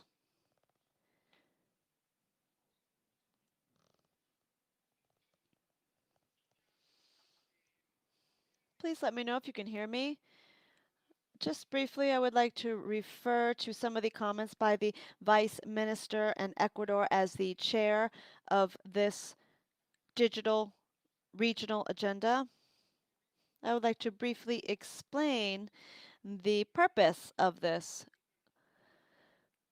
special session, despite the fact that the Vice Minister has explained this quite well. As you all know, last week we held 2 informal meetings to address the contents of the digital agenda, and we thought it would be appropriate to take advantage of this conference to talk about some of the activities that are related to the 2020-2022 digital agenda. As mentioned by the Vice Minister, the Minister from Ecuador, the Minister from Colombia, and the Executive Secretary have referred several times to the need to hold certain activities and to carry out concrete actions in keeping with the digital agenda. Now, unfortunately, this is related to the pandemic, and the pandemic has shown how urgent it is to act in certain realms so that we can soften the inequalities. Now, let us take advantage of this conference and have a dialogue with the countries, with the observers, all who are working on a variety of different initiatives. In fact, this morning, we heard about making digital technology universal as a presentation. And also, the goal for this special session is to brainstorm in order to identify a list of some activities to be included on the 2022 schedule of activities. So without further ado, let me give the floor back to the minister who will continue to moderate this session. Thank you.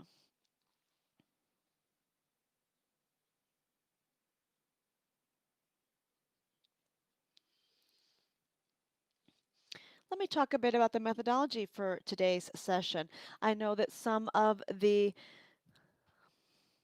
delegations have requested the floor. Cuba, you have been recognized. And then we will continue down the list of countries. Let's follow the same methodology that we used the last time. First, we will hear from the member states, and then we will hear from the observer nations or observers. Cuba, you have been recognized. Thank you, Your Excellency, Vice Minister Munoz, from the Ministry of Telecommunications and IT of Ecuador, distinguished ministers, government, civil servants. COVID-19 has proven to be a global challenge. It has had negative repercussions on our healthcare systems, on the global economy, and on our nation's security and safety. And it has further shown that there is a digital gap between the developed and developing nations.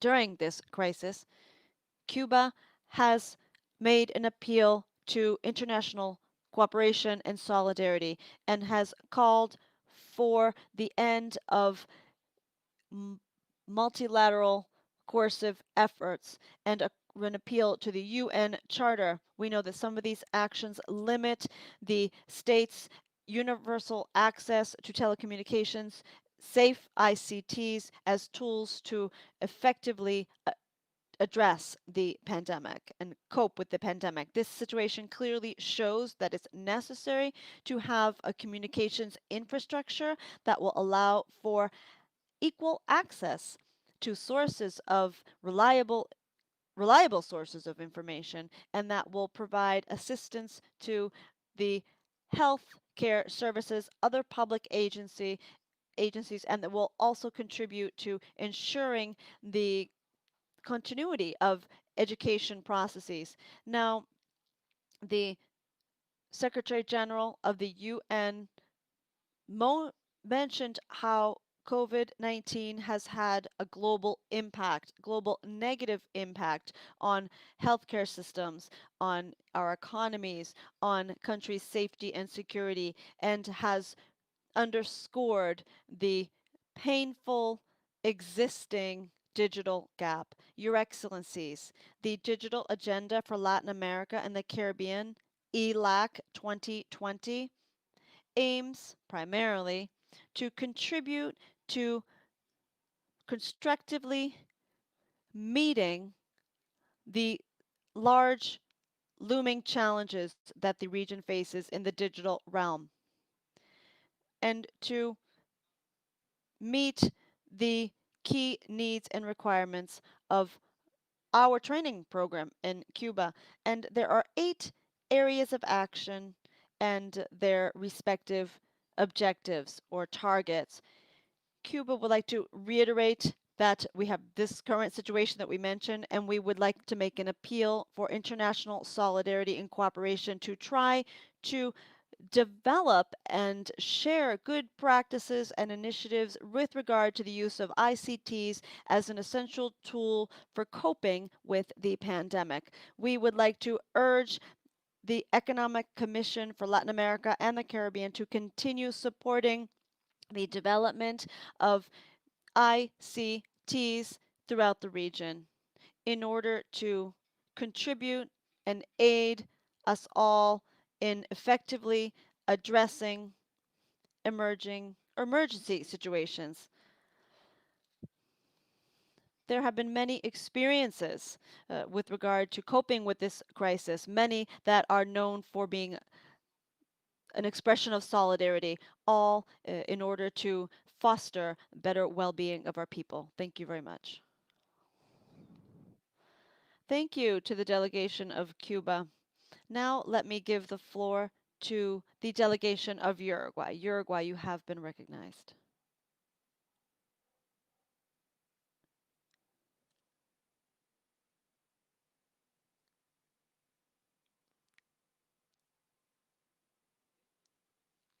Would the technical secretariat kindly confirm whether or not Uruguay is with us? Hi there. Yes, Uruguay is here. Can you hear me? Yes, we can hear you. Excellent. Thank you. Kudos to all of you for this activity. Thank you to the chair of Ecuador.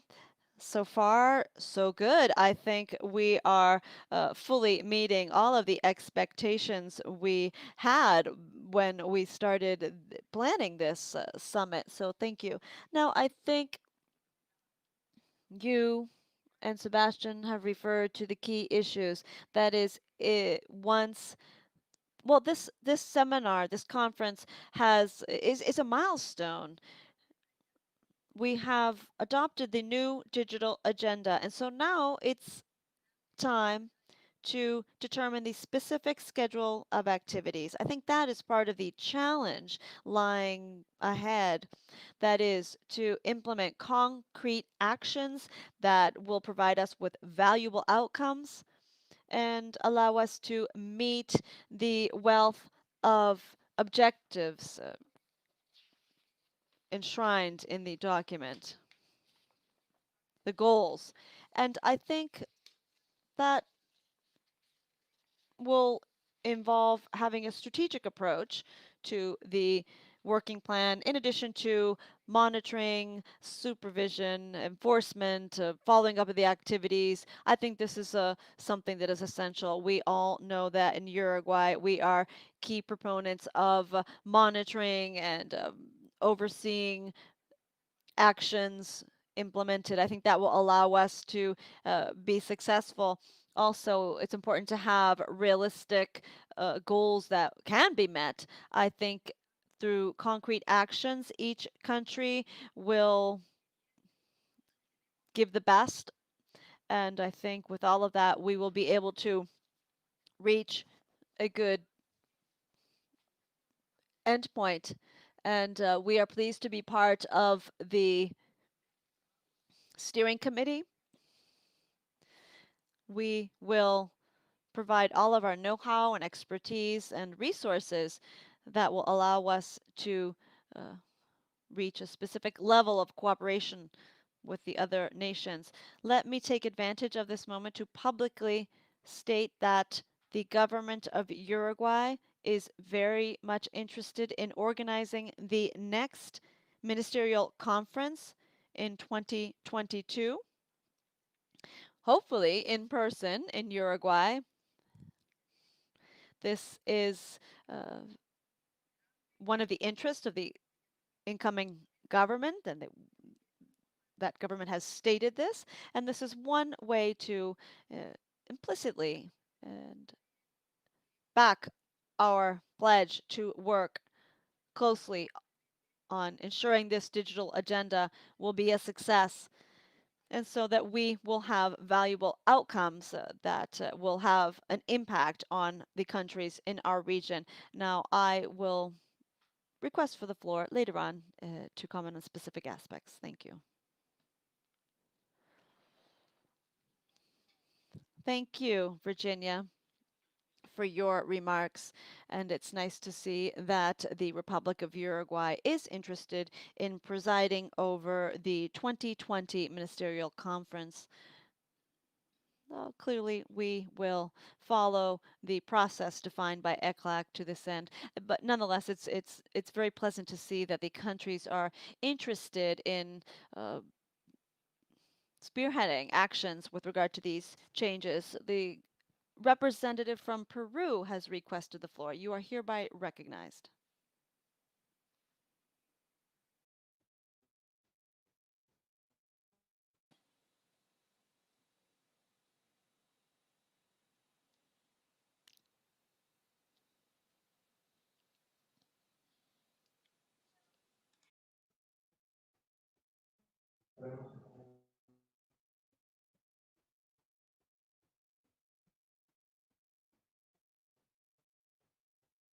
Me ponen para confirmar si está.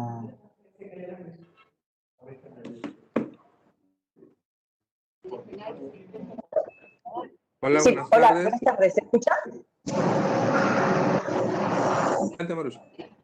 Sí, ¿cómo está? No sé si me escucha.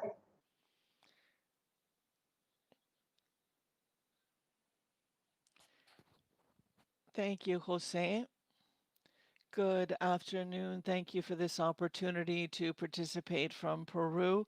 We are the representatives here of our country, and I think it is particularly important to have this sort of forum and to bring together the efforts that we are making in all countries to make progress in a digital form across the region. It is, of course, a good opportunity to thank you for this opportunity. Last week, we had the 6th regional meeting of ministers of the region, and I think that working hand in hand with what we are doing this week for all of those that are interested in digital technology and for finding a solution to the current health crisis, it is a wonderful opportunity. As we've noted and heard Uruguay say, we look forward to the concrete things that we might be able to approve tomorrow. But in any case, from Peru's perspective, as the representative of the Council of Ministers on this topic in terms of e-government in Peru, we have been able to make progress in governance, and we are keenly interested in continuing this type of cooperation to be able to show what we have done in terms of citizen services and open data and public innovation in terms of our digital transformation. We have worked with a number of countries in the region on these initiatives. Should also note that in the digital change for all of our countries, and especially ours, also it makes sense to the extent that we are able to work on a number of different plans and programs in anti-corruption and therefore we are very much open to cooperating with all of the countries that think that they are interested in doing so through the ECLAC. Second is violence, domestic violence, violence against women, violence against children, and everything that we can do in terms of technology, focusing on elimination of violence. Thirdly, an approach looking at decentralization. Decentralization in our country. We have over 30 million inhabitants in Peru, and some 1.5 million people are civil servants at the national level plus our regional levels. And so the idea is to ensure that we are able to provide full access digitally to our citizens at every level, not just the governmental level, but also in terms of the private sector. Fourth is democracy. We are making an effort in artificial intelligence and other aspects to help facilitate decision making of young people and others that are involved in policy decision making nationwide. Point 5 has to do with more to do with economic and social well-being, again following 5 points of action, social and economic well-being being of the utmost importance within that. This allows for us to provide the services that are in greatest demand, security, healthcare, and so forth, the demands made by our citizens so that we can have a more competitive, reliable country and in greater proximity to its people. We furthermore can talk perhaps another occasion about what we're using in terms of digital transformation in Peru to open up paths for more concrete opportunities for cooperation and collaboration, looking at areas that are shared by the different countries. The Ministry of Transportation and Communications here in Peru is also key in this process, providing quality access to all of our citizens. Second, seeking to link the digital economy to the country's productive apparatus and recovery from the COVID-19 crisis. Third, government, of course. Fourth, producing technology. We are beginning to work in that area and trying to actively to encourage it. We are looking with interest at our policy, again, based on national artificial intelligence or national policy on this, working with some of the countries that are more advanced than we. Security, again, we've talked a lot about that in considerable detail in the previous panel discussion, and technology and government and so forth. That is what I wanted to share. These are our lines of action. We look forward to being in contact with other countries that are more advanced, and of course, to the extent we can serve countries that are still less developed than we are open to doing so. Thank you. Thank you very much. I, Jose Aguilar, also from Peru. Let me recognize you at this time. Thank you very much. Good afternoon, everyone. I appreciate this invitation. It is a very timely gathering. As I believe everyone has mentioned yesterday and today, the topic of information and communications technology is of the utmost importance during our current era. As Maruska has mentioned, of course, we at the Ministry of Transportation and Telecommunications play a vital role in coordinating the Peruvian agenda on this topic. Therefore, let me just note a few things. We all are familiar, of course, with the impact of ICTs, and in fact, just this last weekend, we published a document from the interpreter. The speaker has frozen.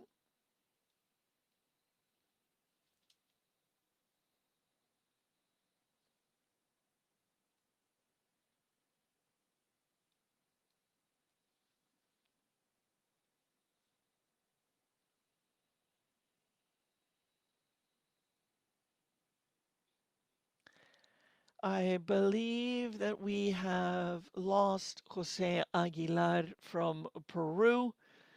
I might therefore recognize another country, or if not, we can give the floor to the technical secretariat if none of the other countries want to speak at this time. Argentina, please, you have the floor. Thank you very much to the chair, ministers, delegates.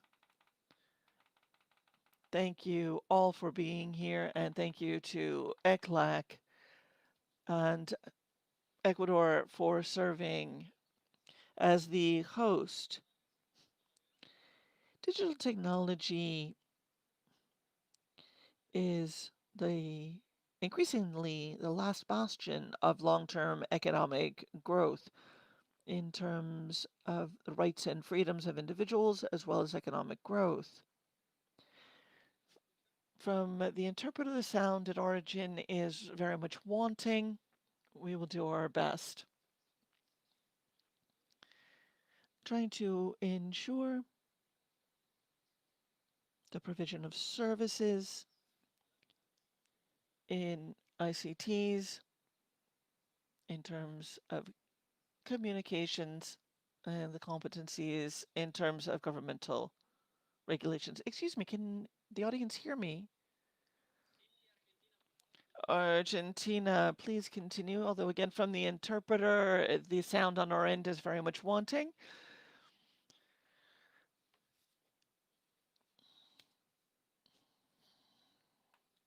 One of the primary shortcomings we have in the region is the digital divide among the countries and within our nations. Therefore, access to the networks must be approached in a comprehensive fashion, looking not only at the necessary technology, but also the regulatory framework that allows for high-speed broadband access, but also providing the tools to access these technologies.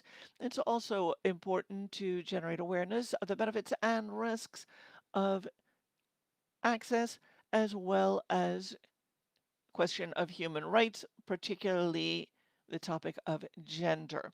This requires a cross-cutting approach across all sectors of society, both public and private sectors.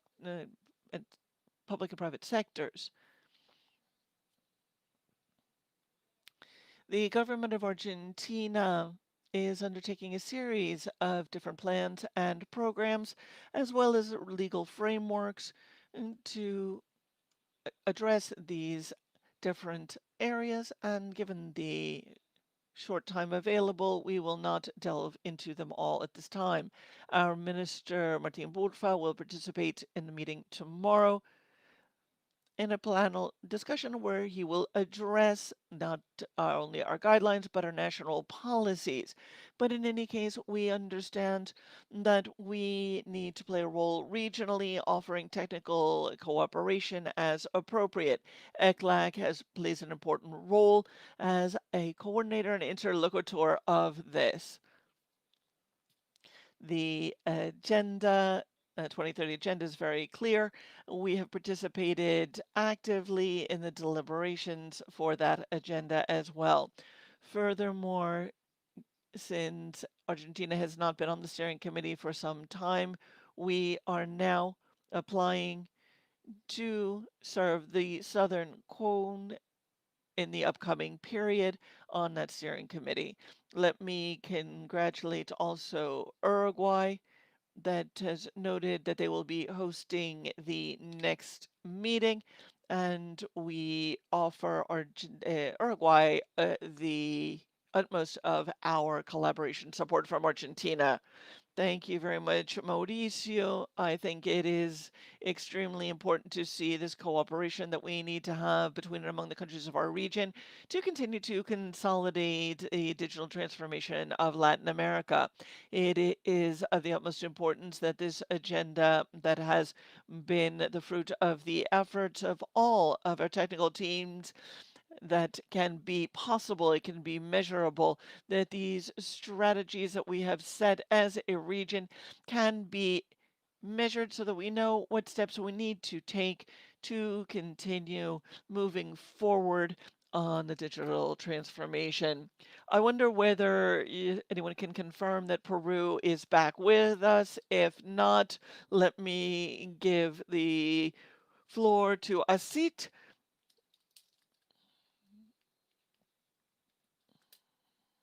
The Association of Technology Companies. Rather, Jose Aguilar, are you back with us?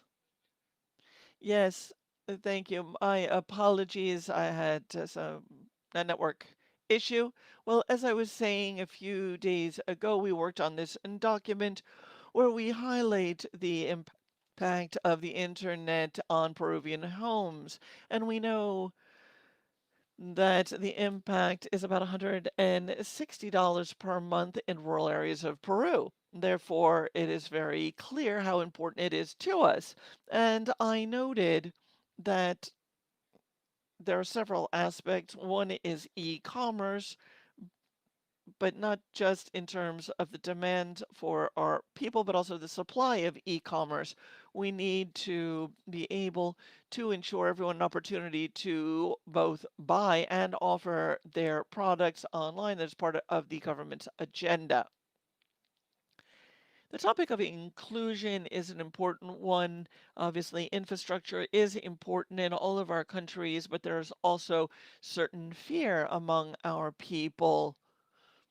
And if we look and we say some people say, you know, there have been fake news and there have been concerns about COVID. Well, there's similar concerns about technology, and we need to do campaigns so people understand the use and that can be made of it, and ensure, therefore, that everyone is aware of the benefits and, again, as others have noted, the concerns or risks.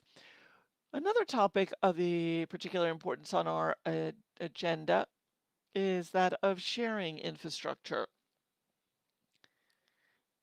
Not just passive, but active.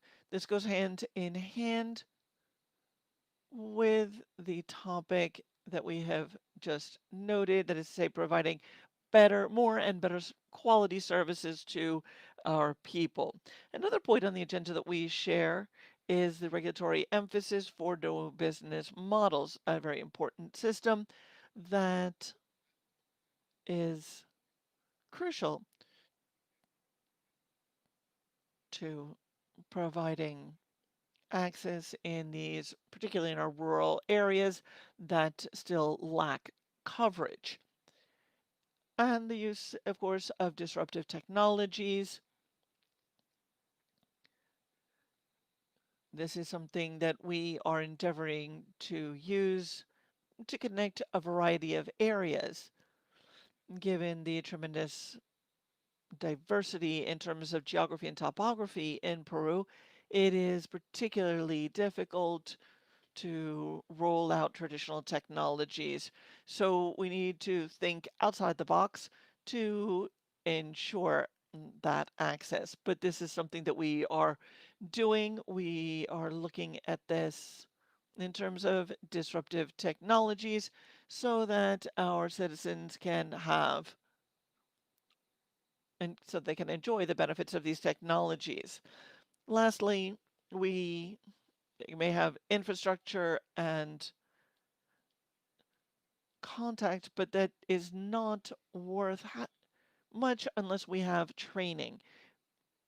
Providing training to our people is, of course, tremendously important, both what can be done by the private sector as well as the public sector. Promoting e-commerce, creating new apps, offering products, and so forth.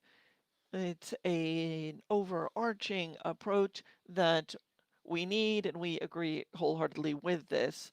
I would also like to congratulate Uruguay on its chair position for the next meeting. Thank you.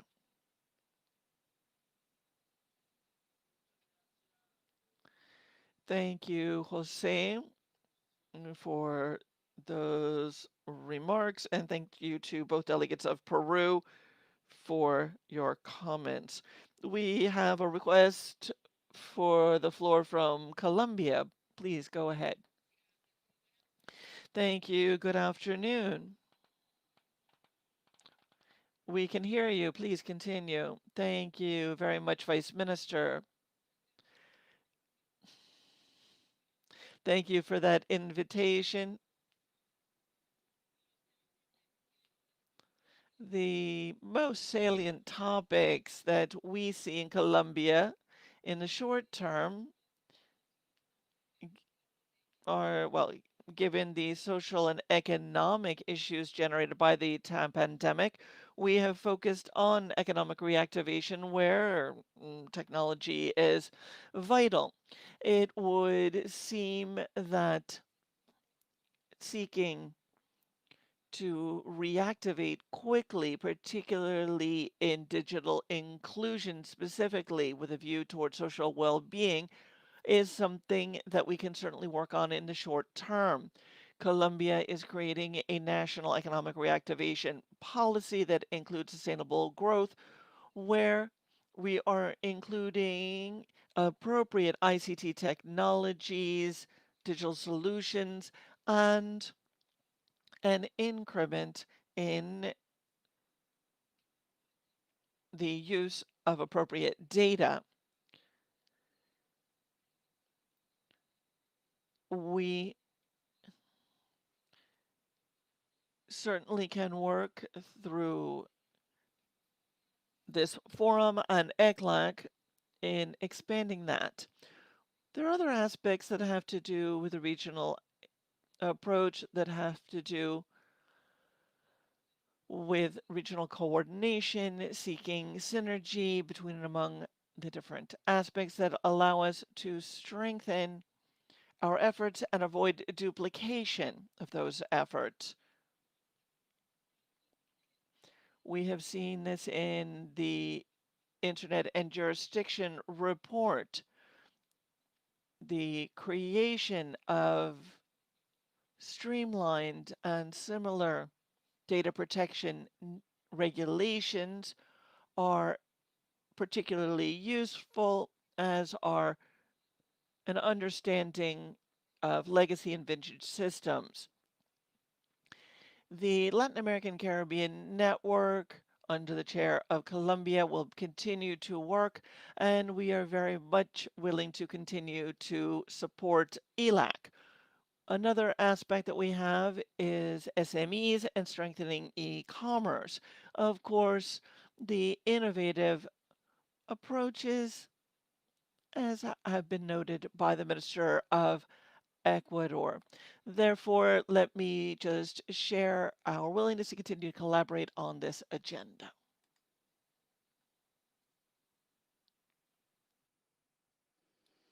Thank you very much, Elisa. Thank you for your comments. I think what you've mentioned is fundamental with regard to inclusion in this transformation. There are some aspects that we need to continue to address. For example, the digital transformation of our SMEs that truly need to be included in these processes. They cannot be left behind. We want to make sure that the digital divide in the commerce sector is shortened. One of the observers has requested the floor. Thank you, Vice Minister. Can you hear me okay?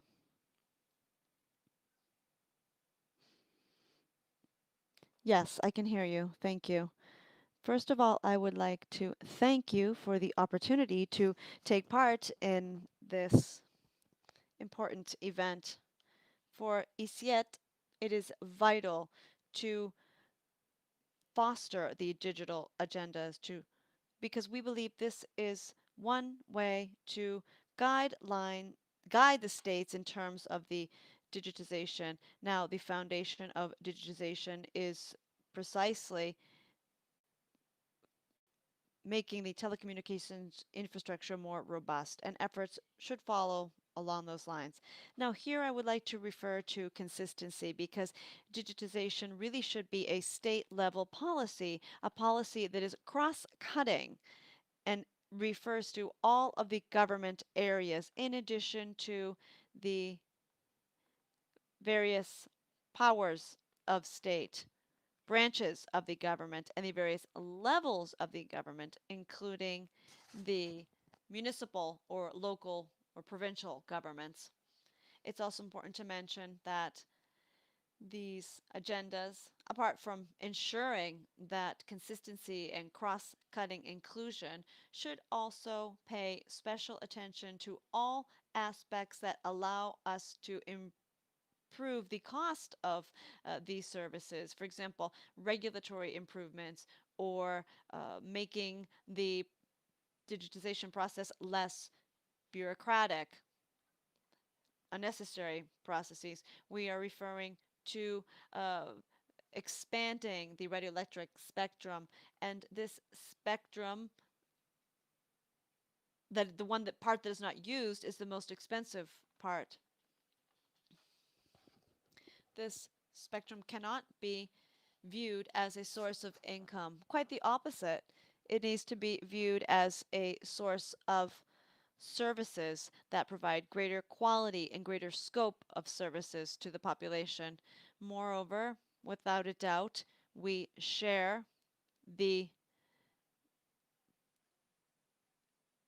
mandatory nature of connecting rural populations and also including other vulnerable populations, which are vulnerable not because of where they live, but because of their income level. And on these agendas, we should also include the intelligent use of universal funds and the implementation of these tools to close the digital divide that we've referred to.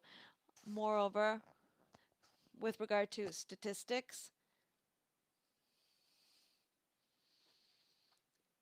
it's key to have statistics related to the use of ICTs and include the gender approach therein.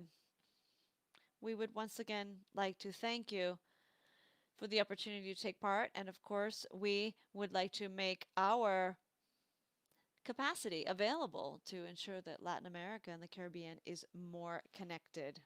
Thank you. Thank you, Asiet, for your remarks. The technical secretariat has informed me that Alfaredia has requested the floor on behalf of civil society. It's very pleasant to have this exchange, this dialogue between the private sector, the government, and civil society representatives. This way, we will be able to build a better, brighter future for Latin America. Alfared, you have the floor. Thank you, Vice Minister. Warm greetings to all of the delegates. We have been at this for 15 years now as part of ELAC, and I would like to focus on three specific aspects. One, the need to develop a bare minimum regulatory framework. The regulatory working group of ELAC has been working on this since its inception. There's another cross-cutting issue, which is how can we ensure that these regulations actually foster the socioeconomic development of all the countries, the region and individual countries, and moving toward a regional market. Why not?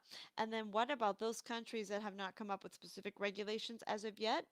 Specifically, personal data protection, tax-related digital issues, for example, or addressing cyber crimes. I think we can continue to work toward meeting these goals, but with a shared vision, because these are cross-border issues. And often what occurs in one country will have repercussions in another neighboring country. Now, with regard to protecting personal data and addressing cybersecurity,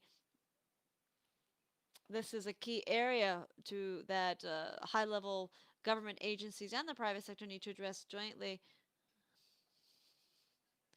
We see that with regard to cybersecurity, we are making more progress with regard to industrial standards because these need to be developed and understood and implemented by the various bodies.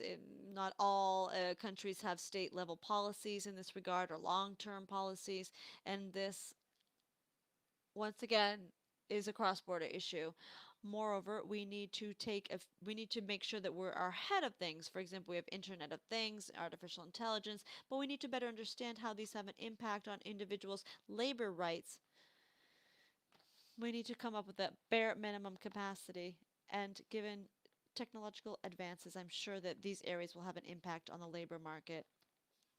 We have always tried to ensure how technology will boost our capacity in Latin America. Now we need to understand how this technology will not be so successful or helpful in Latin America because of the disparities that it creates.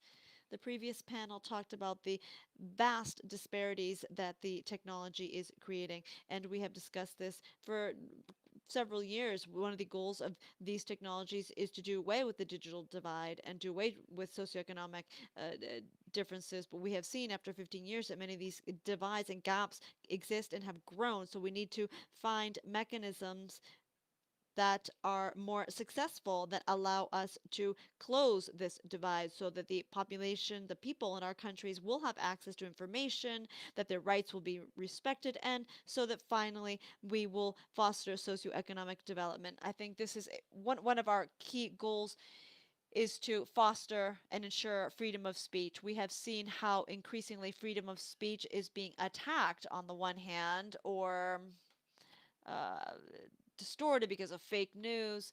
But this cannot, but rather, we cannot have mechanisms that will silence individuals. We need to use the networks, the social media appropriately.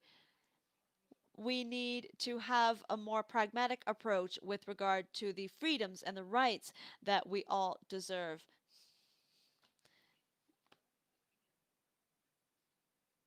Human rights are very much tied to digital rights. So we would like to address all of these issues. We welcome this discussion, and once again, we are available to aid you and to continue working on these matters. Thank you.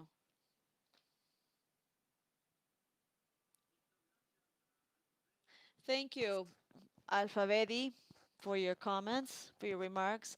I think what you mentioned with regard to the bare minimum regulatory framework in the region is key. That's quite pertinent to our discussion, and this is something that the various workshops and panels which form part of this conference are discussing. Perhaps the technical secretariat would like to let me know whether or not we have any additional requests for the floor. Otherwise, we will open up the floor for a general debate.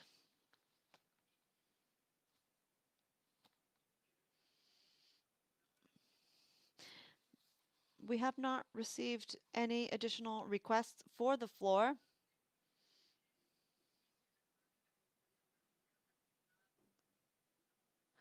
I would like to commend the government of Ecuador. We have mentioned several times that we have a good following here at all the meetings of this conference, and we would like to thank Uruguay for offering to host the next ministerial conference. The technical secretariat is taking notes diligently of all the remarks, and we will draft a report in keeping with these notes. I think there are some key issues related to how we will organize our activities with regard to the issues we mentioned. Peru, for example, talked about the various areas of action related to, well, there are several comments: production, trade, inclusion, all related to the digital economy. At ECLAC, apart from the technical secretariat, but ECLAC as a whole is working on various mechanisms, and I think it's quite interesting. This conference is a good example, and we have various studies addressing the digital economy, women's independence in the digital economy, meetings on ICTs, cybersecurity, cross-border data security, many issues that are all quite germane to our discussion. So we need to figure out how to best organize our actions so that we can identify the best practices and determine what the countries in the region are spearheading. We know that there are some short-term initiatives, for example, related to how these technologies are being used to reactivate the economy, and there are other long-term initiatives.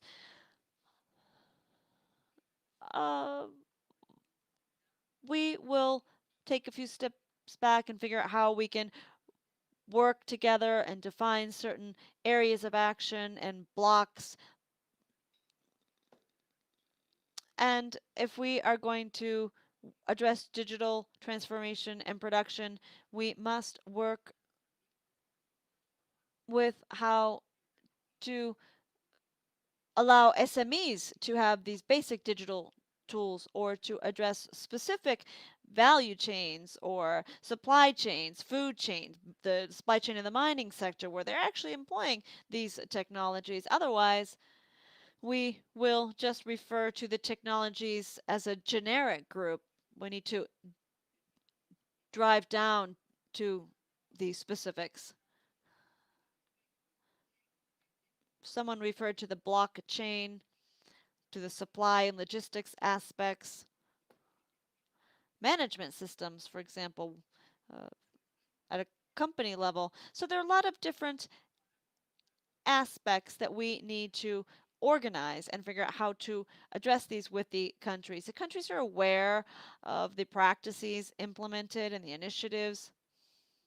As the Vice Minister mentioned, it's wonderful to see that here we have representatives from civil society, from the private sector, for example, and the government sector, and how all of this is related to various initiatives, institutional initiatives. The HEL network, for example. So we are taking note of all of these discussions to add them to our report to make sure that the brainstorming session is duly reflected, that we know what we'll be working on in the next 2 years. We don't want to straight jacket you, rather we want to aid you.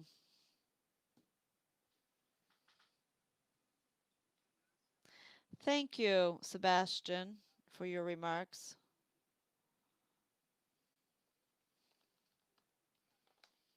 I think there's an essential aspect that will also be addressed at one of the other high-level panels, and that is how to close the gender gap and how to empower women with regard to digital technologies.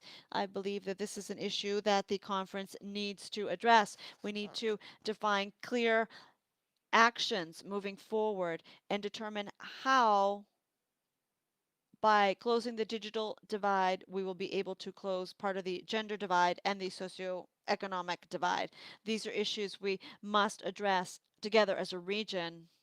In that regard, I would like to know if the Technical Secretariat has received any additional request for the floor by the member states, by the multilateral organizations present, or by the observers.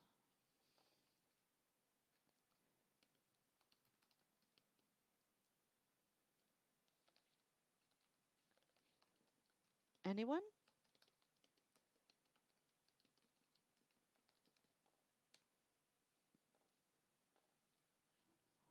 Sebastian? I do not think that we have received any additional requests for the floor from the countries. I'm not sure if you are receiving the translation.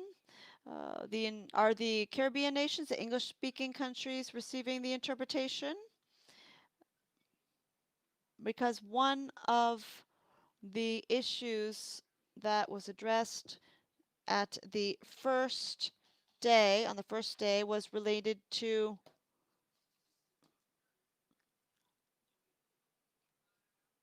how key digital technologies are for addressing climate change related concerns.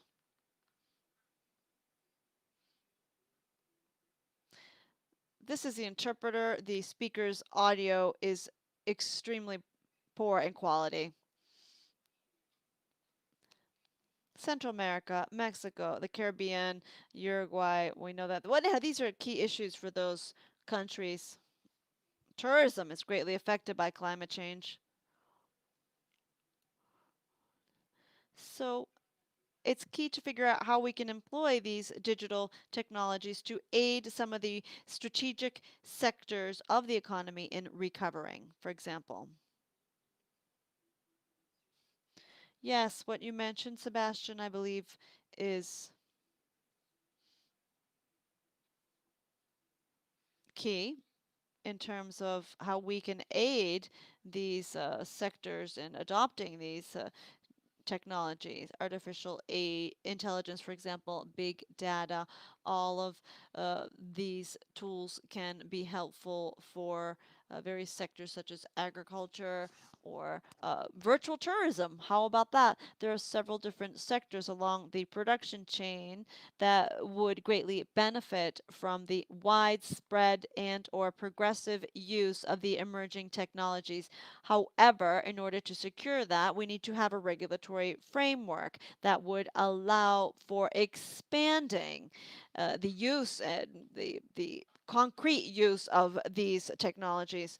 I think this is something key that the Commission, and following today's brainstorming session, is something that we need to put on the table as one of the areas of cooperation for the upcoming 2 years of activities.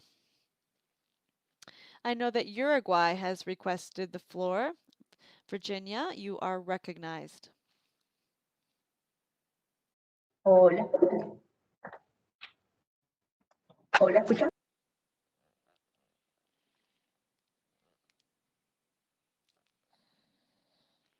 I think that you and Sebastian have done a wonderful summary of the position of the different countries. I am grateful to the countries that have congratulated us on our assuming the position of chair for the next ministerial. We hope to be up to it.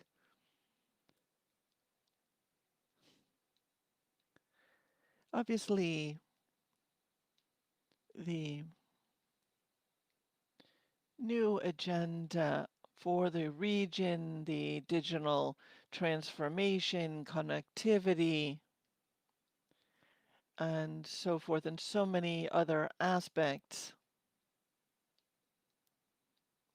that we have managed to find common ground on. Of course, in the short term, the Secretariat and ECLAC will have to delve into some of the details of how we are going to work. But obviously, I think in the short term, we need to look specifically at an opportunity for perhaps for brainstorming on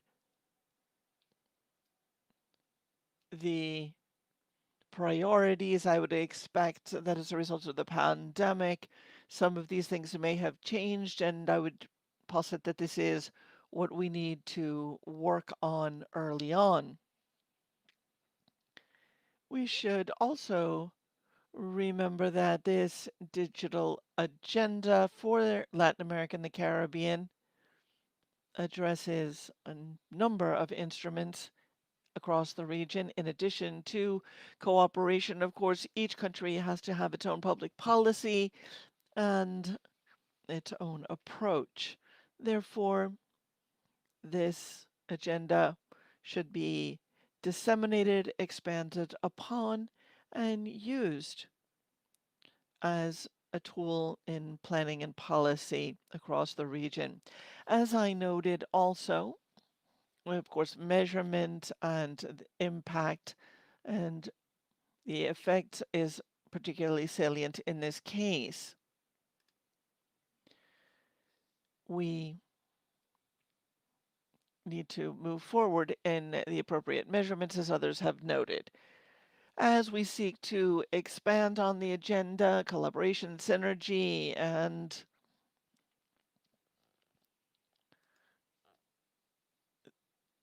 the aspects include our network on transparency, on data and data access, the presence of the civil society, and that these networks also be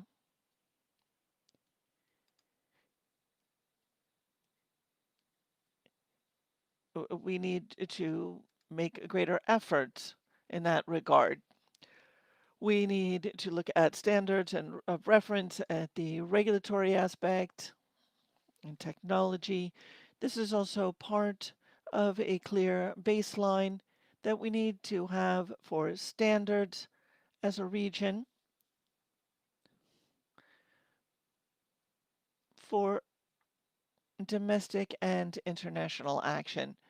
That is some of the ideas that we have and areas where I think progress can be made. Thank you. Again, from the interpreters, the sound is wanting. The speakers are not using appropriate equipment to facilitate our work, and they are on Wi-Fi and not using dedicated microphones. Thank you very much for those remarks.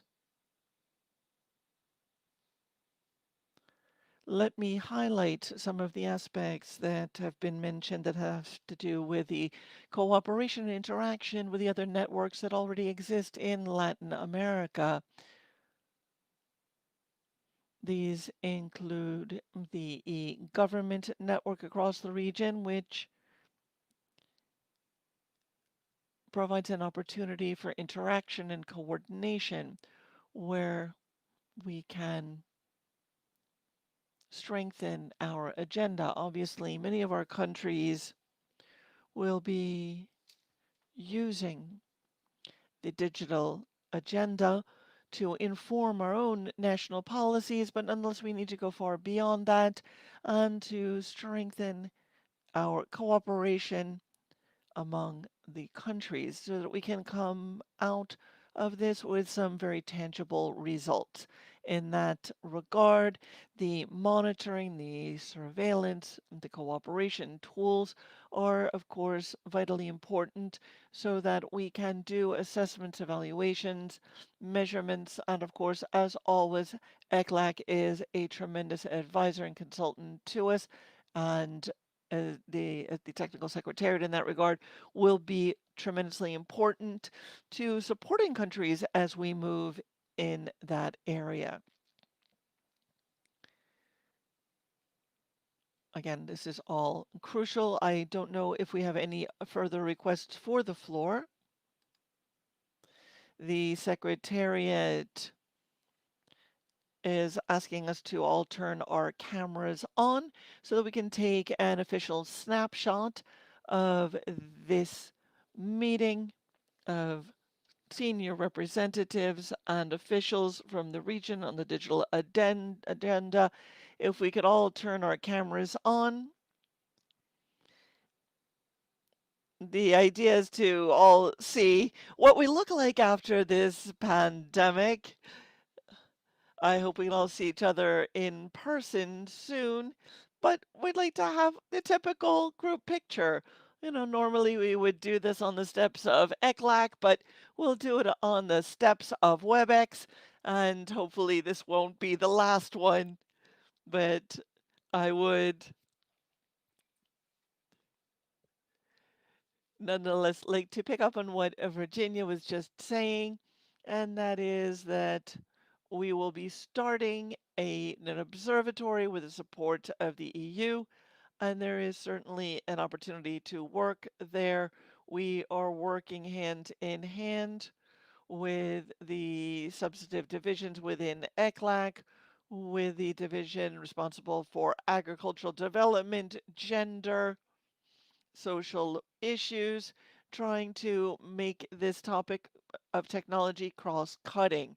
So while we do have the opportunity to bring additional voices into this, I think that we certainly need to strengthen this because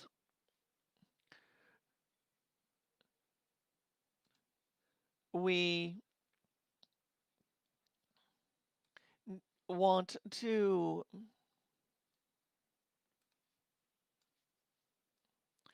unfortunately, the interpreter has lost the sound from the speaker. It is no longer intelligible.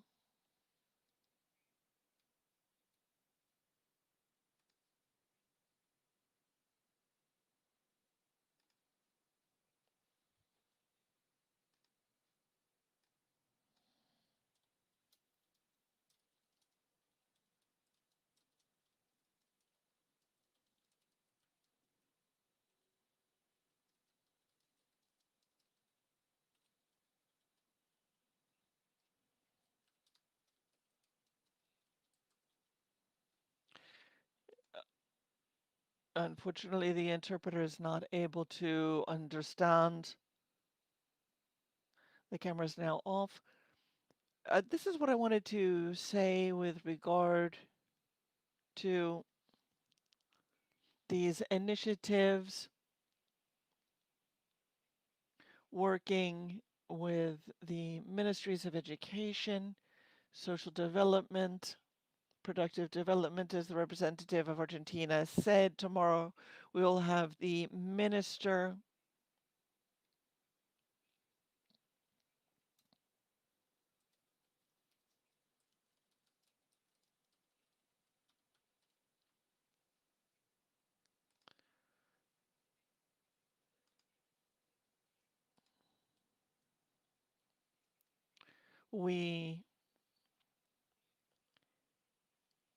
as we've heard from Peru, we can see that there has been tremendous development across our societies in this regard, but in any case, I think we certainly could look at this and try to envision this more effectively. Thank you.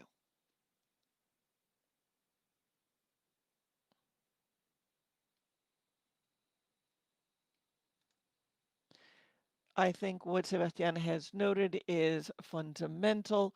This has a major aspect, which is connectivity, but also the institutional structures, how we interact in key sectors, such as the social sector, where education, healthcare, social protections will play a vital role. In the productive sector, how do we continue to transform and support our small and mid-sized companies, as well as in government? How do we move toward a digital administration? How do we make our people's, our citizens' lives easier? How do we facilitate and the processes, streamline, reduce red tape through e-government? Again, I believe that these are the cross-cutting themes: the social aspect, the productive aspect, connectivity, government, e-government are the core areas where we need to be operating, not just with our multilateral partners such as ECLAC, but also within our own countries. Obviously, there's much to be done domestically as well, working in coordination and in concert with other government institutions, because the topic of technology is the queen of cross-cutting issues and topics. Very well, without further ado, now we will proceed to our group photo. So please do turn on your camera, give us a big smile so that we can then take this shot to remember this very important session with this wonderful contributions by all of the delegations. The Secretariat will please let us know when you are going to do the digital equivalent of click.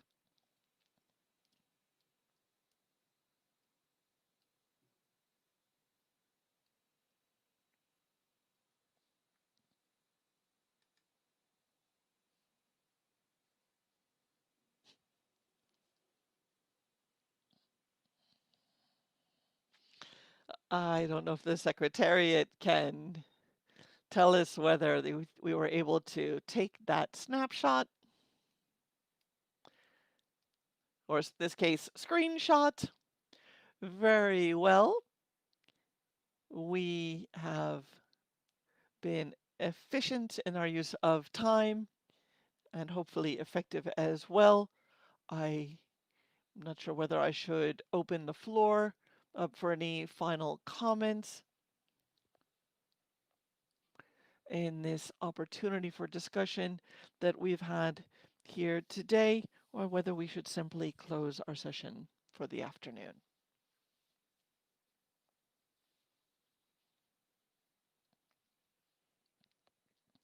I think it has been a long day, a bit of WebEx gloom here.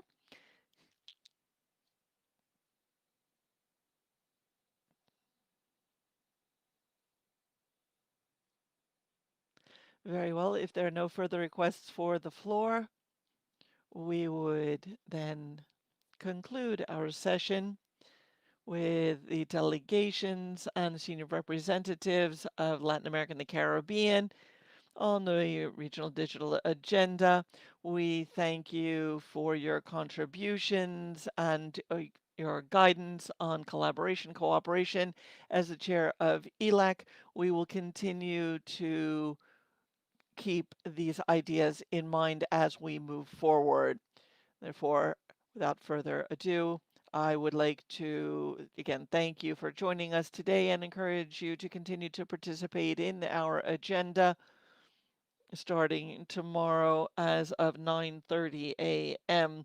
Ecuadorian or Eastern time. And we look forward to our further conversations about e-government and electronic topics here in Latin America. Best regards from Quito, Ecuador. Thank you. Have a good afternoon.